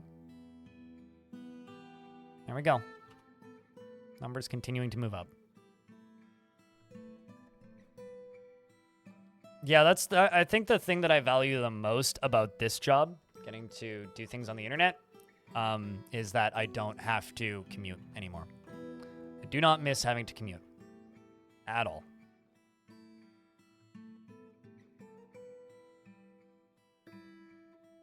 It's not worth dying. Yeah, motorcycles kind of scare me. My little sister kind of wants to get a motorcycle, and this kind of makes me go, interesting. That's mildly terrifying. Speaking of mildly terrifying, let's dump a bunch of lava in this lake. So we're pulling this lever, which is going to remove this drawbridge right here. When this drawbridge disappears, the lava is going to flow down and out this way. So let's watch. Pull the lever. Just not the wrong lever.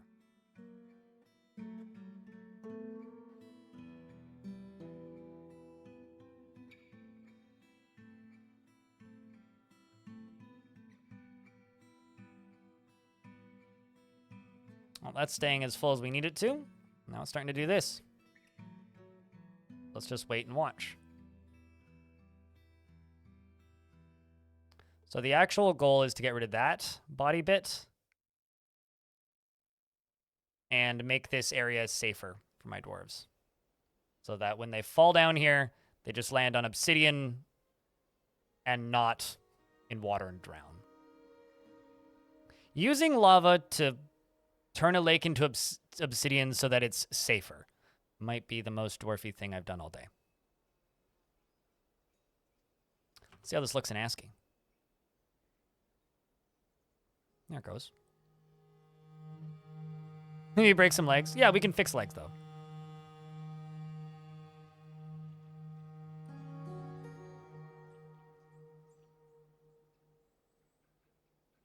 Castle above the Black Lake. Yeah, there you go, Merlin's fan. The Blackened Lake. You know what we should do, actually? Is I should go through, and we should chisel this all out. And I should fill this level in with obsidian. But constructed obsidian? But that would be way too much effort. Maybe I should just go in and, like, wall off the edges of this so it looks more rounded. Or, like, dig up and remove these chunks.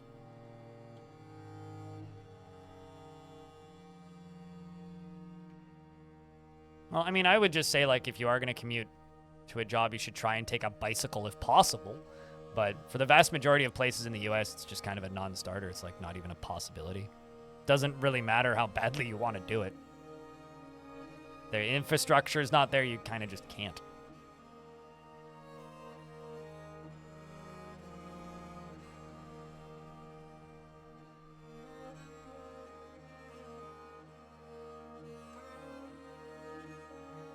Yeah, I feel like there's a lot of legislation that needs to catch up with electric bikes. Because, like, I'm currently in the market for a bicycle. Not an electric bicycle, just a bicycle. Because the bike lanes where I live have been improving drastically in the last year. But I ain't buying an electric bike. And whenever I mention I want to buy a bike, people are just like, well, so you're getting an electric one? No. I mean, I could, but, like, I would never put it up to speed. And, like, also, what's the point of having a battery that will die eventually on a bike when you can just get a bike?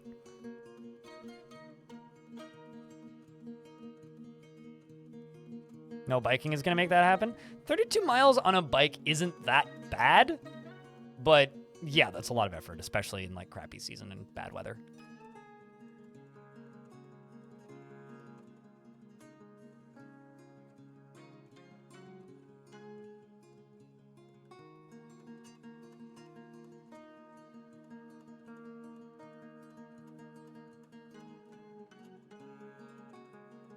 Ever heard of some of the new solid-state batteries? Like, are you talking about the batteries they're putting in the bikes? Because, yeah, I'm aware.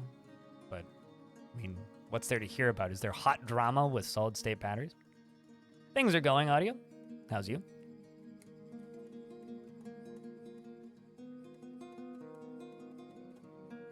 I mean, running is quick enough to kill you if you go from running speed to stopped and you land at the wrong angle, Trevor. Like, let's be real here for a second.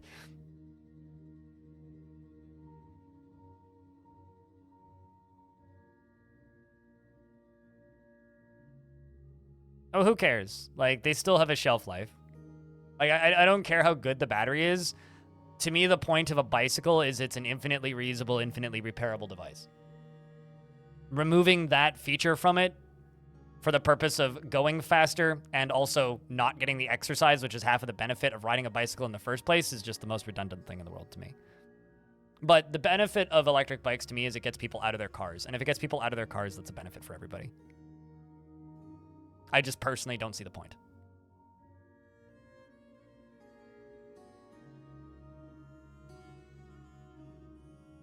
Uphill coming home sucked. Yeah, that's called exercise.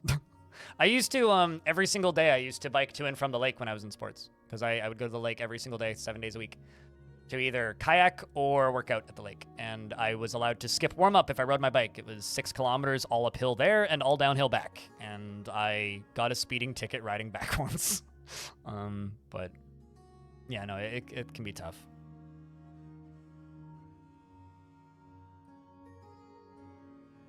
Two years ago, I tripped on a vone? What's a vone? In the backyard and broke a shoulder. Wow. Wow. Is that even possible? Yeah, you can technically get both DUI charges on bicycles as well as speeding tickets on bicycles. It was a school zone, so the speed limit was 20, and I was on my dad's long-distance racing bike. And according to the police officer who pulled me over, I was clearing 55 kilometers an hour down a hill on a racing bike. I wasn't even pedaling that much. Like, I wasn't even trying. But when he found out I was 15, he just said, thank you for wearing a helmet, and gave me a warning and told me to go away. So, it was fine. Fine, okay. Like, I was reading that as phone initially, and I was like, what?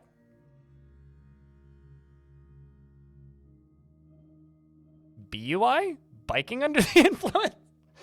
But yeah, no, I mean, that's why it's just like, do not, like, one of the things that keeps happening here at the very least is we have those rental scooters, right? People keep getting really drunk and then renting those rental scooters and going for rides and then getting pulled over for being absolutely obliterated and then getting knocks against their licenses and DUIs for riding a scooter. Which, personally, I think that's hysterical. But also, that really sucks. And you don't want that to happen, especially if you need your driver's license for whatever reason. And you were looking at the one that was muted? That's funny. Was I out of sync or something? Also, like, the thing about exercise is, like, it's what? 30 days of doing the same level of exercise in a row and for it to stop sucking or whatever? It's really something that takes a while to sort itself out. All right, I can just let this run. I can just let that do its thing. I could probably widen this by one. Right there, maybe. But it's doing what I need it to do, so. I just kind of want to fill this whole zone up with lava. I just have to kind of keep a little bit of an eye on it. All right, I need something to do. What are we working on? What's the status of this dwarf? Eustace of the Fabulous Tomes. Okay, so you are quite good at what you do now. You are a novice ambusher who is rusty. Meanwhile, Tobes is a competent ambusher. We did take over that tower down there.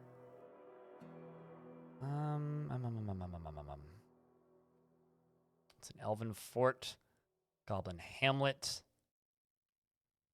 goblin pits. I'm gonna send Brassors and the Fabulous, and we are going to raise this location. I'm sending out my 2 squads.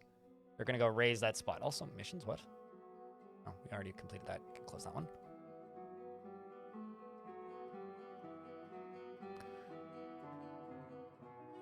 Running through it. So, I think you have to be on a vehicle to get a speeding ticket. Motorized or otherwise. Also, we have badger soap. What kind of soap do we have? I'm curious. We have alpaca soap, badger soap, giraffe soap, Drunian soap, and wild boar soap. Congratulations.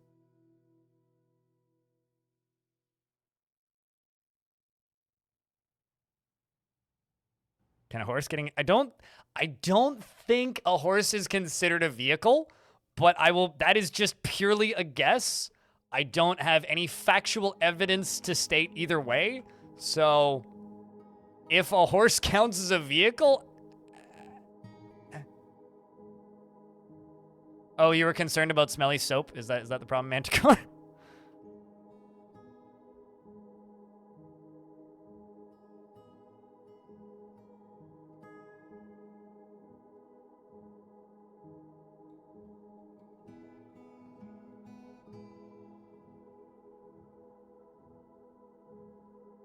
We're trying to imagine the packaging of such soap. Hello, from Elfie's phone. Well, hi, Elfie's phone.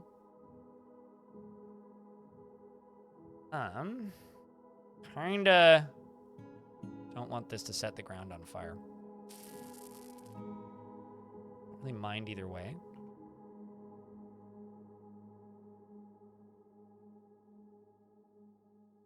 And he said, shit, the horse knows the way back. I ain't trying. Chat, can you please post a beer?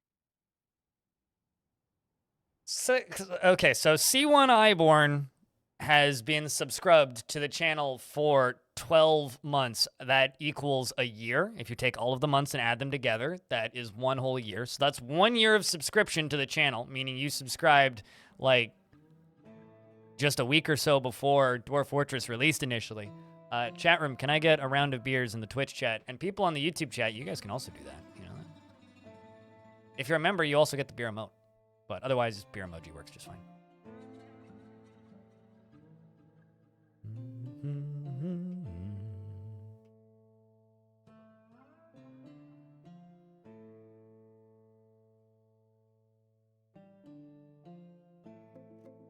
Why is there blood? Okay, it's goblin blood. That's fine. Like, why is there blood there? I'm scared by blood. Got a ticket for operating an intoxicated horse. Wouldn't it be operating a horse while intoxicated?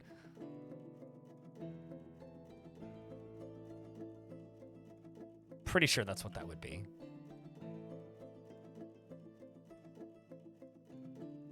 Also, I don't know how you would operate a horse, but...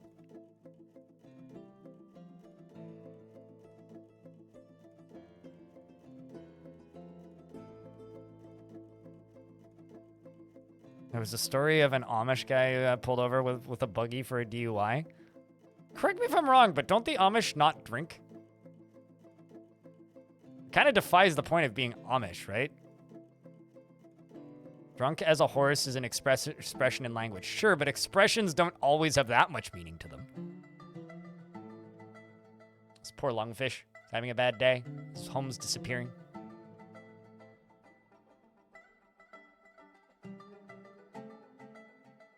Amish definitely drink. I thought they were not supposed to, though.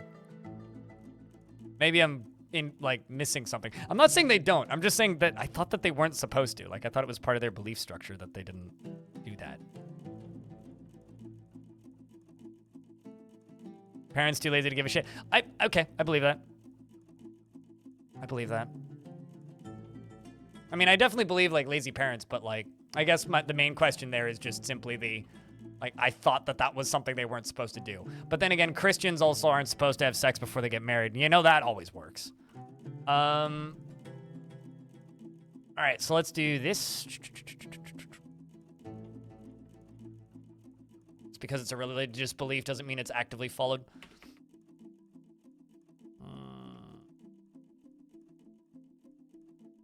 Kind of racing against lava right now. We'll just let it go. It'll be fine.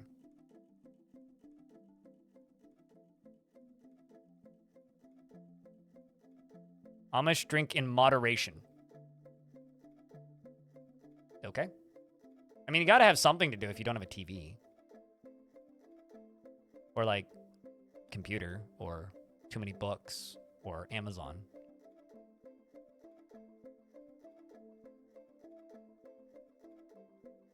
This is a big-ass lake.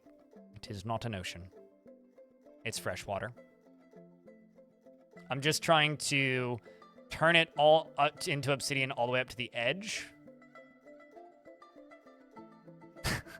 Moderation would be a good name for a bar. You are correct.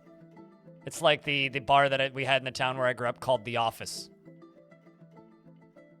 Which was also a pretty good name.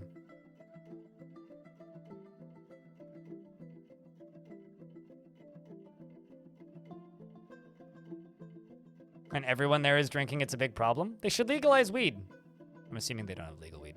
Our alcohol sales went down enough when weed was legalized that they actually, like, the liquor board here started complaining.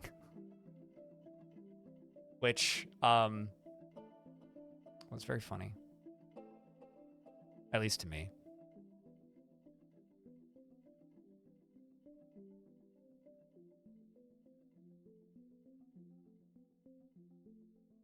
is also in charge of weed. Oh. Well, there you go then.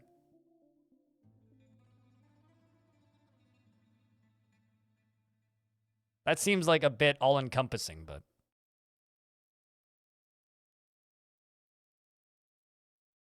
Wasn't there an emergency alarm notification test outed a few Amish of having a cell phone? I mean, let's be realistic. You should probably have a cell phone in the current year. It's probably not a bad idea to have a cell phone. Okay, I'm gonna just kind of wait for this to hit here, and then I'm just gonna use a pump to pump the water out of here.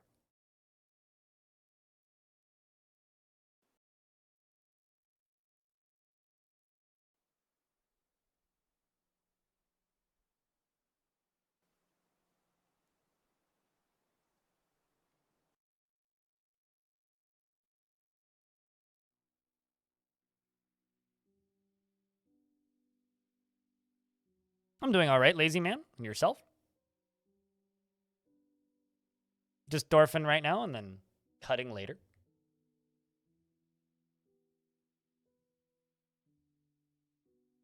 I like how it said cutting later. Cutting? Cutting? That's not a word, I know. But stupid closed captions can't understand me.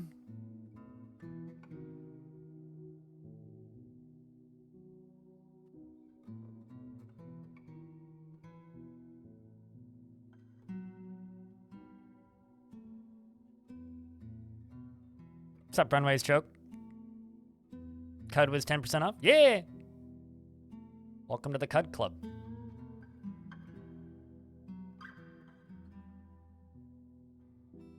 Okay, well, that area can get pumped out now. But this area is not too big of a threat because we don't end up fighting up there much.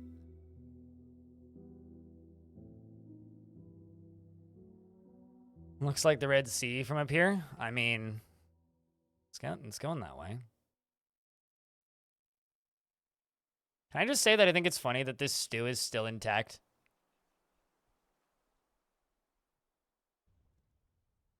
That stew has been there for multiple years.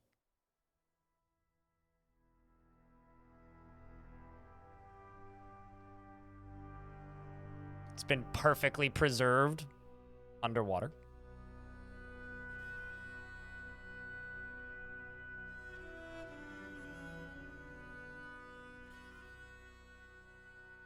Well, this is all obsidian. All right, so I just need this to go 2 more forward, and then we can shut the whole sucker off. Well, actually, maybe not. I do need it to go 2 more forward here, though. Cover this off. So kind of want this to get as much up to the edge of this as possible. Is it dangerous, stew? I mean, it's just a stew. They're probably still edible. I mean, because I'm going to pump the water out of here or dig it out. And I have a feeling we'll get that stew out of there. Because I kind of want to get the weapons and the steel out of there. There we go. One more tile up. This backside is starting to fill up quite a bit.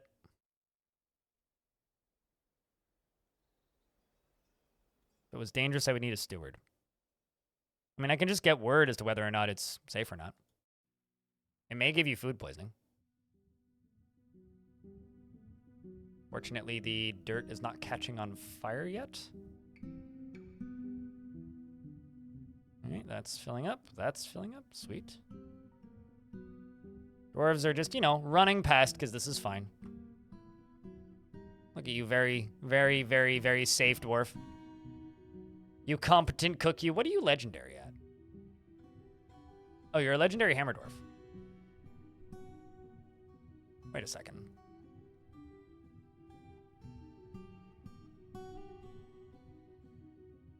Well, if you're a legendary hammer dwarf, might as well put you in the squad.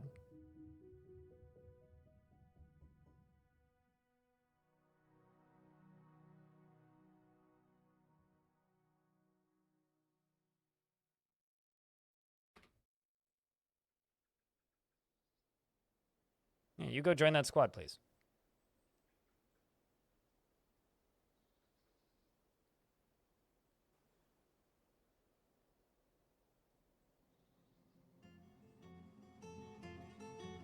Just gonna put them both on constant training.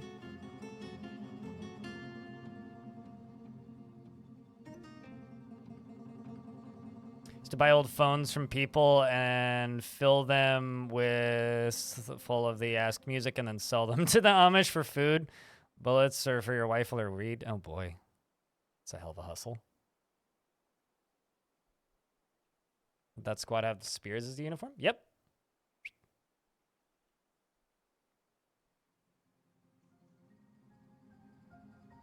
And I don't care if they need to relearn it. I'm not gonna let them use hammers. I don't have much in the way of good materials for hammers. All right, that's probably enough.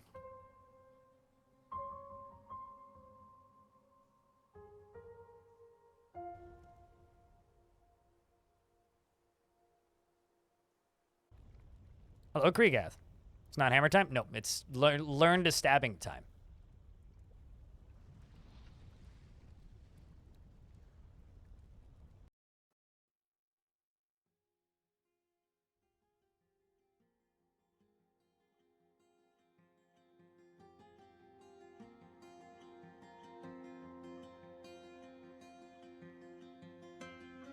I mean, some of them are pretty self-explanatory, though, Xade.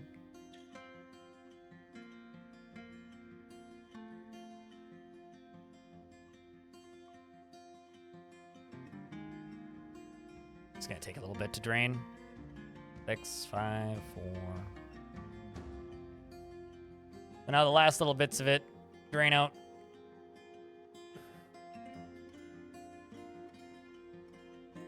Oh, you only understood half the game before. I see what you're saying. I see what you're saying.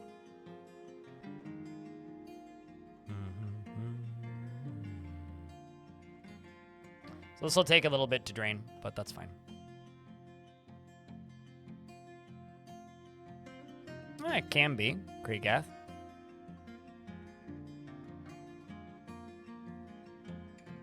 Well, that'll dry up pretty quick. We'll just let them do that. All right, so I was working on this leather working zone right here, so let's finish this.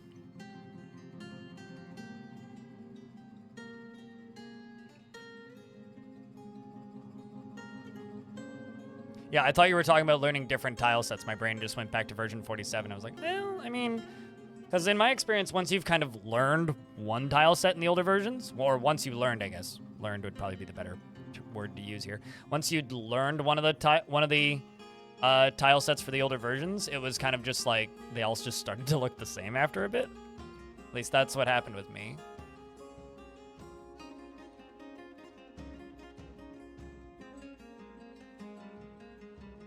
Is there a Discord for this Twitch channel? Yep, there's a link in the description. Multiple, in fact. Multiple.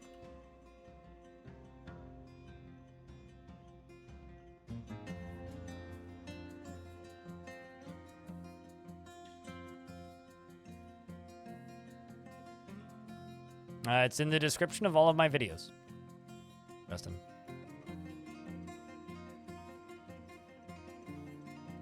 There's also a command here. The join code is simply blind.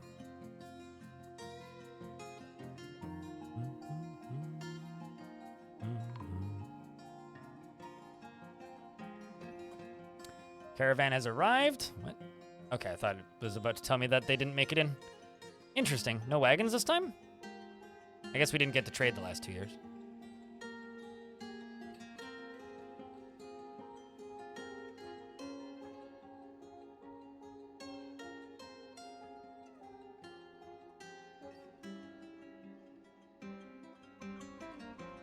Look like text. No, there's definitely links, but yeah, they can be tricky to find sometimes.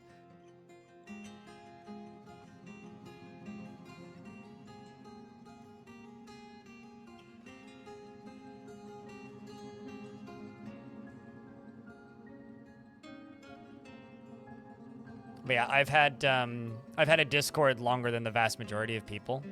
My Discord server was made during the Discord beta, meaning it was like vastly outdates the majority of Discords. My Discord is old, is what I'm trying to say. And we're stuck in an ad, but I'm just trading.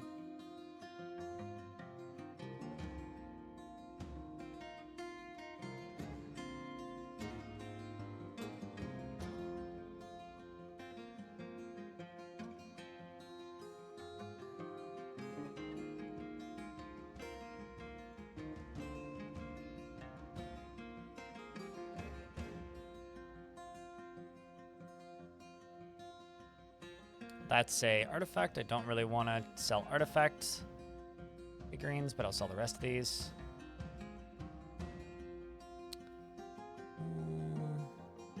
Let's just start selling shoes, because basically everything that isn't in somebody's inventory already is abandoned, and we want to sell it. So copper high boot in the middle of that. That was probably from the siegers.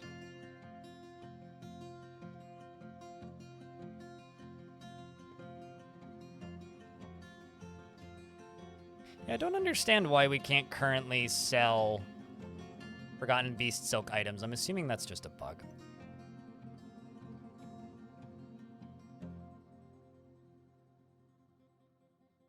And where a bunch of random goblets, gloves, and gauntlets. I can speak.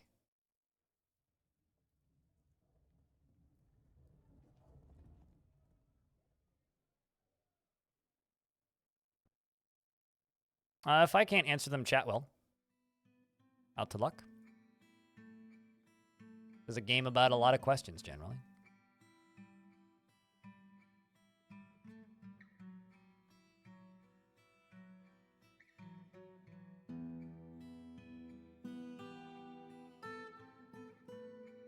$700 items, we'll take it. That'll do.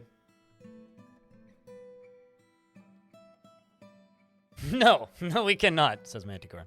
There's also a room on the Discord, which is DF Questions, which is usually not as fast as Twitch chat, but if the stream's offline, that would be the place.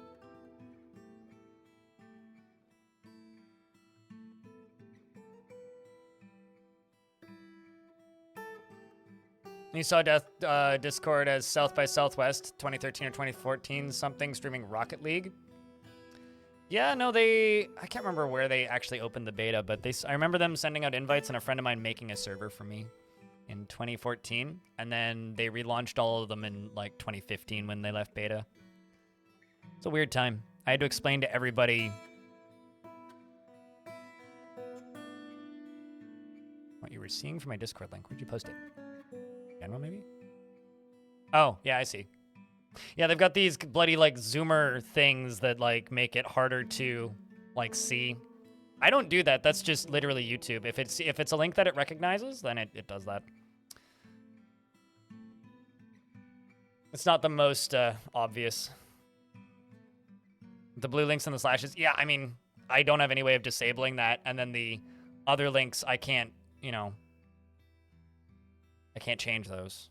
So, but that makes sense. Completely understandable.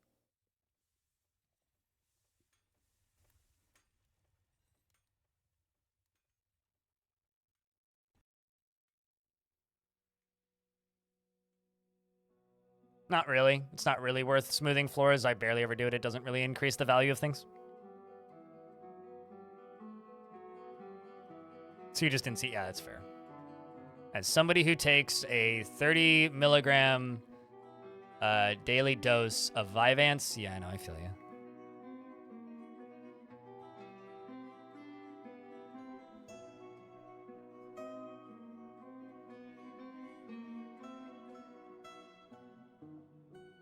Best trap for knocking things over? I would use bone bolts, probably. Stockpile linking? I'm too dumb to use stockpile linking. Didn't Tekid do? So there's, I think Tekid made a stockpile management video, but it's for version 47. Which we really need to pester him to make more videos because he hasn't uploaded in 11 months. Didn't he do a video on stockpile management? Yeah, stockpile logic. Give and take, but this is... So the logic is still the same. I don't have a tutorial on that, Elfie. The logic is still the same for linking stockpiles, but it's the old UI.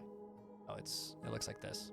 But I would watch Tekid's video, because Tekid is much better than me when it comes to logic and automation. Note to self, Pastor Tekid. I've given up pestering Tekid, so someone else has to. Because he'll write a script and it'll be 2,000 words, and then he'll rewrite it and it'll be 4,000 words, then he'll rewrite it and it'll be 8,000 words, and then he'll start editing it, give up, and then throw it out and start over. And I think he's been doing that for the last 11 months. And then there's me, where it's like, I decide I'm gonna make a tutorial, and then I ad-lib for 20 minutes and go, fuck, that sounds awful, delete it all. Ad-lib again for 10 minutes and go, yeah, that's all right, cut it down to 4, and then that's the tutorial. So, yeah, I don't know.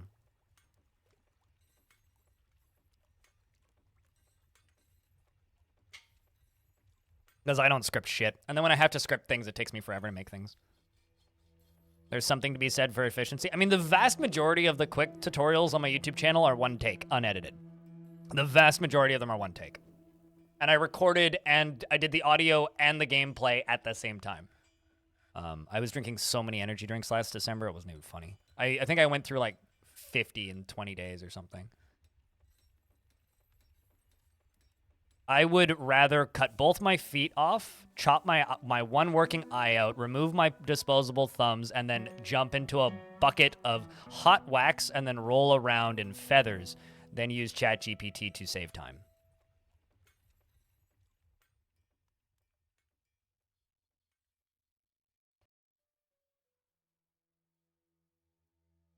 The more recent ones I've done, Psi Omegas, are multiple takes with multiple cuts and edits.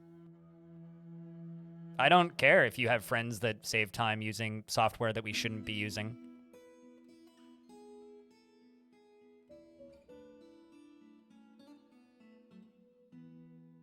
I don't think we should be promoting the use of recreational destruction of the internet. So, it's ethical concerns. It's ethical concerns, number one. Number two, I don't use scripts. Scripts slow me down, so I'd rather just not use scripts. And three, why would I steal somebody else's work to save myself time? How is that still my work then?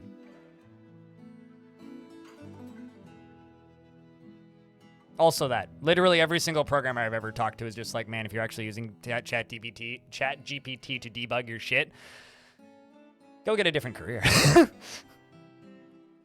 But no, I would rather do literally anything else with my time than use fucking large language models to do stuff. All right, let's get the rest of these memorialized. How many still need slabs? Okay, I just need to place the slabs.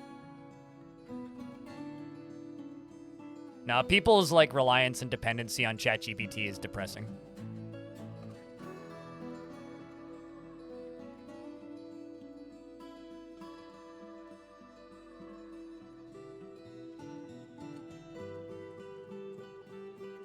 Imagine spending a ton of time getting really good at using a piece of plagiaristic software so that you don't have to do the job that you've trained for.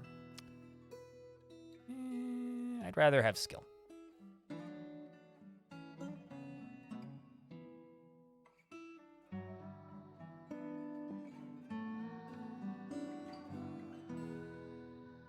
You were using it to supplement ingredients and recipes? See, I just know how to cook. Oh, that's not an issue for me.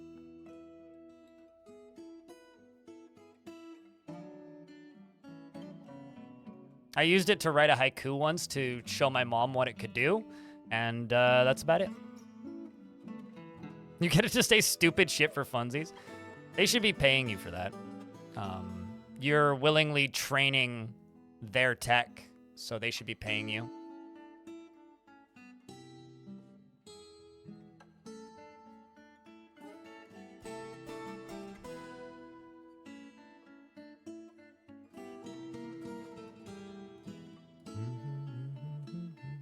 It would drastically degrade the quality of the game, that's for sure, Krigath.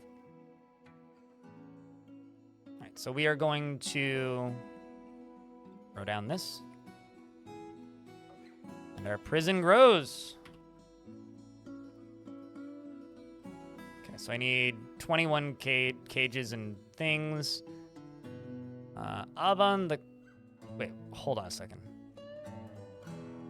I need to check this dwarf again.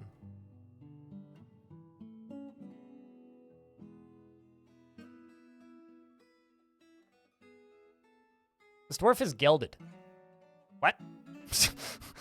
The hell happened to you? I'd be pissed as well. What the fuck?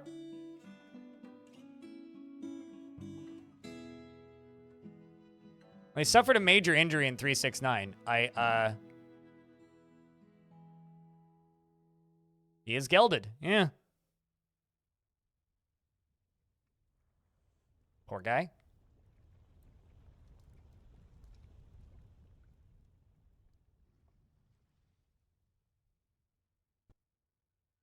Sure, Justin. I know how to cook. So I wouldn't run into that issue in the first place. You can keep, like, defending ChatGPT all you want. I'm going to continue to slander it and insult it and say mean things about it because I genuinely feel that we shouldn't be using the tech publicly, period. You can keep talking about it and defending it, but I just want to warn you, you are in a location full of people who generally agree with the streamer. The streamer here extraordinarily dislikes, if not hates, large language models and art models, okay? So if you want to keep arguing and talking, you can. But all that's going to happen is I'm pretty sure most of the people in this chat are just going to continue disagreeing with you. Or ChatGPT's feelings? Certainly. I'd love to hurt poor ChatGPT's feelings. It deserves it. Manic Eraser.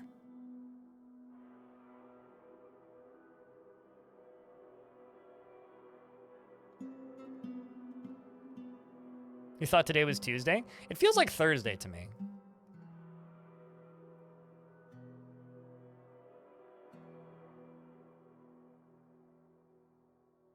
I'm not trying to be aggressive. I'm just trying to explain to you that you're not going to win this argument, so give up. But if you consider that to be aggression, and if you think that someone having a different opinion to you, that something shouldn't be used and is a bad tool that shouldn't be allowed in the public hands, and if you can't pick up on that, and you can't drop the subject, then sure, I can see why you would think that I'm being aggressive. But I'm not being even remotely aggressive. I'm just simply explaining to you this is not an argument you can win. It's Thursday in Australia. True! Maybe my brain thinks he's in Australia today. All right, where was I? I was going to do that. All right, I scrolled down here and then I got distracted and started working on the other thing. Place this down. No, those are already been placed. Great.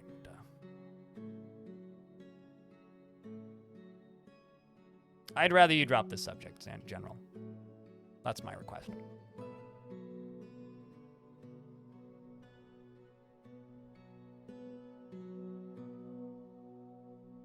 I really think it's very interesting when I explain to somebody to drop a discussion. Like, this is the second time this has happened today. When I explain to somebody to drop a discussion because you're not going to win it and all you're going to do is disrupt the chat, as diplomatically as I possibly can, and then people just turn around saying, you're being aggressive. Bruh. What do I got to do to not be aggressive to people? Jesus Christ, people are such goddamn babies these days. Or I'm like, you know, being rude and insulting. It's like, mate, what? Anyway. Keep calm and carry on, I suppose. Second today, yeah.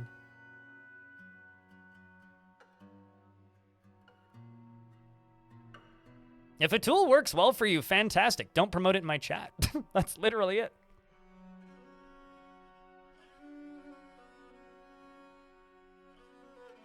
All right, let's just use Mudstone for these. Well, I mean, they'll obviously have to go consult ChatGPT for advice on how to bail themselves out of this argument.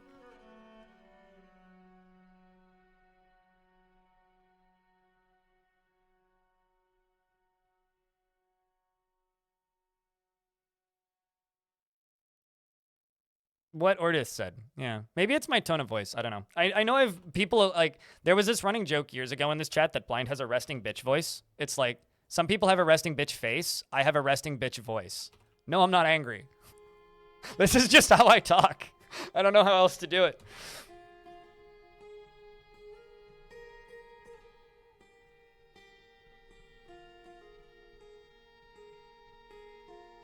I'm not talking to you. I'm not talking about you. I'm just talking in general. It's X8, you're good. Don't worry. You are good.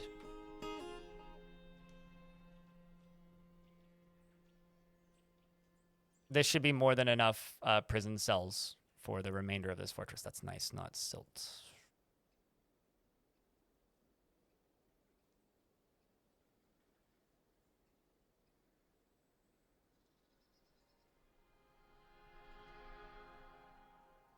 Stop calling me angry. You're not I'm not angry, you're angry. What? All right, let's go along here. I could probably put like a little office down here or something. Maybe a bedroom. Actually, this could be the hammer's bedroom. What I could do. I'll do something with that eventually. My voice reminds you of a teacher? Oh, God. What are some of the immediate goals in this fort? So I have a command for that. It's exclamation point goal. But the goal for this fort is to kill every single necromancer tower in the world. Which I'm working towards, but currently is on pause because I lost my best squads. Is the simple way of saying it. So because I've lost my best squads, I'm having to train up new ones. So we're currently on hold a little bit.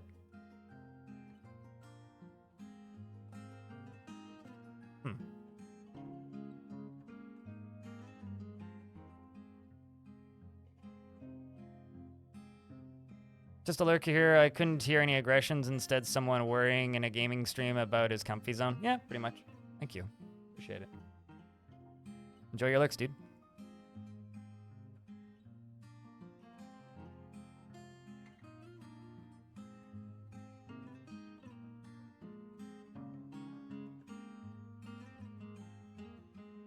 I keep thinking that, like, the burrow must still be on, but it's not. There's just too many construction jobs for these dwarves, I think. How's the space outside doing? This area is going good. Sweet. So now I'm really curious. There's a bunch of meals underneath this obsidian that was dropped down there, oh boy, like 10 years ago in game, maybe more, along with some armor. I'm gonna dig it out and I'm curious if they're gonna eat those meals.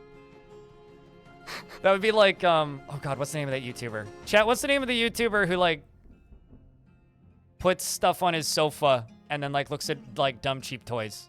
Ashens. It would be like Ashens trying like 100-year-old Jello, but Dwarf Fortress edition.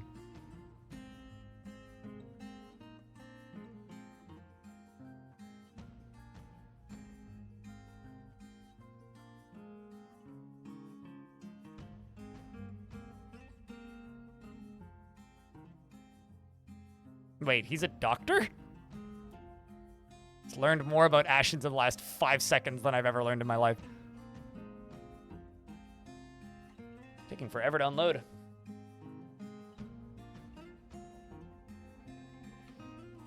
Psychology, really? Huh. New food preservation? Chat, new food preservation method just dropped. No, it doesn't. It just kills mobs. It also doesn't destroy bodies. Nate.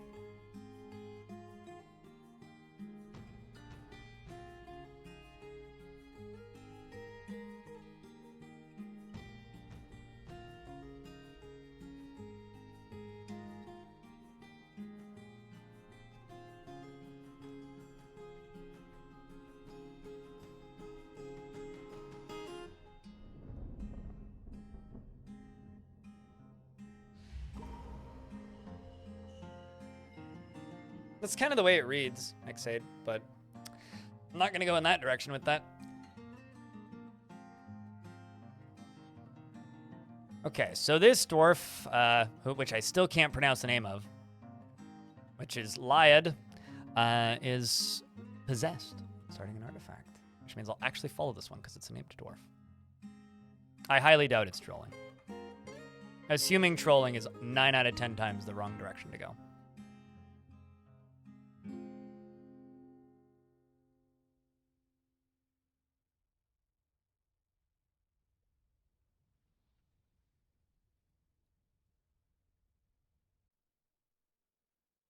No, Xade's making a dumb assumption. Now, I treat my stream the same way I would treat hanging out with friends in the bar. If I don't want to discuss a subject, I end the subject.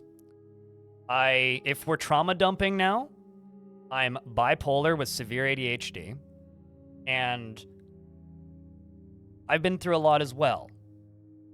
If there's a subject I don't like discussing, I end the subject. The only person keeping the subject going and making themselves the main character here is you, all right? So if you don't want to discuss the subject and you don't want aggression, if somebody asks you to change the subject, isn't the logical human thing to do is change the subject? And if I'm ruining your life or ruining your day or making you feel uncomfortable, the smart thing to do would be to drop the subject and leave. If what I'm doing or what I'm saying is upsetting you, your best course of action is to grab your mouse or your thumb or whatever you're using to control the screen that you're currently looking at and closing the stream. What you're doing right now is you are repeatedly making yourself the main character. You are repeatedly bringing up a disagreement that we had 15 minutes ago, and you are trying to explain your way of speaking, which, while I agree, certainly you can do that. That is 100% a legitimate thing that you can do. The best course of action for you, if I'm upsetting you, is... Why did you just time him out, audio? What? The best course of action for you is to stop talking and leave the stream. And I'm going to untime you out. I don't know why my mod did that.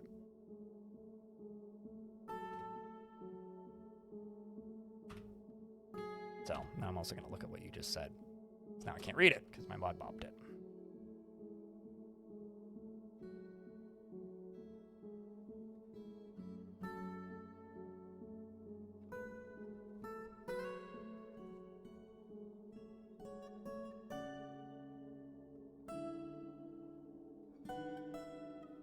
Because you were arguing. That's why I said that chat tends to agree with the streamer. Because generally the people who stick around are people that have similar opinions.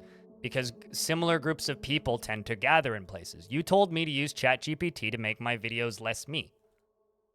So I gave you my legitimate opinion of ChatGPT, which is then it wouldn't be me.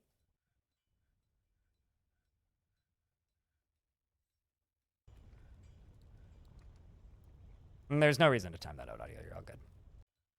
It's all fine.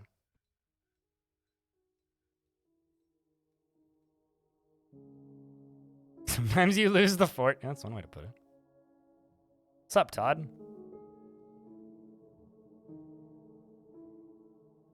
Now remember, just for full clarity, this was because this person told me to use ChatGPT to write scripts for videos.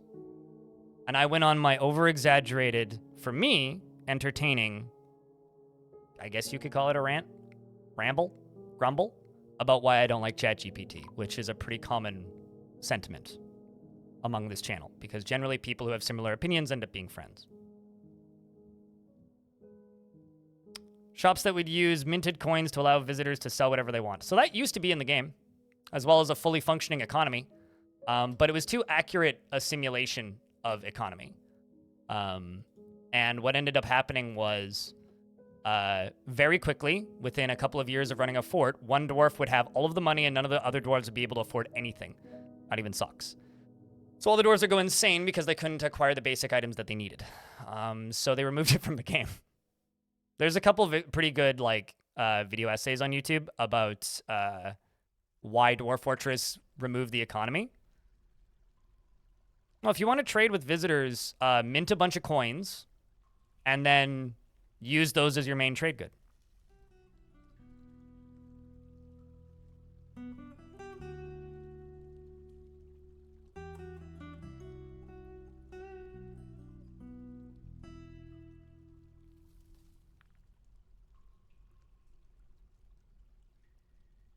Anyway, people can accuse me of changing the narrative all they want. It's still the exact same narrative. I'm just saying it in a different tone of voice.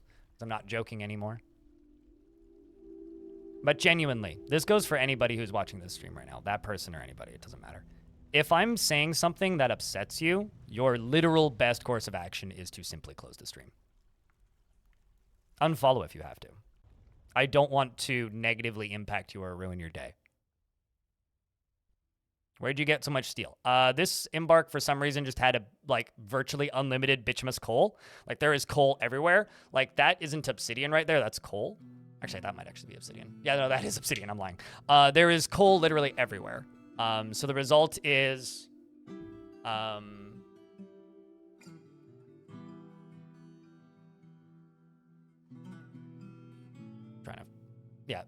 currently I have 714 coal, and we make more whenever it gets below 500. And this embark, the only metal it had was iron. So I dug around until I found a bunch of iron veins, auto-mined all of them, turned them all into iron, and then just like set up a bunch of repeating jobs for steel. I still run out of it pretty frequently, which is kind of funny, but... Coal next to magma? Yeah, don't worry about it. It's a coal mine next to a volcano.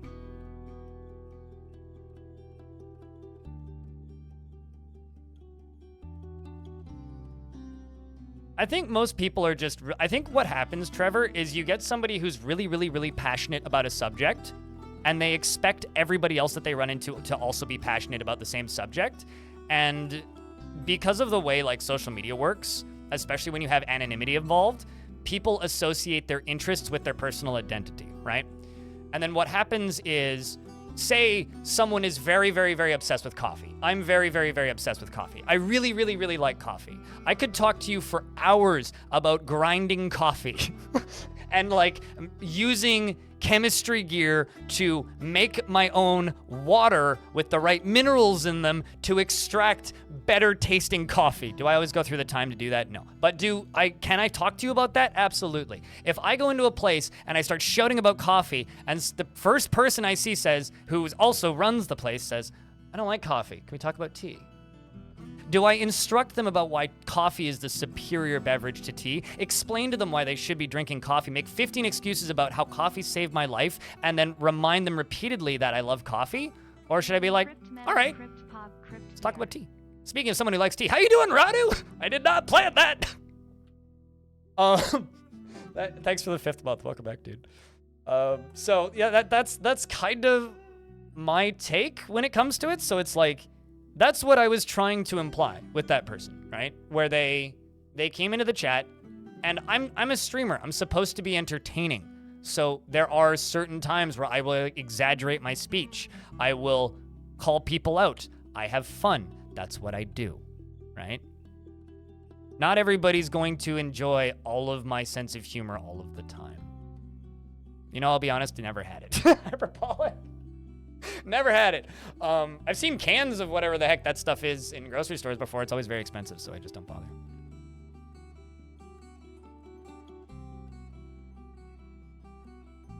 Yeah, and then like, I don't know.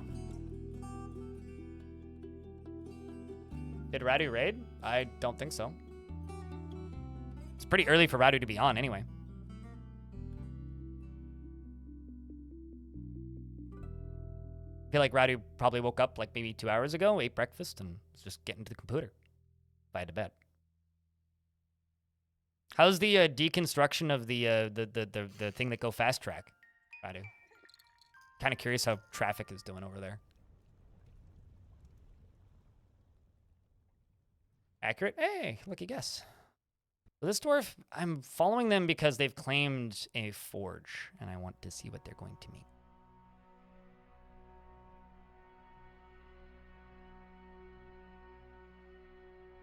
And also, if you have anxiety disorders, like, as somebody with an anxiety disorder, if I'm watching a Twitch stream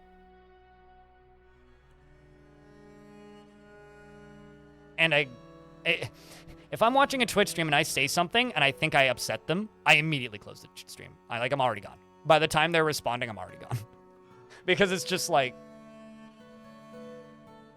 I don't want to ruin the channel. I don't want to ruin the stream. I don't want to ruin the person's day. I don't want to upset people. I don't want to make a bad opinion. I don't want to like ruin stuff. Fuck it. Bye. I'm gone. I'm not going to keep shoving my take down your throat.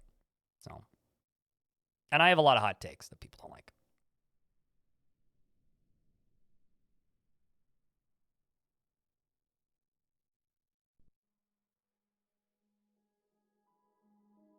Remember when glass was 25C and you could buy 2 weeks of food for $25? I don't remember when gas was 25C because I've never driven. I can't legally drive. So, also, I'm pretty sure the cheapest prices I remember gas being around here when my parents used to drive me around when I was growing up was about 80 cents a liter. About what I remember. I do remember when bus passes were 75 cents, though. They're now $3.15. Forgotten Beast, Onuxamor Stestrek has come, an enormous humanoid composed of solid salt. It has large mandibles, and it appears to be emaciated. Beware its deadly dust. That's kind of scary, but also kind of not. The confusing. I feel that. I like how, can I just say I think it's funny that chat's now discussing tea. Well done. I did it. Yeah, I'm a crass, brash, opinionated person, and I get that, but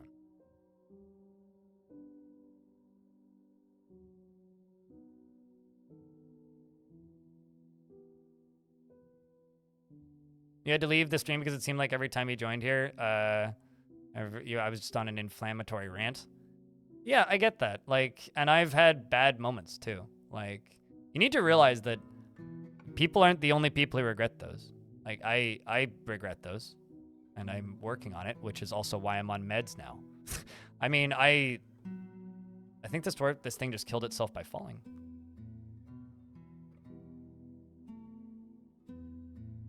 Did you just die from fall damage? Yep.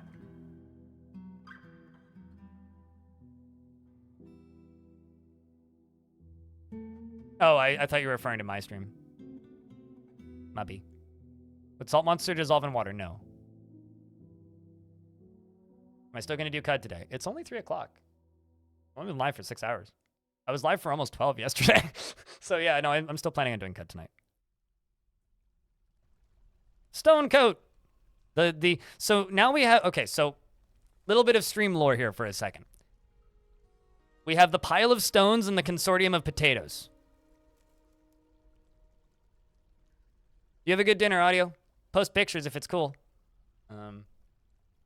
The consortium of the potatoes are all the people with potato in their name. And then the pile of stones is, like, we have stone, we have stone, we have stone, and this is like the 5th or 6th stone that I know of now. No wonder that beast was forgotten. I mean, I already forgot about it, so yeah. It's really fun when they die to fall damage. I once, Dwarf Fortress stuff for a second. I once had it was a Plains Titan that was composed of flame. It had wings and horns, and it shot fire. Like, beware its fire. It shot fire. It was a fire beast that shot fire. So in my brain, it was a Balrog, and it walked onto my map, and I was like, oh god, what in the hell am I gonna do about this? And I'd been clear cutting the forests in the vicinity because it was very flat. And wagons kept having a hard time to get there, so there was wood everywhere. Some of the wood was in trees, some of it was on the ground, there was just wood everywhere. And this creature runs across the map, and as it's running towards me, it suddenly disappeared. And I was like, this was an older version of the game, so it was ASCII, so it was a little bit harder to spot things sometimes. I was like, wait, what? What happened? And I looked at the combat log, it got crushed by a falling log as it was burning the tree above it. It literally had a log fall on its head and it died. Like, what a way to go, man. What a way to go. Anyway, that dwarf has begun a mysterious construction. What are you making?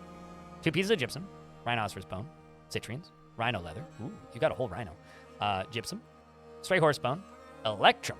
Ooh. It's almost as good, and this was the same fort too. The same fort also got attacked by what I was referring to as the bullshit dragon, or the wannabe dragon, which was a giant one-eyed chicken.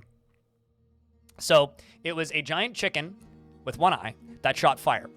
And I was like, well, I'm not going to fight this thing, because I was like, this was when I was properly learning the game, so I was pretty rusty at a lot of things and like didn't quite have military down packed and a bunch of other things. So I was just like, oh god, I'm just going to lock all my dwarves inside. And I was like, well, and this thing had like hung out on the surface for a while. I was like, well, how am I going to kill this thing? All right, I'm going to make a public tavern on the surface. So I just made a zone, a tavern. I made a zone, set it as a tavern, and a bunch of bards and poets started showing up. And this thing would just like eviscerate the bards and poets as they would walk on the map. So, wow, fuck, this isn't working. And then this elven bard walked onto the map with a platinum-bound codex, okay? And threw it at the creature. And it destroyed its eyeball. Then the creature breathed fire on this elf. The elf caught fire. And then the elf's blood got caught.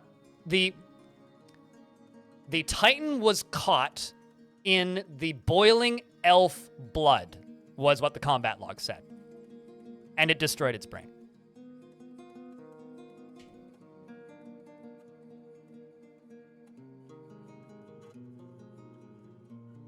So, like, then there was also that one time a dwarf killed a forgotten beast by throwing a dead hamster at it, but, you know.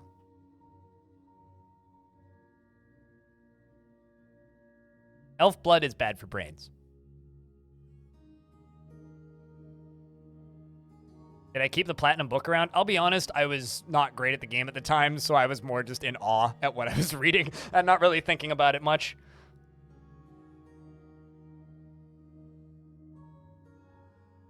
Time to save battery. You have a good drive, Elfie, unless you're already there.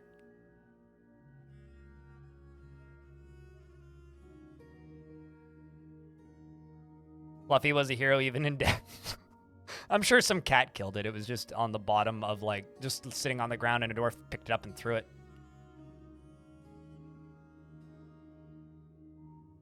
Kill it single-handedly while burning and then went to go drink and boiled alive in a cloud of boiling wine. That is very dwarfy. Did the boiling wine kill it? Is that a D&D joke? It just went whoosh way over my head. I didn't even get it.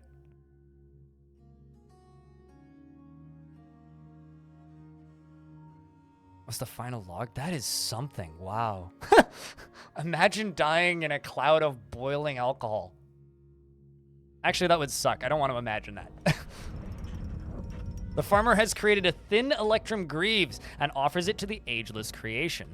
Thin Electrum Greaves. I'm kind of sad that they're thin. I want them to have a sprite.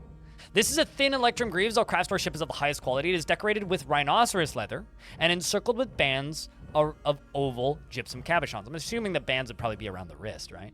This object is adorned with hanging rings of Electrum, probably on the back of the hand, with spikes of gypsum and citrine. That's definitely at the end of the fingers. On the item is an image of a pear-cut gem and horsebone. I would assume that would be on the palm. And on the item is an image of the Charity of Temples, a tall brown recluse spider silk cap in gypsum. Probably on the back of the hand. Alcohol vapor kind of explodes. Yeah, I feel like that would be bad. Let me to reiterate, that sounds like it would be awful.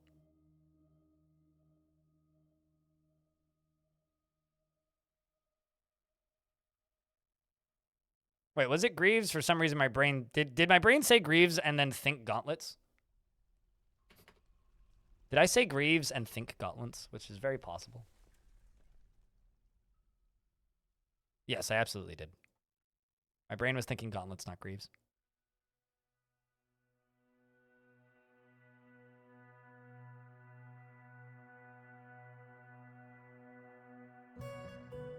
Yes, there's a reason you get scalding from, like, steam faster than pouring water on yourself. All right, let's check out how this is doing out here.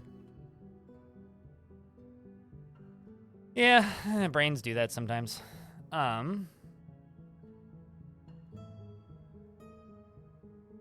Thinking one thing and saying the other.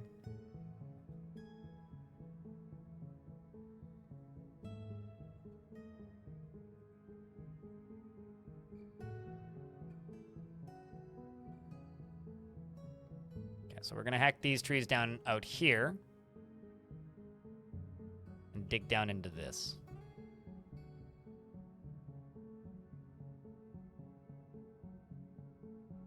Can also start digging out this.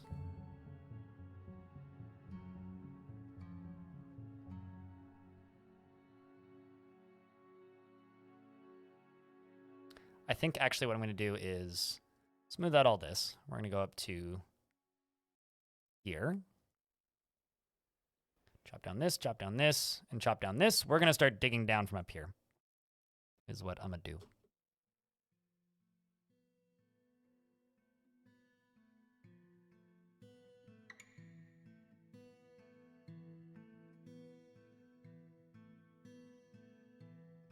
because I want to get rid of a lot of this.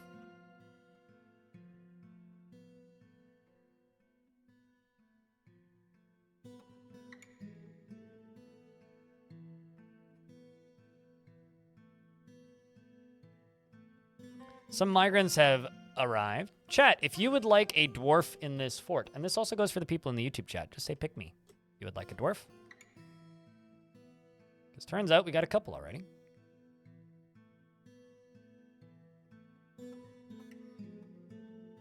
Jet, pack, tuxedo. Welcome to the fort. He truly treasures the company of others and dislikes receiving advice, preferring to keep his own counsel. He can be very happy and optimistic, and he has an active sense of humor. He likes to keep things practical without delving too deeply into the abstract. He tends to be a little tight with resources when working on projects and has a sense of duty. He can easily fall in love and rarely develops positive feelings. He is brave in the face of imminent danger, and he likes a little excitement now and then, and he is slow to anger and he is trusting. He does not have a great aesthetic sensitivity, and he is conflicted by this as he values artwork and its creation. He often bites his nails when he's trying to remember something, and his tongue sticks out when he's trying to remember something. And he often gives his knuckles a good crack when he's thinking. Got a lot of thinking and remembering traits. Personally sees sacrifice as wasteful and foolish, and sees ideas of independence and freedom somewhat foolish, and doesn't feel strongly about the law. Doesn't care and doesn't really value skills related to fighting. He worships Osram.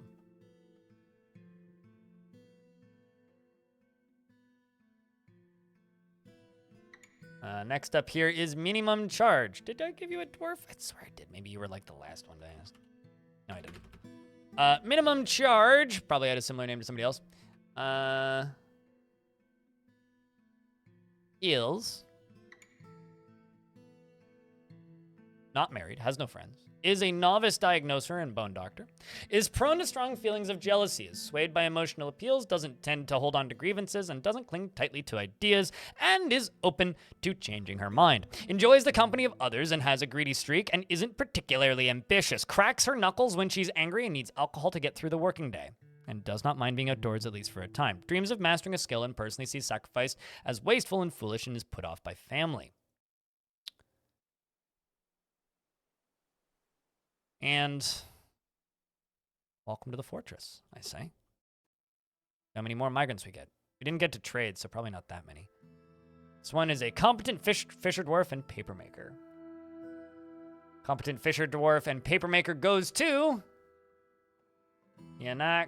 Go. I like that emote. Nate, that's a good emote. Old dude with the maracas. Good emote. And the sombrero.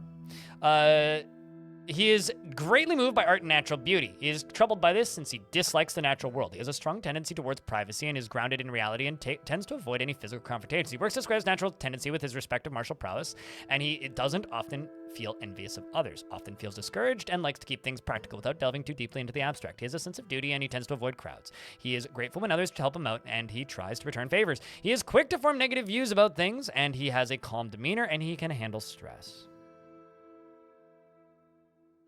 I just look at chat, and the first thing I see is monarch butterflies will eat corpses. What? Where did that come from? What are you guys talking about?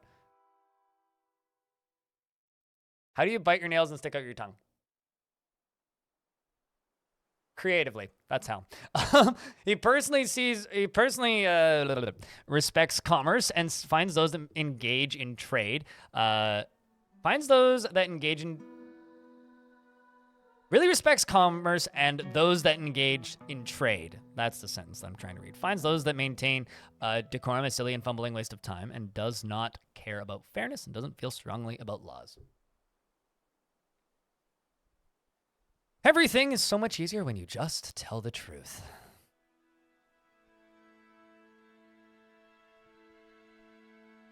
Sometimes honesty is pain, though. This next dwarf with the glorious beard is Radu Constantine. Radu Constantine. Bite your tongue and stick out your nails. That's much easier. Looks like your mom is Baron de Bus, and you actually have quite a bit of family in the fort, including Kabir Grim and A lot of your family's dead. Really, Swifty's alive. He's your cousin. And Iton's your other cousin. Celibot, your old uncle, died a while ago. Although Celibot, I think, actually died of old age. He is unbelievably stubborn and will stick with things even the most futile action, once his mind is made up, oh boy, is frequently depressed and is very slow to anger. He has a calm demeanor and he is quite polite, though he is troubled by this natural tendency in himself, since he finds dignified society to be stifling and silly when properly considered. He is a friendly individual and he has little interest in joking around. That one's not true. And doesn't cling tightly to ideas and is open to changing his mind. He doesn't focus on material goods and does not easily hate or develop negative feelings. He can handle stress and doesn't tend to hold on to grievances. And he needs alcohol to get through the working day. He dreams of crafting a masterwork someday and personally finds maintaining decorum a silly and fumbling waste of time. Does not particularly value loyalty and doesn't particularly value the truth. And you're wearing the normal dwarf attire.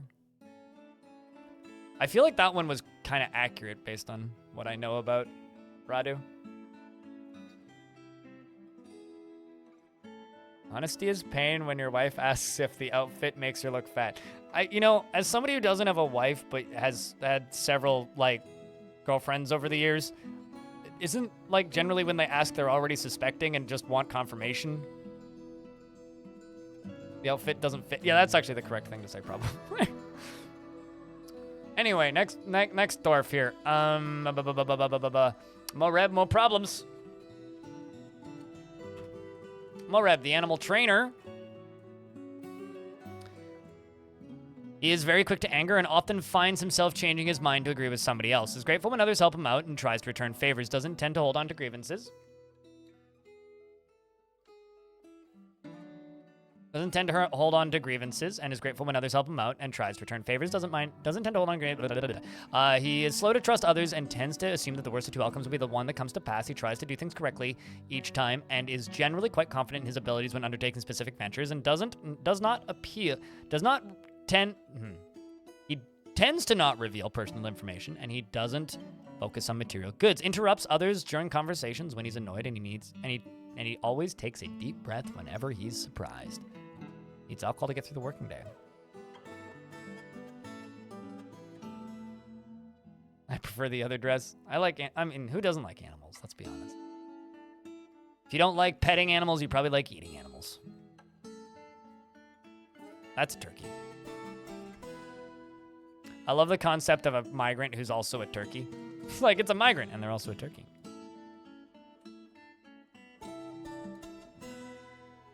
Maybe is less depressed when bad things happen? I don't know. Excited. I like petting and eating animals. True. Yeah, true. I guess they're not mutually exclusive.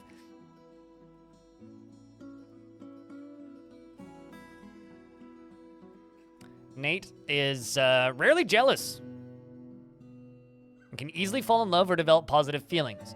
Isn't particularly curious about the world, and he has a sense of duty. He sometimes acts with little determination and confidence, and he tries to do things correctly each time. He is very humble, and he is given to flights of fancy. He is trusting, and he is considered rude. He doesn't seek out excitement and occasionally overindulges, talks to himself when he's nervous and needs alcohol to get through the working day and does not mind being outdoors at least for a time. He dreams of creating a great work of art and likes light pewter and light yellow diamond. Worships Udar, which is a god I'm not familiar with.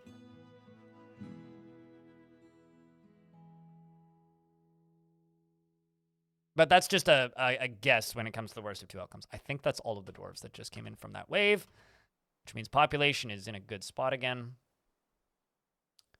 Checking in on Eustuth. How's your skills coming along? Novice Ambusher Rusty.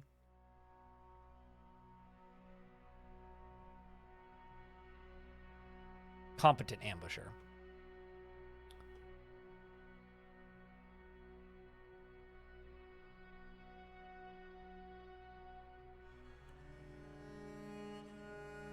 I need a tower with less population.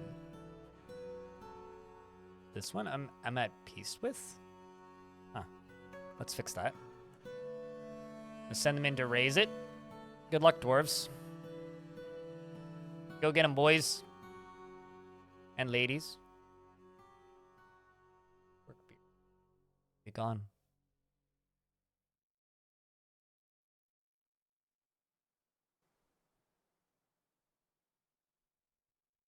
I have no idea because you probably typed in a word that breaks my channel's rules. And if I'm completely honest with you, I haven't updated that list in like 5 years and can't remember what's on it. Your guess is as good as mine? I don't know, actually.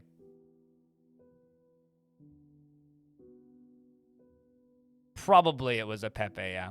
I have pretty strict anti-Pepe takes. I've laxed off on that stuff a lot over the years, but eh.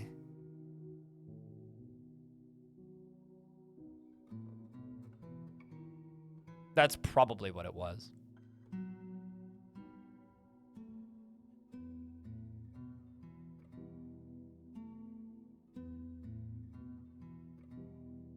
I should probably go through that and just like clear it out. Random thought as I vacuum office number 69 of 117. What is more important in the relationship, love or loyalty? Are we talking about Dwarf Fortress or just in general? Because I never know what people are asking about. I would say neither. Communication. But also, you're talking to a guy who's been single for 4 years, so maybe I'm not the person to ask. Lungfish remains everywhere on your map and you don't know how to fix it and you can't find anything about it online. Do you have a lot of cats in your fort? Because cats will kill any vermin. Lungfish are vermin, so cats will just kill lungfish for existing. So what you kind of want to do is... What you kind of want to do is you want to make a refuse stockpile where they can put them.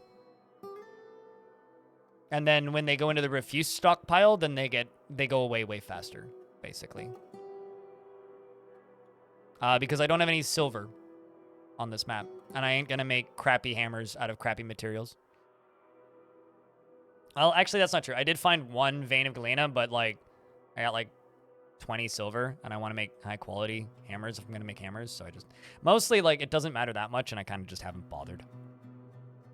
Also, the majority of the zombie slaying I'm doing is off-map, not on-map, so it doesn't matter so much. They aren't filling the stockpile. You have 2 cats. Are the remains mostly outside? Because if you go to labor, and you go to standing orders, and you go to refuse and dumping, there is this. By default, it's set to... Ignore outdoor refuse. That's what the default says. If you click this button and then you set it so that they gather outdoor refuse, because then it'll say ignore outdoor refuse, gather outdoor refuse, and vermin remains, then they will collect it. Otherwise, they will not, unless you toggle that on, and by default, it's off. Because there's no actual, like, negative association with having dead fish everywhere. The dwarves don't care. It's more of just a, does the player want to get rid of it? Necromancers can't raise the dead in raids. Not when you're attacking, no. It's purely dice rolls based on skill and gear. And if your dwarves are all legendary, it's more or less a guaranteed win unless they lose by attrition.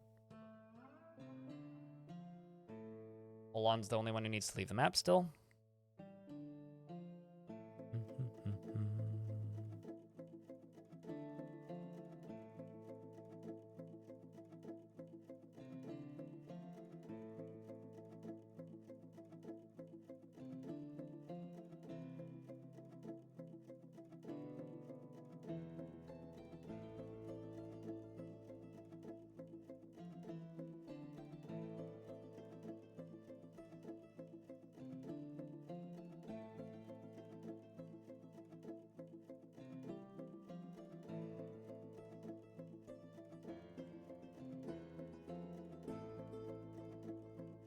To me, I think the word loyal, like I'm kind of halfway reading this conversation.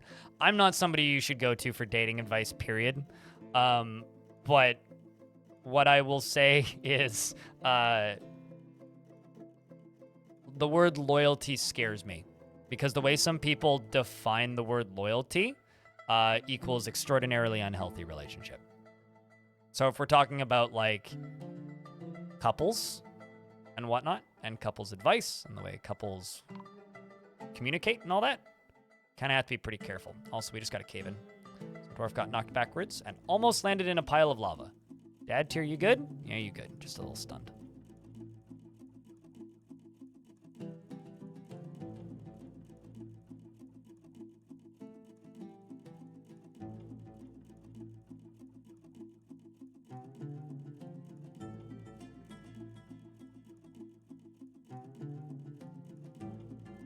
What is love, baby? Don't hurt me. Mm-hmm.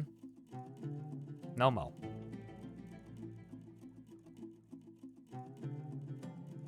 Your lack of bags was destroying your plump helmet spawn. I don't know if that would. I mean, maybe. But then there's an interaction I'm not familiar with.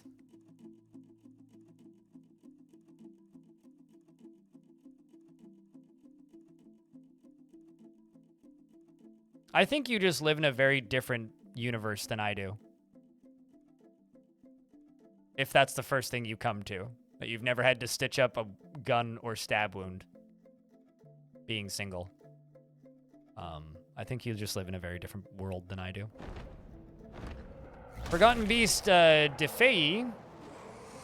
Kilolequia has come. A great condor composed of coke. Sounds like the start of a crime film. It has a long swinging trunk and a bloated body. Beware its webs. That's actually kind of scary if it can fly.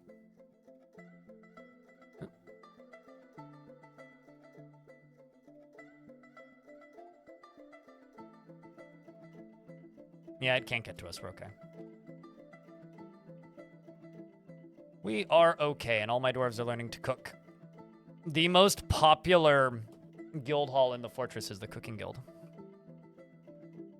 This game is so random.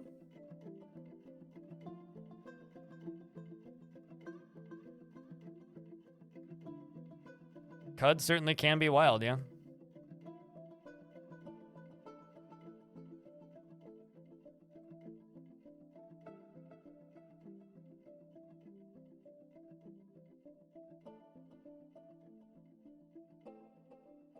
Yeah, I've had several relationships over my life. I've never seen a gun in person, outside of the word. Actually, that's not totally true. Remembrance Day parade, and occasionally on a cop.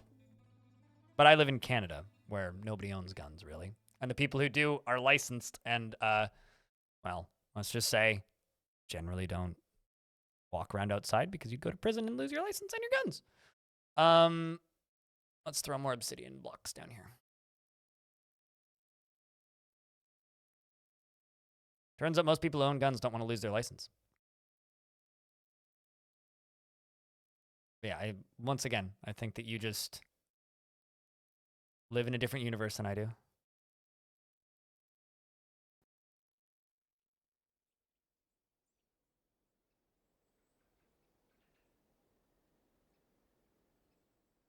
Never know how different you are until you encounter them?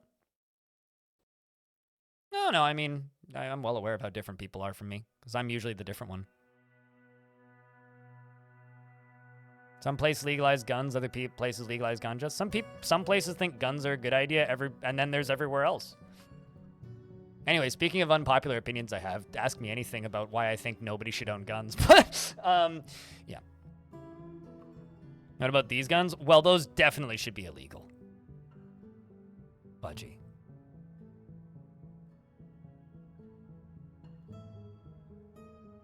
Turns out you don't live everywhere else.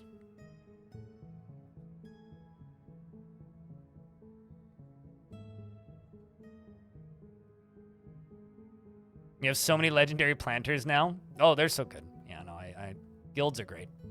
Players who underutilize guilds are missing out.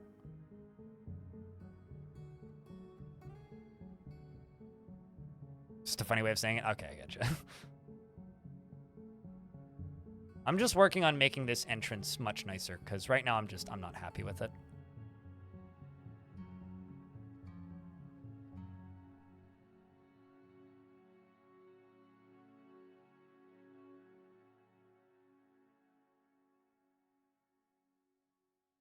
What are some ways to use guilds? If you build a guild and make it public, any dwarf who has the skill that is associated with the guild can go to that guild and teach that skill. See if there's any actively going on in this fort right now. So what's a good way to use guilds? Make guilds and make them public if you want everybody in the fortress to learn that skill. Because two things will happen. The dwarf teaching it will get teaching experience, and your dwarves will learn that skill faster, and they will get the same happy thoughts that they would get doing that job without actually having to craft an item. Meaning you don't need to actively... There's none going on right now. But you don't need to actively produce an item for them to get the satisfied while at work thought.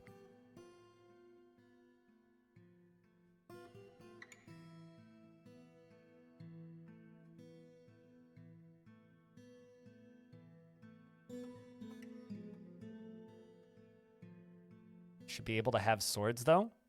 What about that guy who got arrested for, like, attacking a bunch of, I want to say it was military dudes with a katana? I need to go look the article up again. That's a very strange story. But there was a guy who, like, got arrested for attacking a bunch of, and, like, trapping a bunch of military guys in their barracks with a katana. I'm trying to remember what actually happened there.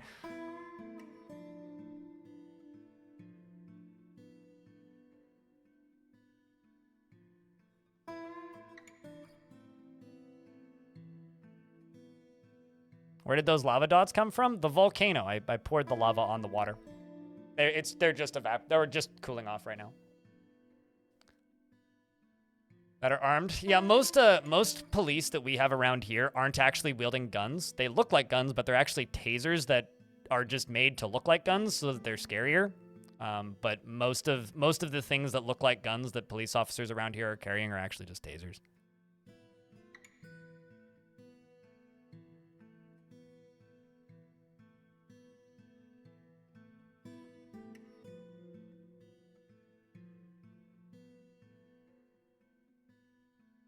Also, yeah, try walking around with a sword in a public space and then ask me again about not being allowed to have swords. I'm pretty sure if you walk around with a katana in a public space, you will get arrested pretty quick.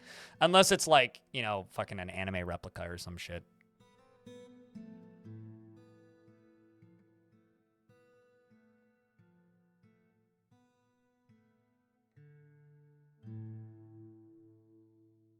Don't notice the knife crime if you have guns.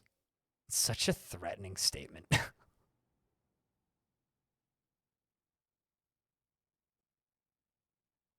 I believe they've made it illegal to carry swords in Texas. Naughty the fuck? What? That is the least Texan thing I've ever heard in my life, god damn it. What about your freedoms, though? Oh, it's legal. Sorry, I read that as illegal. Whew, okay. That makes much more sense now. Yeah. My bad. 5.5 inch length limit? Well, is that a challenge?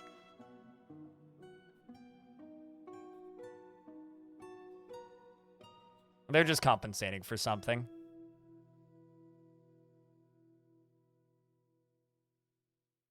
Got the last of this water out of here. Go up here, dig all of this out.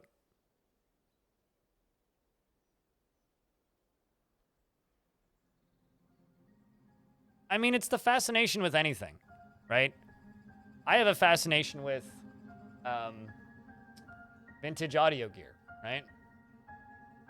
We all have our hobbies and fascinations. I don't think there's anything wrong with having a hobby. What I don't understand, and this is going to start some fun discussions probably. What I don't understand is the cultural obsession with having to be armed to the teeth at all times. If you are so fucking scared of every other human being on the planet that you insist on driving a tank-sized vehicle around so that you can roleplay as a contractor and carry a semi-automatic weapon with you at all times, just... the fuck are you doing? What's wrong with you?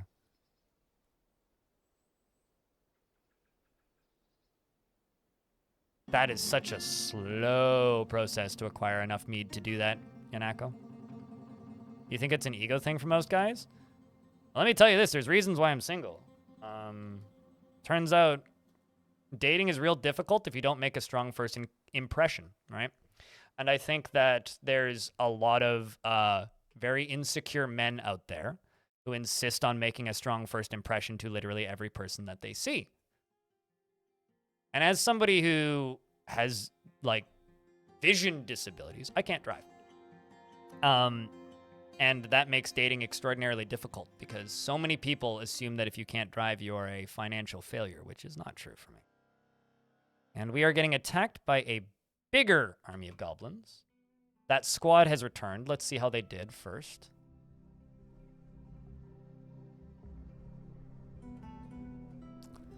The Uncommon Mansion, led by Tobes, attacked the... Where is it? The creative ends attacked the Finns of Mirroring of an unknown civilization. Tobes outmatched the human with a cunning plan. It's literally just a human, not even a necromancer. And the attackers had a strong positional advantage. The brass ores led by Tobes N, and the creative defense of declining clashed with 4 humans, slaying them. All right. So we're getting to the point where my B squad is starting to be able to do what I need them to do, striking down the named humans.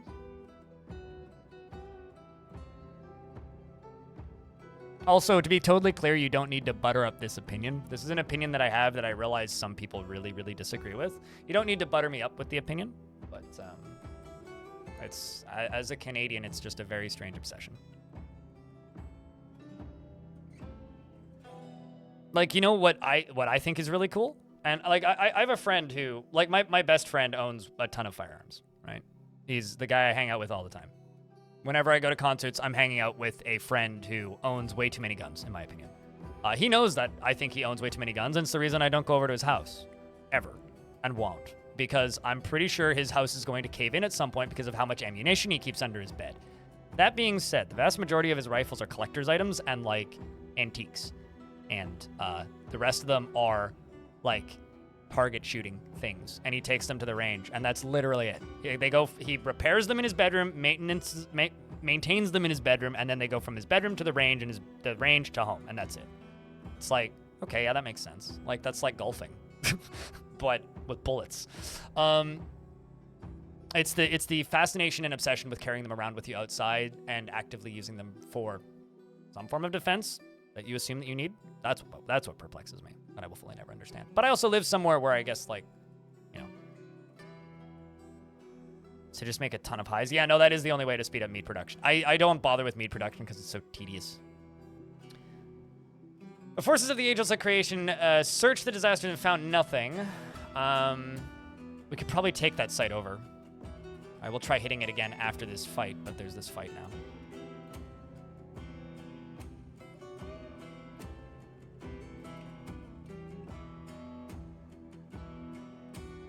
If you live somewhere where you need to defend yourself from a fire with a firearm, once again, as a Canadian, you should move.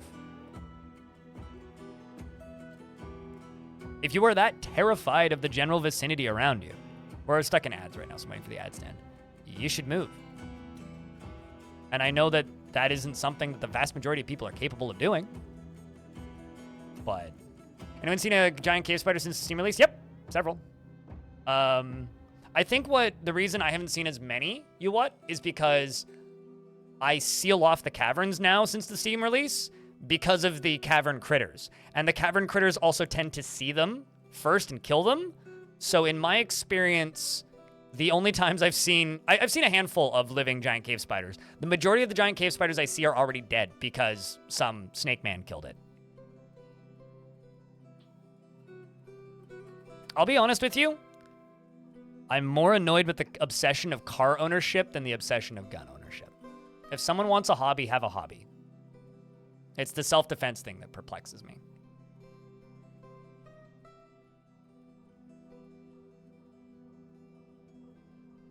As someone who was homeless for a bit, homeless folks don't scare me at all. Most of them are just hungry.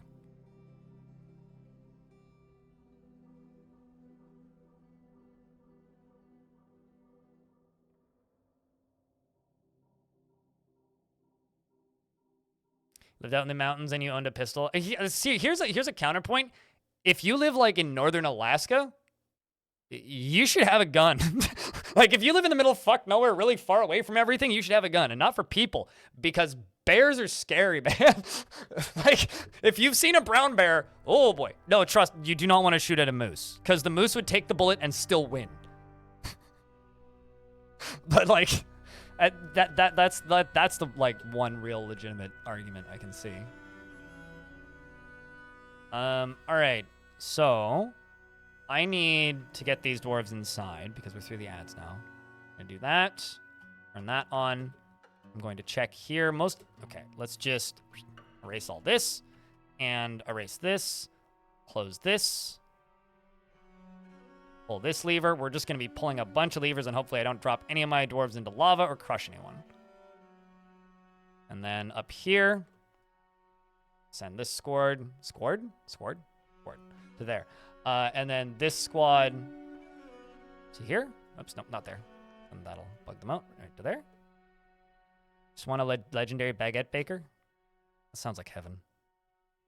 Could use a legendary baguette right about now. I baguette your pardon?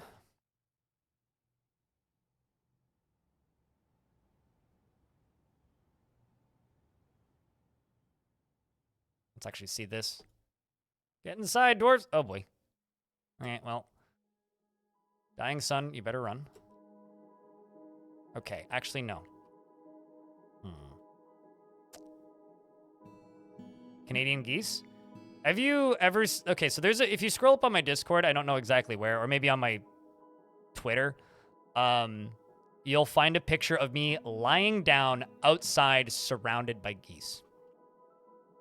There, that picture of me exists. I'm actually just going to send my squads in because I want to save these dwarves. I was going to use the Marks dwarves, but I think that if I just send these dwarves in, we'll save them. And that's kind of my priority right now because I'm very worried about those dwarves. Here comes you. Here comes the... Yep. This is what I'm concerned with. Run away. Let's also send the Marks dwarves out.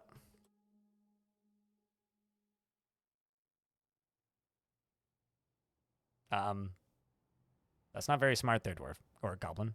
Wow, you have really good climbing skill.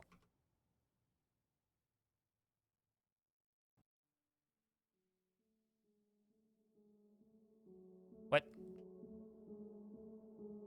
I'm not even sure how that happened. But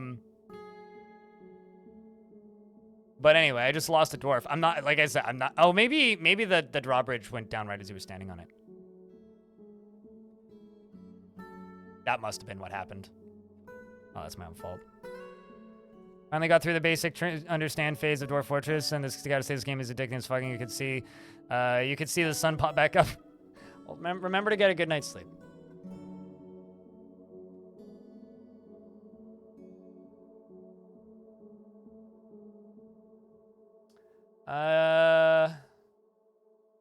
I mean, to tune in for the person on the YouTube side of things, I already do the Community Fortresses series. Why do I need to do more content like that? I already make enough content that's strictly just using other people's content. Why do I need to make more content that's using other people's content?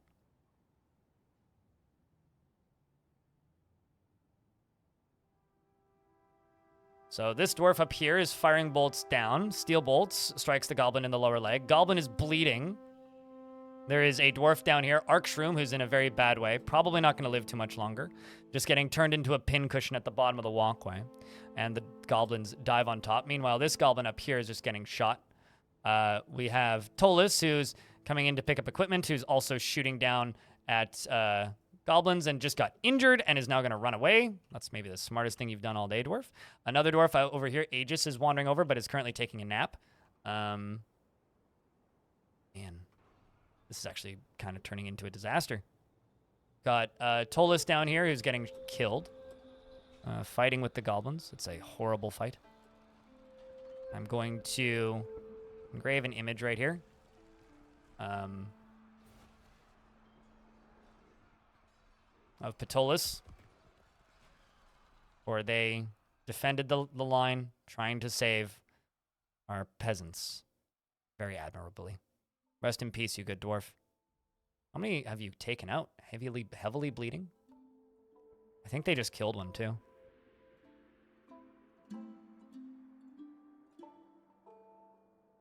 Yeah, they did. They scratched a goblin in the upper body. Well, they just killed this goblin. Oh, shout outs, Dwarf. You did good. You will be missed.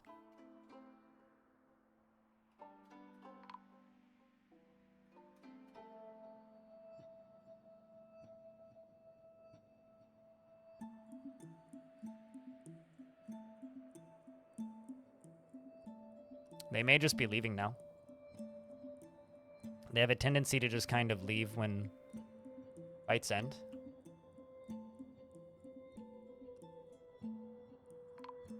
Okay, not all of these dwarves are in the burrow.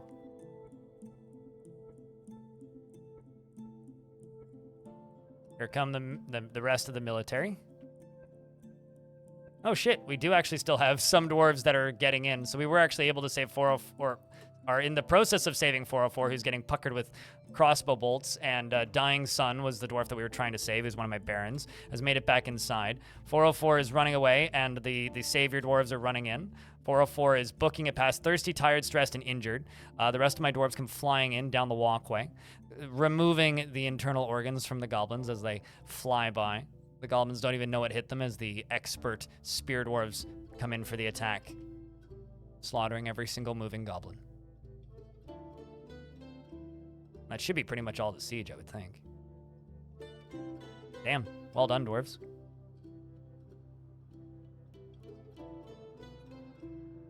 I'm going to turn on or turn off the burrow. I'm going to set these dwarves back to training.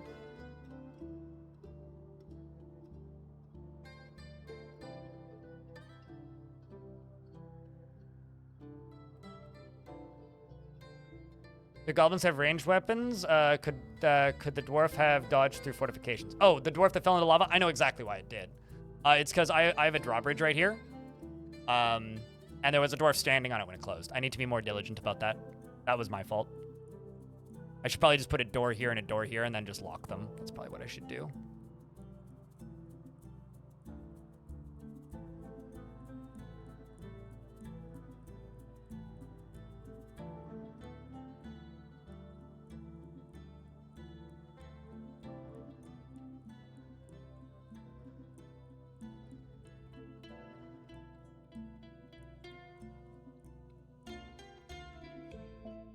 I'm also trying to get caught up on chat now.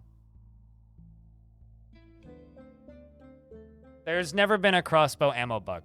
The issue was there was a missing feature where you couldn't tell them what type of ammo to assign.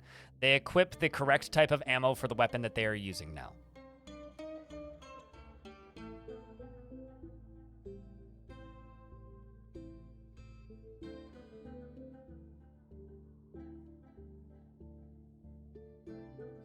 Okay, so what I'm going to do I have a empty squad right now?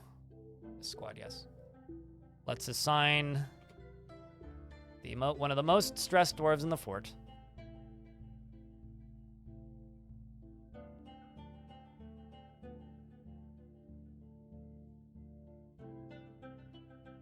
Let's send Mr. Burner.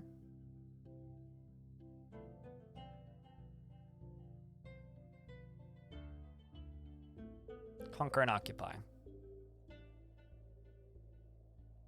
Since you posted the question twice, I will simply state I just answered the question. The issue was because archery was suddenly made an option for dwarves alongside of crossbows, Lucas Bat, that's the one that died.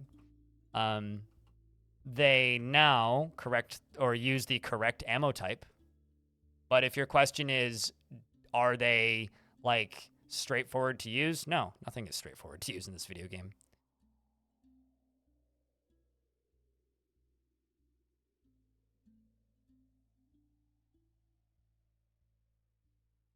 No, there's, I have 2 chats open. One on Twitch and one on YouTube. Although I don't generally respond to the YouTube one because the YouTube one, no offense, guys, there's only 38 of you right now. There was about 55 at peak. And there's 209 people on Twitch, so Twitch generally gets the majority of the responses.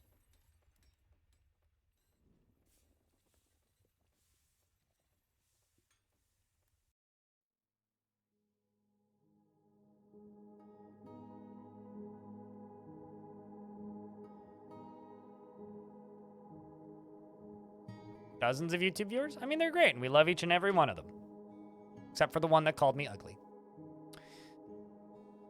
Because it's true. Although it doesn't change the fact that I still like them less because of it. Steel bolt is what I need. Also, hey, B. How you doing? Trying to make a room where you let water in for your well. But the water got frozen during building of said rooms, and I can't just continue to make them. You need to make it underground. If your biome is cold enough that it'll freeze in the winter, you need to make it deeper underground. That's pretty much it.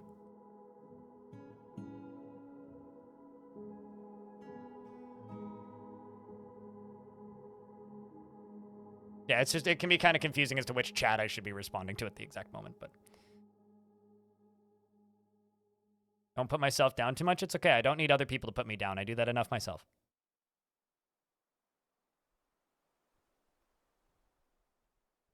Okay. Do all this. Claim all this.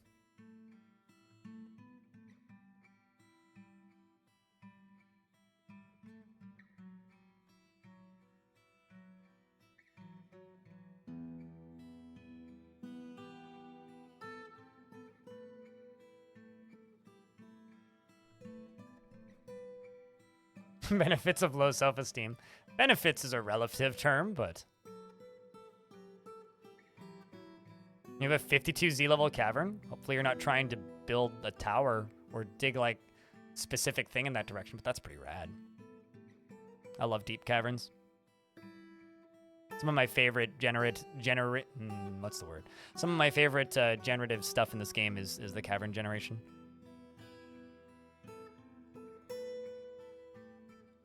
Also, Eldritch, I have bad news. Your dwarf got lost. I can get this human axeman corpse. Let's see if we can get these meals out. Let's see if the meals survived. Ha! Ha! And yes, the dwarves are absolutely going to eat it. That's fantastic. So they sat underwater for like a decade and now are, you know, no longer under... Uh-oh. Shit. Hey, wild shiny? Run away. Just run away. Run up. The game's like, nope. How do I path this? Come on. There you go. So I didn't intend to filter. Uh-oh. I'm going to forbid all of this because this seems bad. Dwarves, you may want to up and at him. Hey, oops.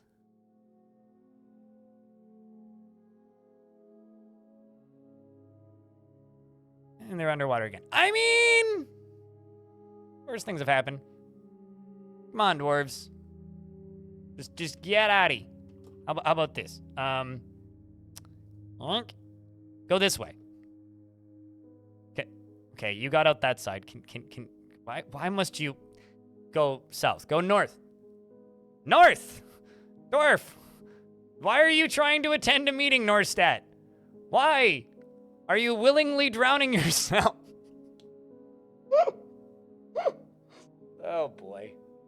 Fucking pool parties. You did this to yourself, Norstat! Oh, wow. You made it! You made it. What a dwarf. All right, well, now I guess I gotta pour lava on this again. Whoops. Anyways, if nobody clips that, I'm gonna be very disappointed in you guys. Well, I gotta put lava back here.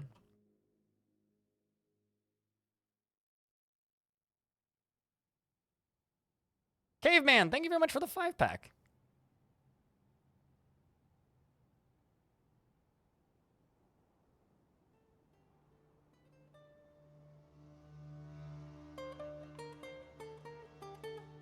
I don't know as much as I hate to use this argument, but the way guns are portrayed today is wrong. Gun safety was part of your home life growing up. It's completely correct the way guns are portrayed today. Flat statement. And you are extraordinarily incorrect if you believe otherwise. Did the water come from above? No, the water came from the lake. I just dug too far this way because I clicked and dragged. I was supposed to only click and drag up until here. But I clicked and dragged up till here because I screwed up.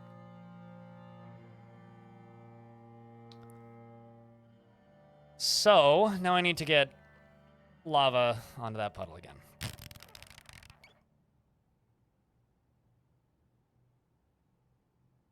Well, they don't work properly, so I'm glad they're pretty looking. God damn it.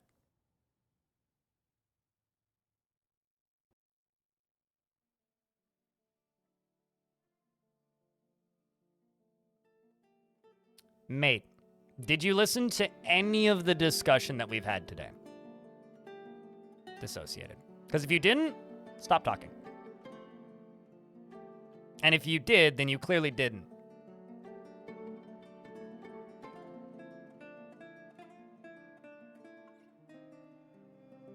Okay, well then get out of this discussion yesterday.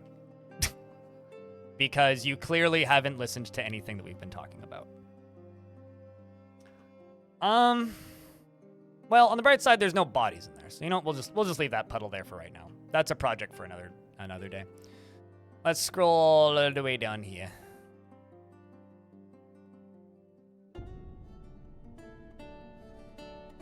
It's a very important date. He's late. He's late. Thanks, chat. Everybody clipping things.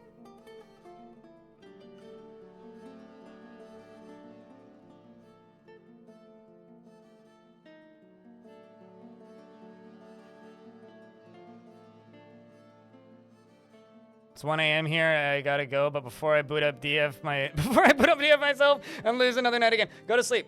Go sleep. Go sleep. Sleep. Sleep. Sleep. Sleep is important. Dwarfs will be here in the morning.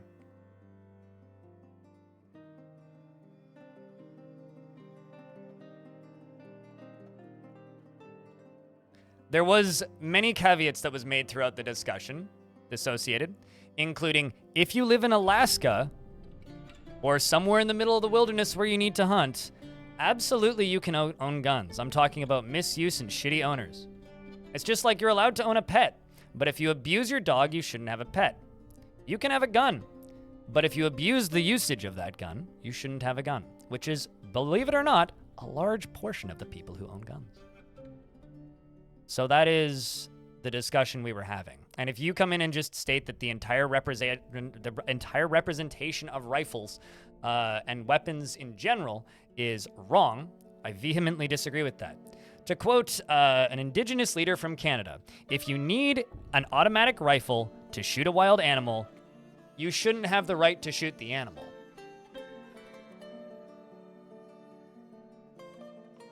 I'm not using any mods. Why would I castrate you? What?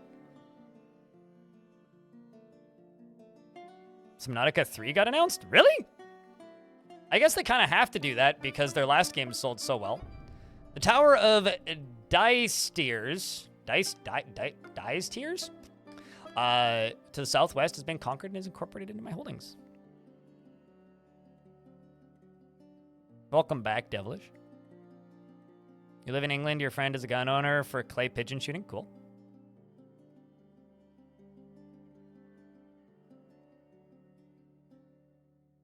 Sounds like a fun hobby. Gun damn it. How do I trick my dwarves into using minecarts? They would rather just walk between stockpiles. Make the minecarts more efficient. DF hack is not a mod, no. For the same reason that cheat engine is not a mod. Also, you clearly know that I'm using DF hack. So, congratulations. Non-major nerd, hello, how are you? Your dwarf is stuck off map for some reason. Oh, the game's paused.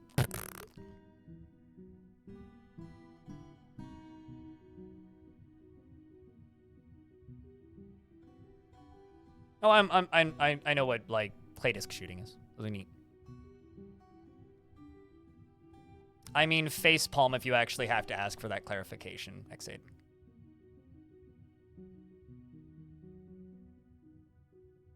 Getting by, trying not to, or being very careful with chat right now is what's going on currently.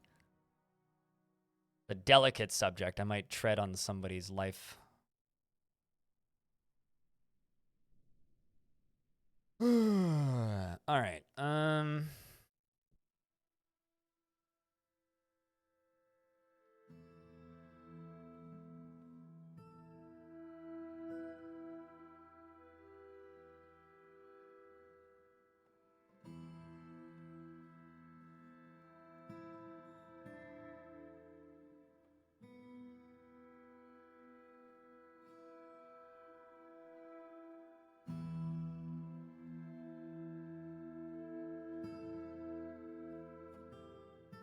Because, believe it or not, guns are weapons.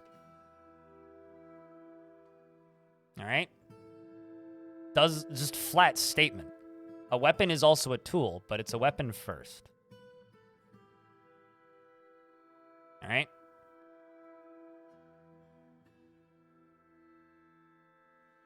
Same reason that you can make this argument about trucks.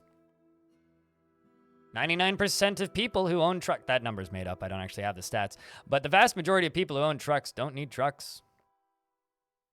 The fucking dweebs outside here who drive those massive fucking diesel pickup trucks around, completely empty at all times with perfectly pristine carrying flats on the back. Same thing. Guns are weapons, trucks are a waste of time. Calling a gun a tool is disingenuous. Mm-hmm.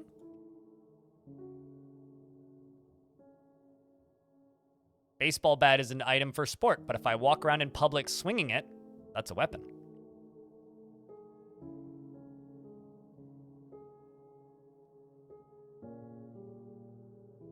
Most people are tools, turns out.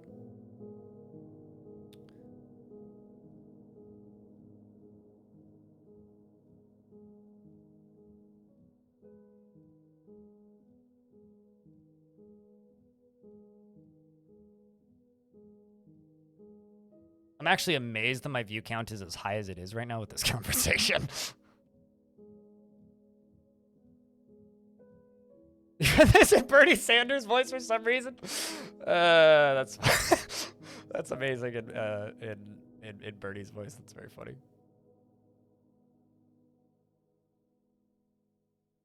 I'm back with more beers. Hey, welcome back. An interesting conversation. I'm being very careful. This is like the most tactful I've been all week. Still growing? It didn't for a while. But it has its ups and downs, like anything.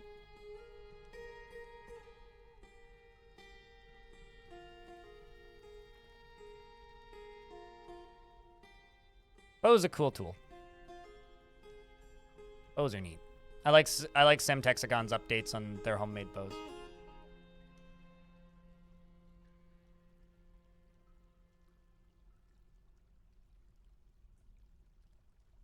I haven't streamed RimWorld since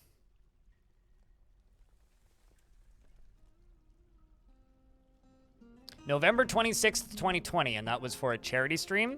I hadn't streamed the game for about a year and a half up until, actually, about half a year up until that point. No, I do not stream RimWorld, and I will never stream RimWorld again. I just don't enjoy the game.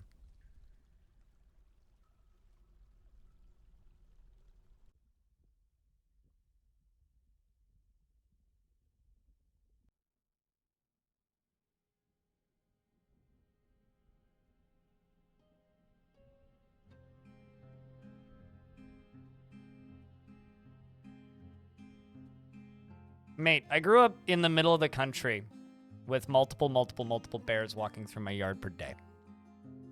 Nobody in my entire extended family owned guns.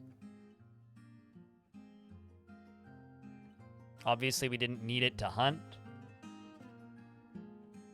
but trust me, it doesn't really matter where you're brought up.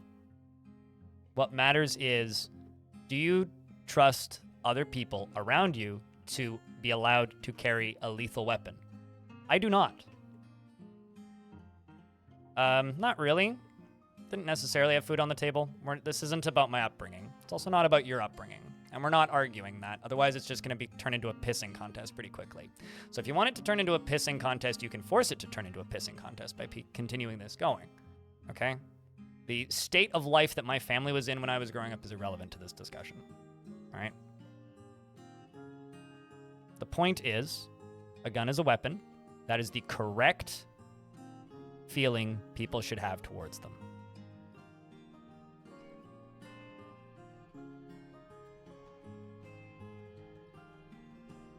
And if you disagree with that, that's fine. Your opinion will never be correct. And hopefully the entire world eventually comes to a sane agreement. If you want to own a weapon, you can own a weapon. But don't try and tell people they're anything else. It's true. You're allowed to be wrong. You can think I'm wrong, and you can permit that.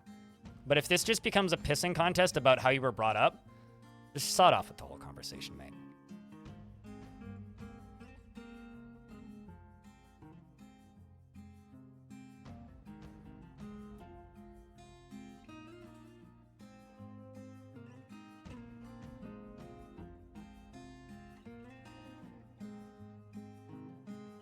So that dwarf caught fire, so I don't have a body to bury. And that dwarf, I'm not sure what happened. Go sleep, doctor.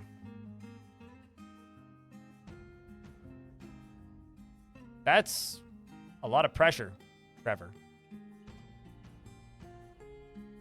Fem, we've been over this before. If you start yelling like that, I'm just going to time you out. Because it's not your right to tell me who and who should not be banned in my chat, okay? And it never will be your right unless you are a mod in my chat, which I'm pretty sure you're still not. So.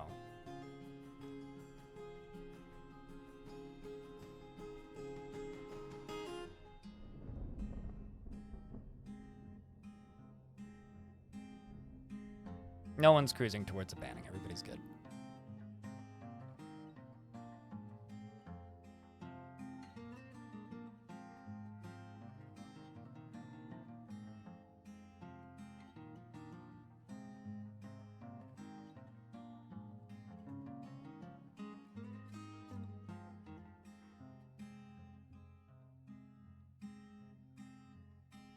This is some respectful conversations about touchy subjects. Yep.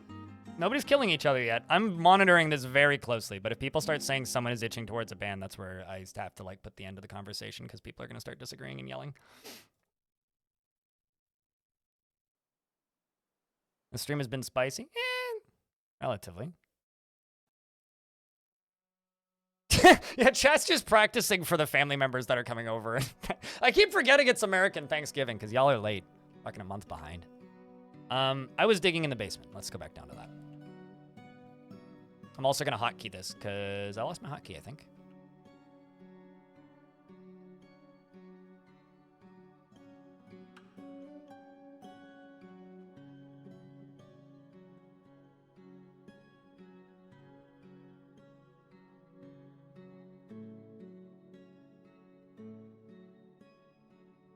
How far can anyone walk while pissing? Is pissing on yourself a disqualification?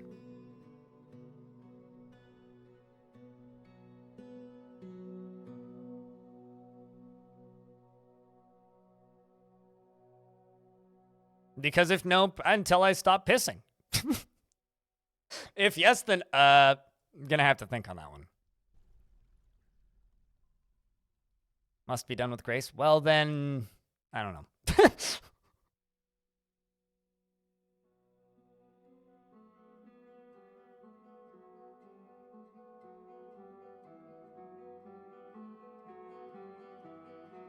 You'd rather talk about what we agree on. Yeah, I feel you there. This seems like the strangest, like, relay race that I would never want to be invited to. They don't get aquifers in this game. You don't think you ever will? They're just like aquifers in real life. You dig down, you hit the water table. You have to block it up, dig through the water table, dig under the water table. Aquifers are fiddly, but once you kind of come to terms with how to dig through them, they're not bad at all. Infinite water tables. Yeah, that too.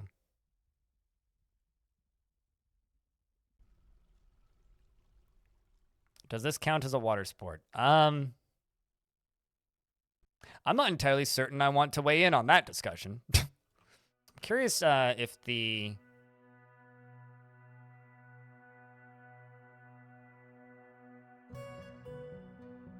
Curious if the gems tube cuts into up here. Let's find out.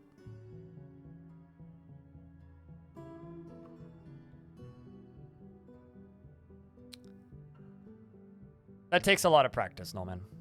A lot of fiddling and experimenting. You missed a few streams. Would I be willing to spare the time to show me what I've done in this fort so far? What was the last thing I was doing when you last tuned in? But mostly just taking over necromancer towers, slowly digging down, beautifying like these upper layers, making things look nicer, expanding bedrooms, added in a whole layer up here, a big artifact hold, expanded my metalworks, built a library, a lot of temples. We have the king now. You have a good night, Bastard. Snooze good.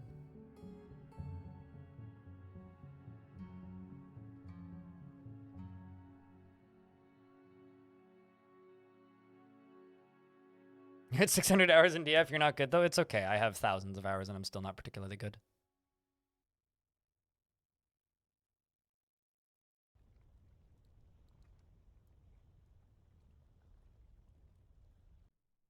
I'm just good at reading the wiki quickly and explaining it.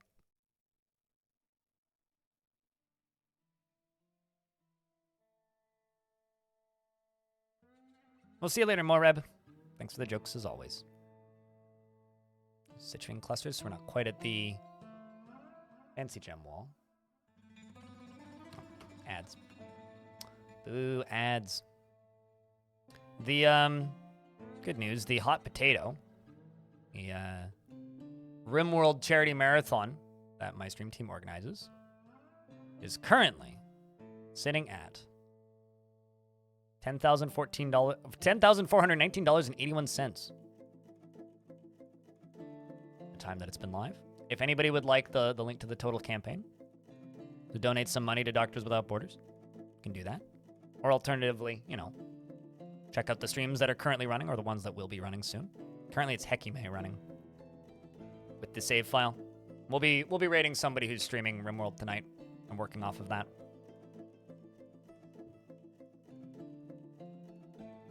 In the Steam Awards, I will be shocked, genuinely, if Dwarf Fortress wins anything on the Steam Awards. And this is somebody who nominated it for every single thing that it qualified for.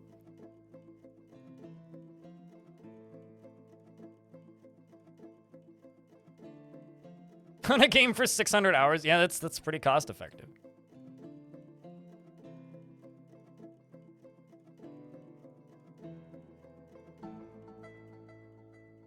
You're not causing a fight, Dissociated. Do you remember that discussion that we had earlier with the person who I warned them that generally people who agree on things tend to gather in one place, right? In this discussion, you do not have the popular opinion, which doesn't necessarily mean that you're wrong. It just means it's going to be a very unfair argument for you, all right? So be careful with how you argue, because it's very unlikely you're going to bend anybody's opinions on the internet. You're okay. Don't worry about it. But it's very unlikely that you're going to bend anybody's opinions. And unfortunately, in this discussion, you are directly arguing against facts in where we are both correct. You are arguing something is a tool. The rest of us are arguing it's a weapon. Turns out it's both. You can be both. Regardless of the importance that it had to you in your life, For a large portion of us, or at least me, it's not. It's a dangerous thing that kills people, and that is it. All right? So if you have your opinions, that's okay. You don't need to defend them with your life. It's not the entirety of your identity.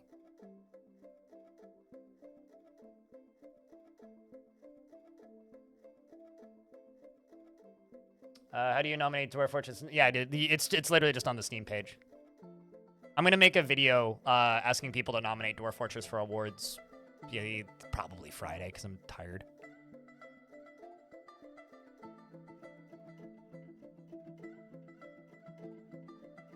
Walking backwards is risky business, but the possibility of tripping, I mean, if you're walking on like a track, that wouldn't be so bad.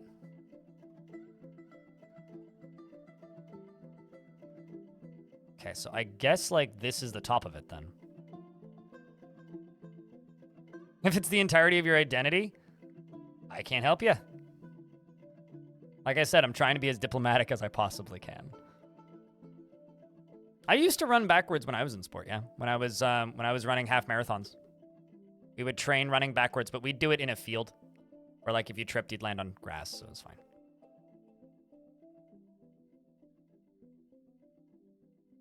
I, for one, am much more interested in the pissing while running discussion rather than the ChatGPT or gun discussion. I mean, one of these discussions is important. And then the other one is the ChatGPT and gun discussion, so I agree.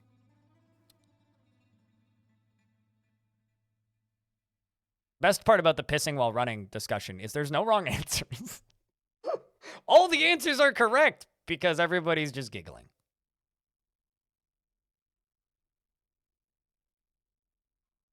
The fluid thrust?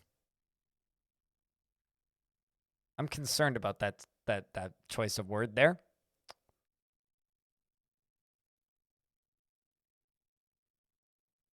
Oh yeah, no, absolutely. Completely agree. IHQMD. I completely agree with that. I mean, shitting while running is just what happens if you run a marathon and, like, almost die of a heart attack halfway through. Okay, so lava pours out here. Lava on the lower layers. Okay.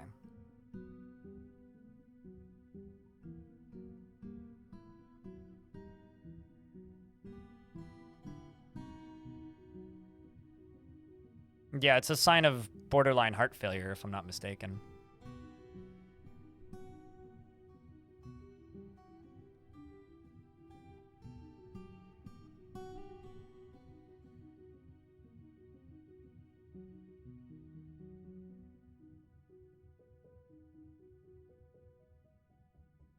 The thing that we disagreed with, dissociated, is you arguing that something isn't a weapon and it's a tool. Factually, you are incorrect.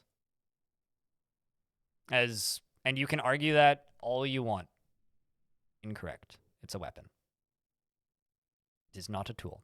It can be used as a tool, but it's still a weapon. It's a weapon first.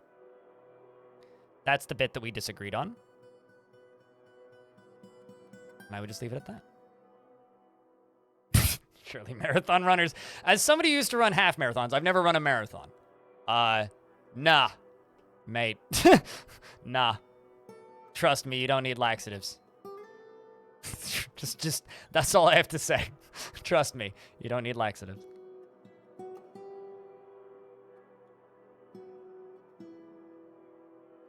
There's no way in hell this VOD is getting monetized.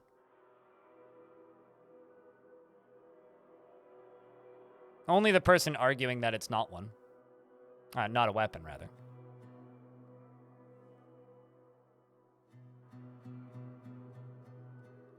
And now you're arguing semantics. Skull Orb. Skull Orb, you're arguing semantics. It doesn't matter. Guns are weapons. And arguing whole cloth that they are not is wrong. End of discussion.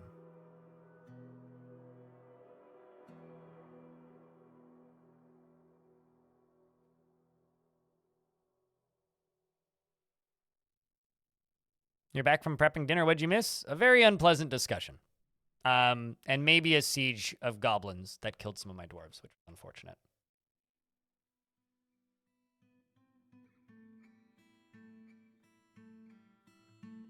Oh, that's interesting.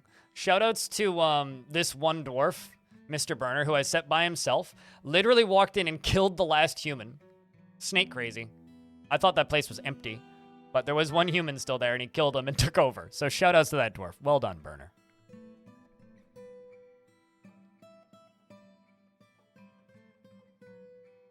Arguing semantics never helped anybody.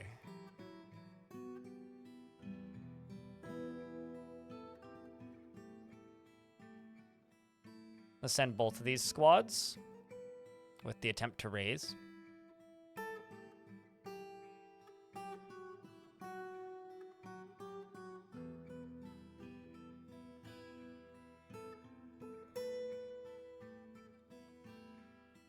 All right, so I've said end of discussion like 4 or 5 times now. Scorp, are you insisting on continuing this discussion, or can we end this discussion?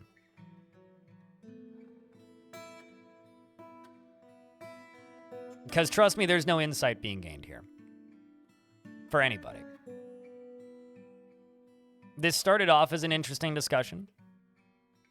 It's clear that it's making people upset, and they want the conversation to stop. So, you are the sole provider of continuing this discussion. Can I ask you to stop? Or are you just going to keep going? You say that you're cool, but you've said to the point of that a couple times, then continued the discussion. I've stated end of discussion, and multiple people in chat have tried to change the discussion, including pissing while walking.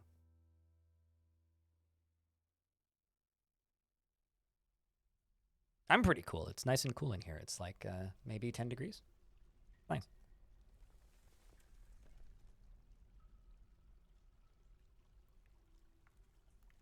I don't need you to leave, mate.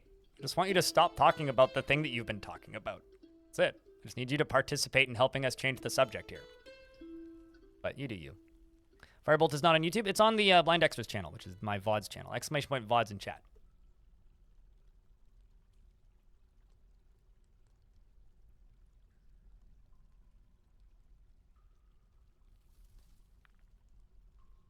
What amusement parks are your favorite? I don't like amusement parks. They're loud, full of annoying people and children. So I don't like amusement parks. That dwarf just caught fire. That's unfortunate. Not actually sure how that happened. Is there like a glob of lava behind that? Bring out your dead! Pale metal curved pike. Cool.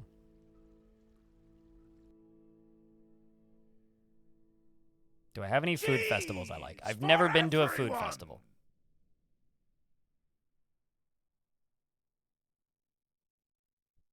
Why do I have to do this again? There can't be that much for me to read.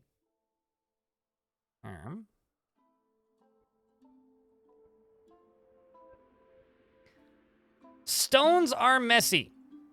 The lonely Hindustan party fragments schmungus is the old body. I'm confused.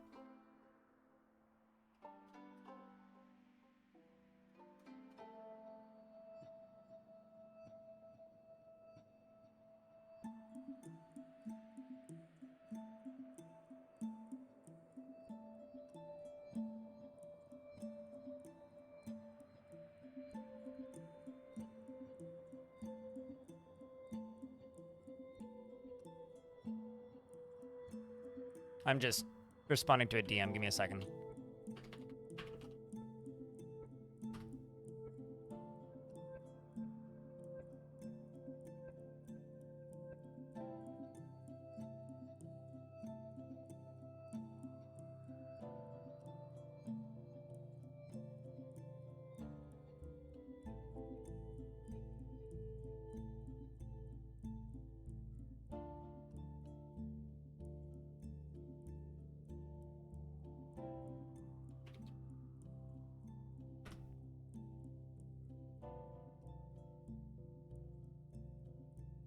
There we go.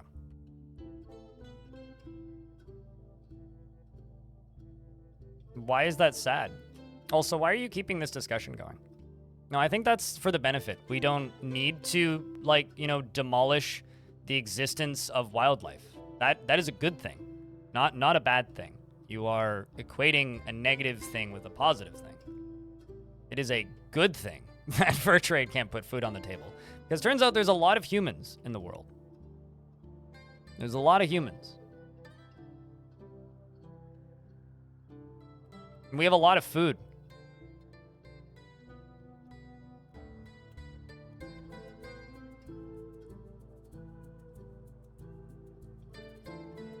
So Yuristov is looking for stuff still. What do you need?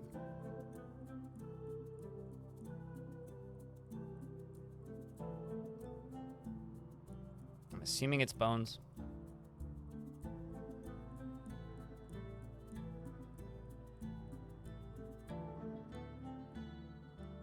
I just spent the last 10 minutes trying to end this discussion and you're keeping it going.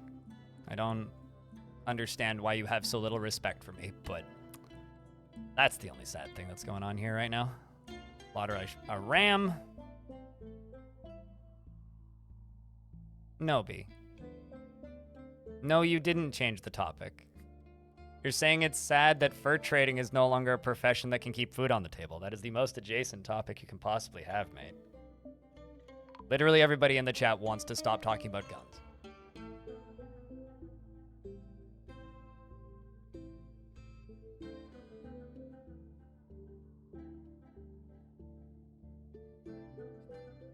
Blue cheese. My favorite kind of cheese. Second favorite kind, probably Gouda. I'm also a big fan of vegan equivalent cheese product, believe it or not. I actually quite like this stuff. It has a different flavor. It's not cheese, but I quite like it.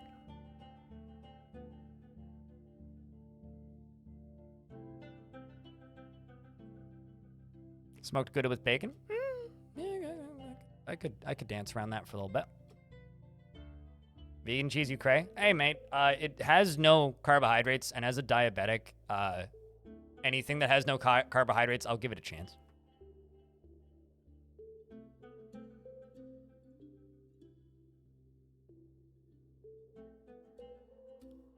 Dissociated hollow. Change the subject. I'm not going to ban you, but you're doing a really bad job of helping me not ban you or time you out.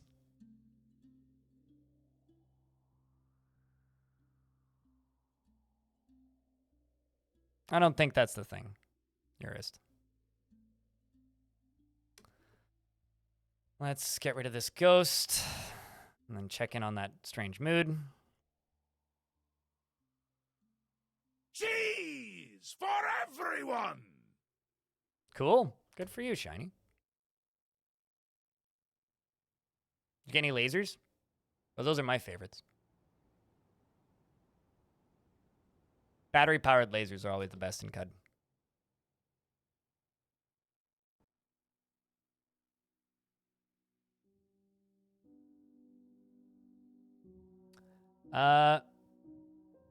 Mate Yule Zox, thank you very much for that brand new subscription. Appreciate you. Wow, there's like no animals on the map right now. What's going on?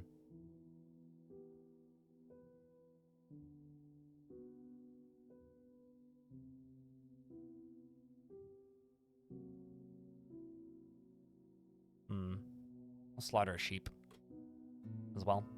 You too.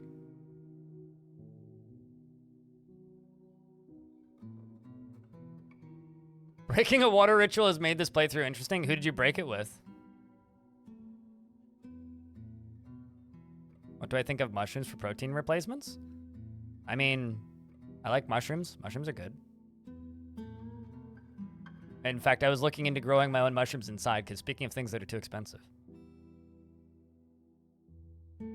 Right.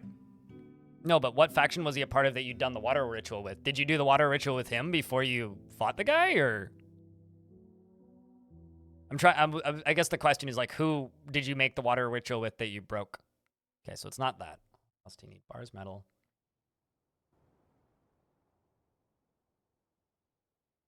Okay, that's it. I'm too curious. Any cut gems, any silk cloth. Rock boulder, any bones, metal bars, any logs, rock blocks. Okay, so I'm right. But am I out of boulders? There's no way. Like, that's a boulder. Am I out of silk?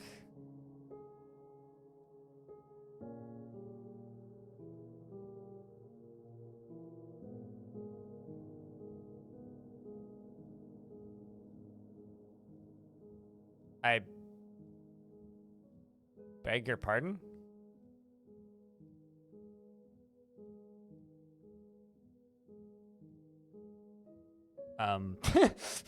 Hold on. I'm very confused. What is going on?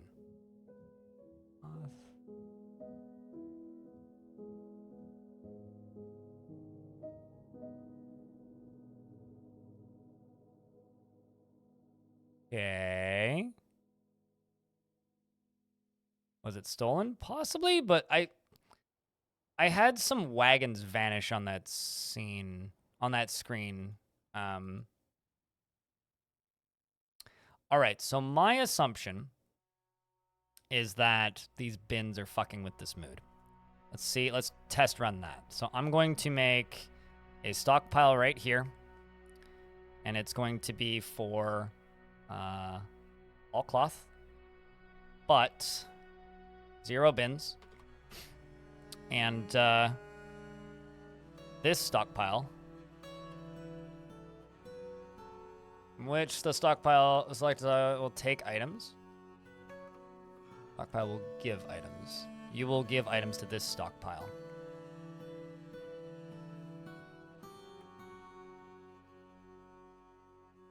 I'm also going to go into here and remove all of this extra space.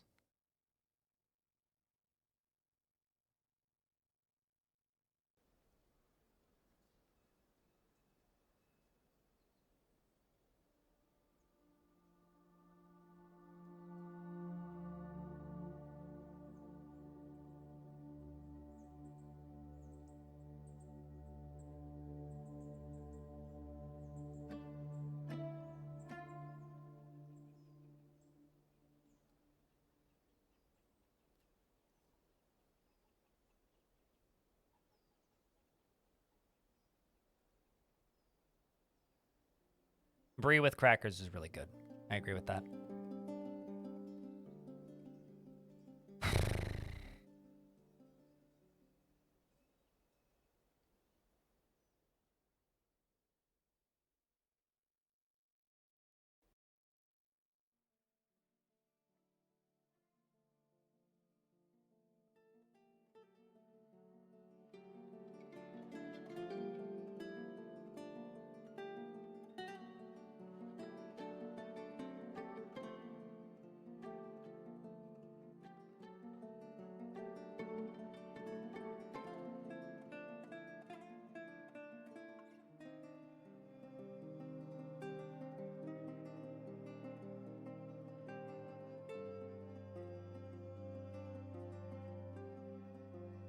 What would it be if I could taste one thing from the world of Dwarf Fortress?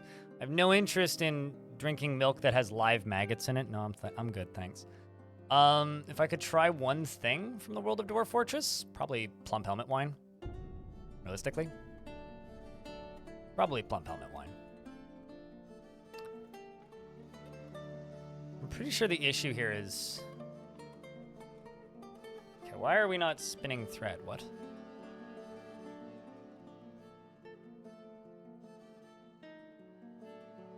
Automatically. Oh. I found the problem. I was like, why is this not working? Why are we not getting more thread done? It's clearly because there's no silk around. Huh. Well then.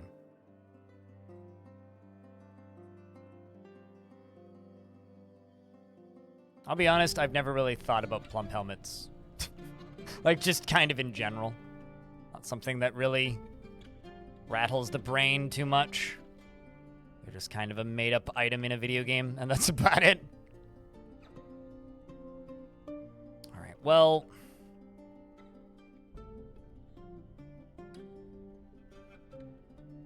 Some down arrows right there. I really want to try and catch this area. I too like mushrooms quite a bit. Mushrooms are very tasty. All right, let's go potentially fight some Forgotten Beasts to save a dwarf from a mood.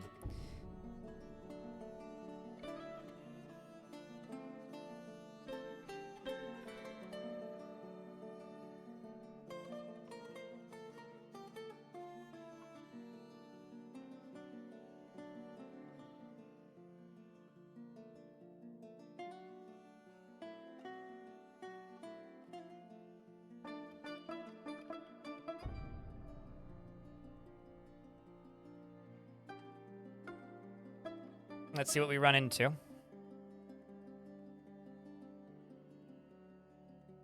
Well, I know you can make mushroom wine. That is actually a thing that you can make.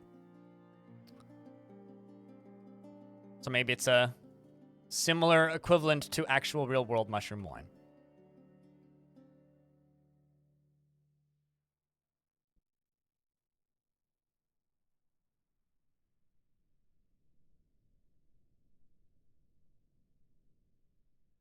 That's pretty cool.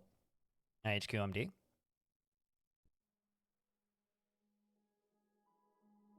No. The sentient plump helmets are a different breed of plump helmets.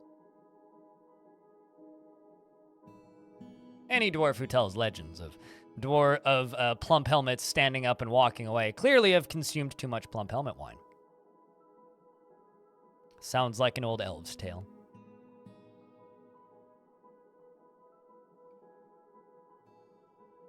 Your mosquitoes are way too strong. Tell them to stop lifting weights. What the fuck, man? Like, if it's sub-zero temperatures and there's mosquitoes outside, there's something wrong. I think we need to have a discussion with your government. I think they're breeding super mosquitoes in a lab. I thought they're supposed to die when, like, it goes below freezing. It's like, here, we still have fruit flies outside, and it's, like, below freezing every night.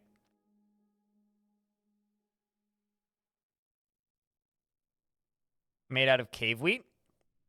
I'd want to try plump helmet wine just because it is, like, the most noteworthy. Like, it's the meme, right? It's the meme drink. But if we're actually being serious here, I would probably say one of the other dwarven alcohols. I'd probably be pretty close to you with, like, cave wheat or something like that.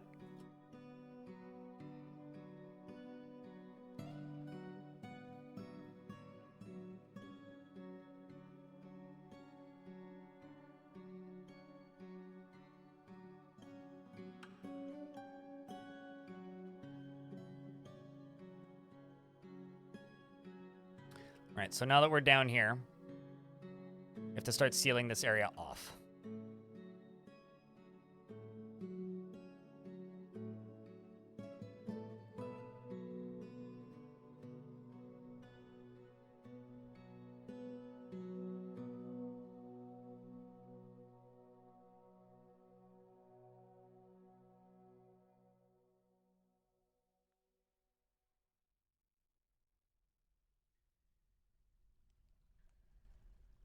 I don't think there is any. The vast majority of the stuff in Dwarf Fortress is based on mechanics. Like, stuff like that is based on mechanics. Talking to Tarn and Zach about it, they've basically stated that it's essentially just a way to force the player into conflict with the elves. But, you know.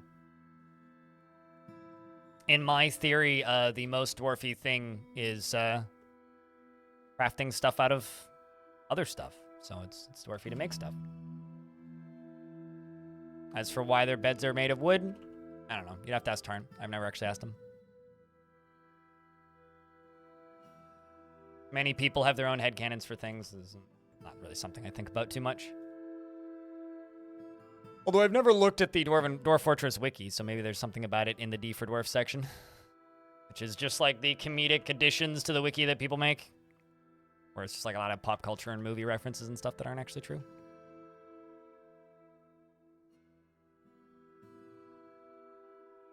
Probably try again. I've looked into making mead, and every time I look into making mead, I look at how much honey costs, and I go, and then I don't.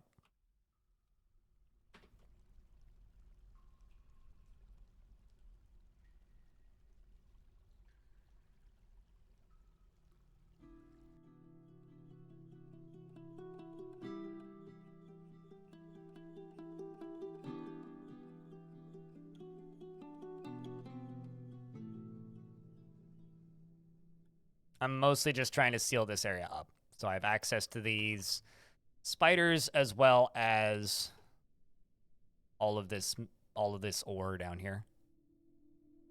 It's me slowly encroaching on another round of caverns, but in order to do this, I have to do this safely as possible, which includes locking it off so creatures can't get up.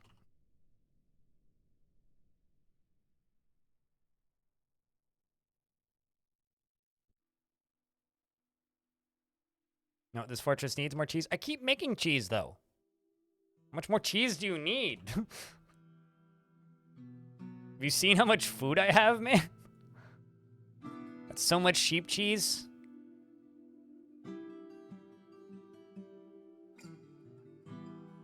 Am I going crazy, or do I owe a bunch of people sound commands that don't currently have them? People keep trying to use them, and I can never keep track of who has them and who doesn't.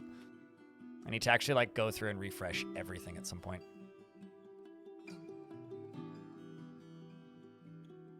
This fort must become cheese. Do I look like Wallace or Gromit to you? And this isn't the moon. Fondue? That's just a volcano. Cheese What? for everyone! Bees for everyone.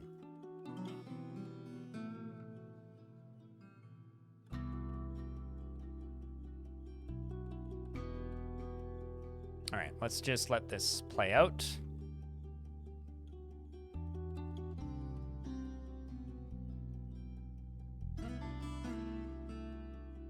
Leave the other squad back there in case something horrible happens.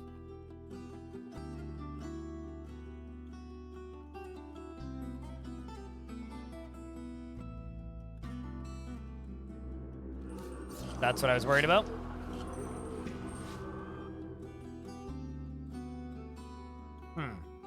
Can they even get up to us? They're like 2 layers down. We could walk up here. Up to here. Up here. Yes, they can. Okay. Means they're probably going to come up here in a moment. Here they come. We're going to send the squaddies down. They're going to go deal with these snake people. Come on, dwarves.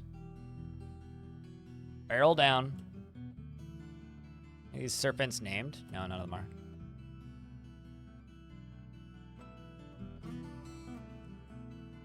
Comes the first few dwarves. Boom Boom Shrimp up front, competent spear dwarf in the lead.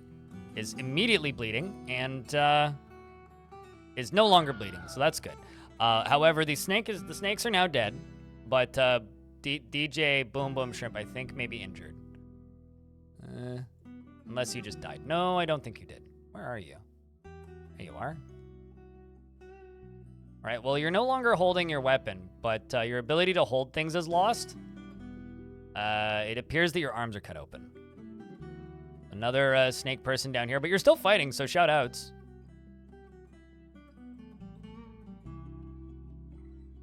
So now that we've done that, let's restation these squads back up here.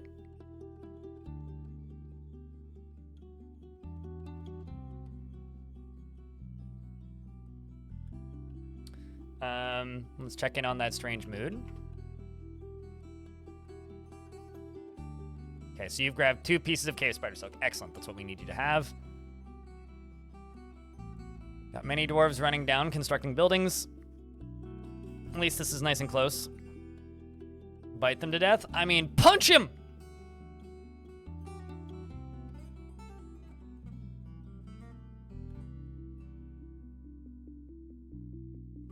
I mean, not dead, so I guess that's winning, right? Doesn't matter not dead?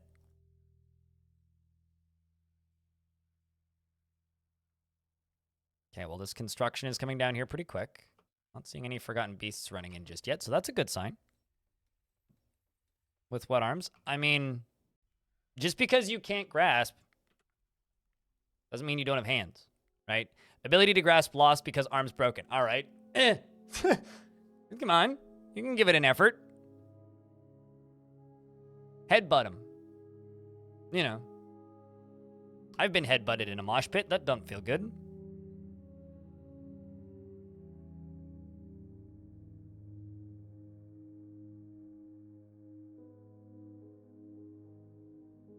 Start mining out this galena again.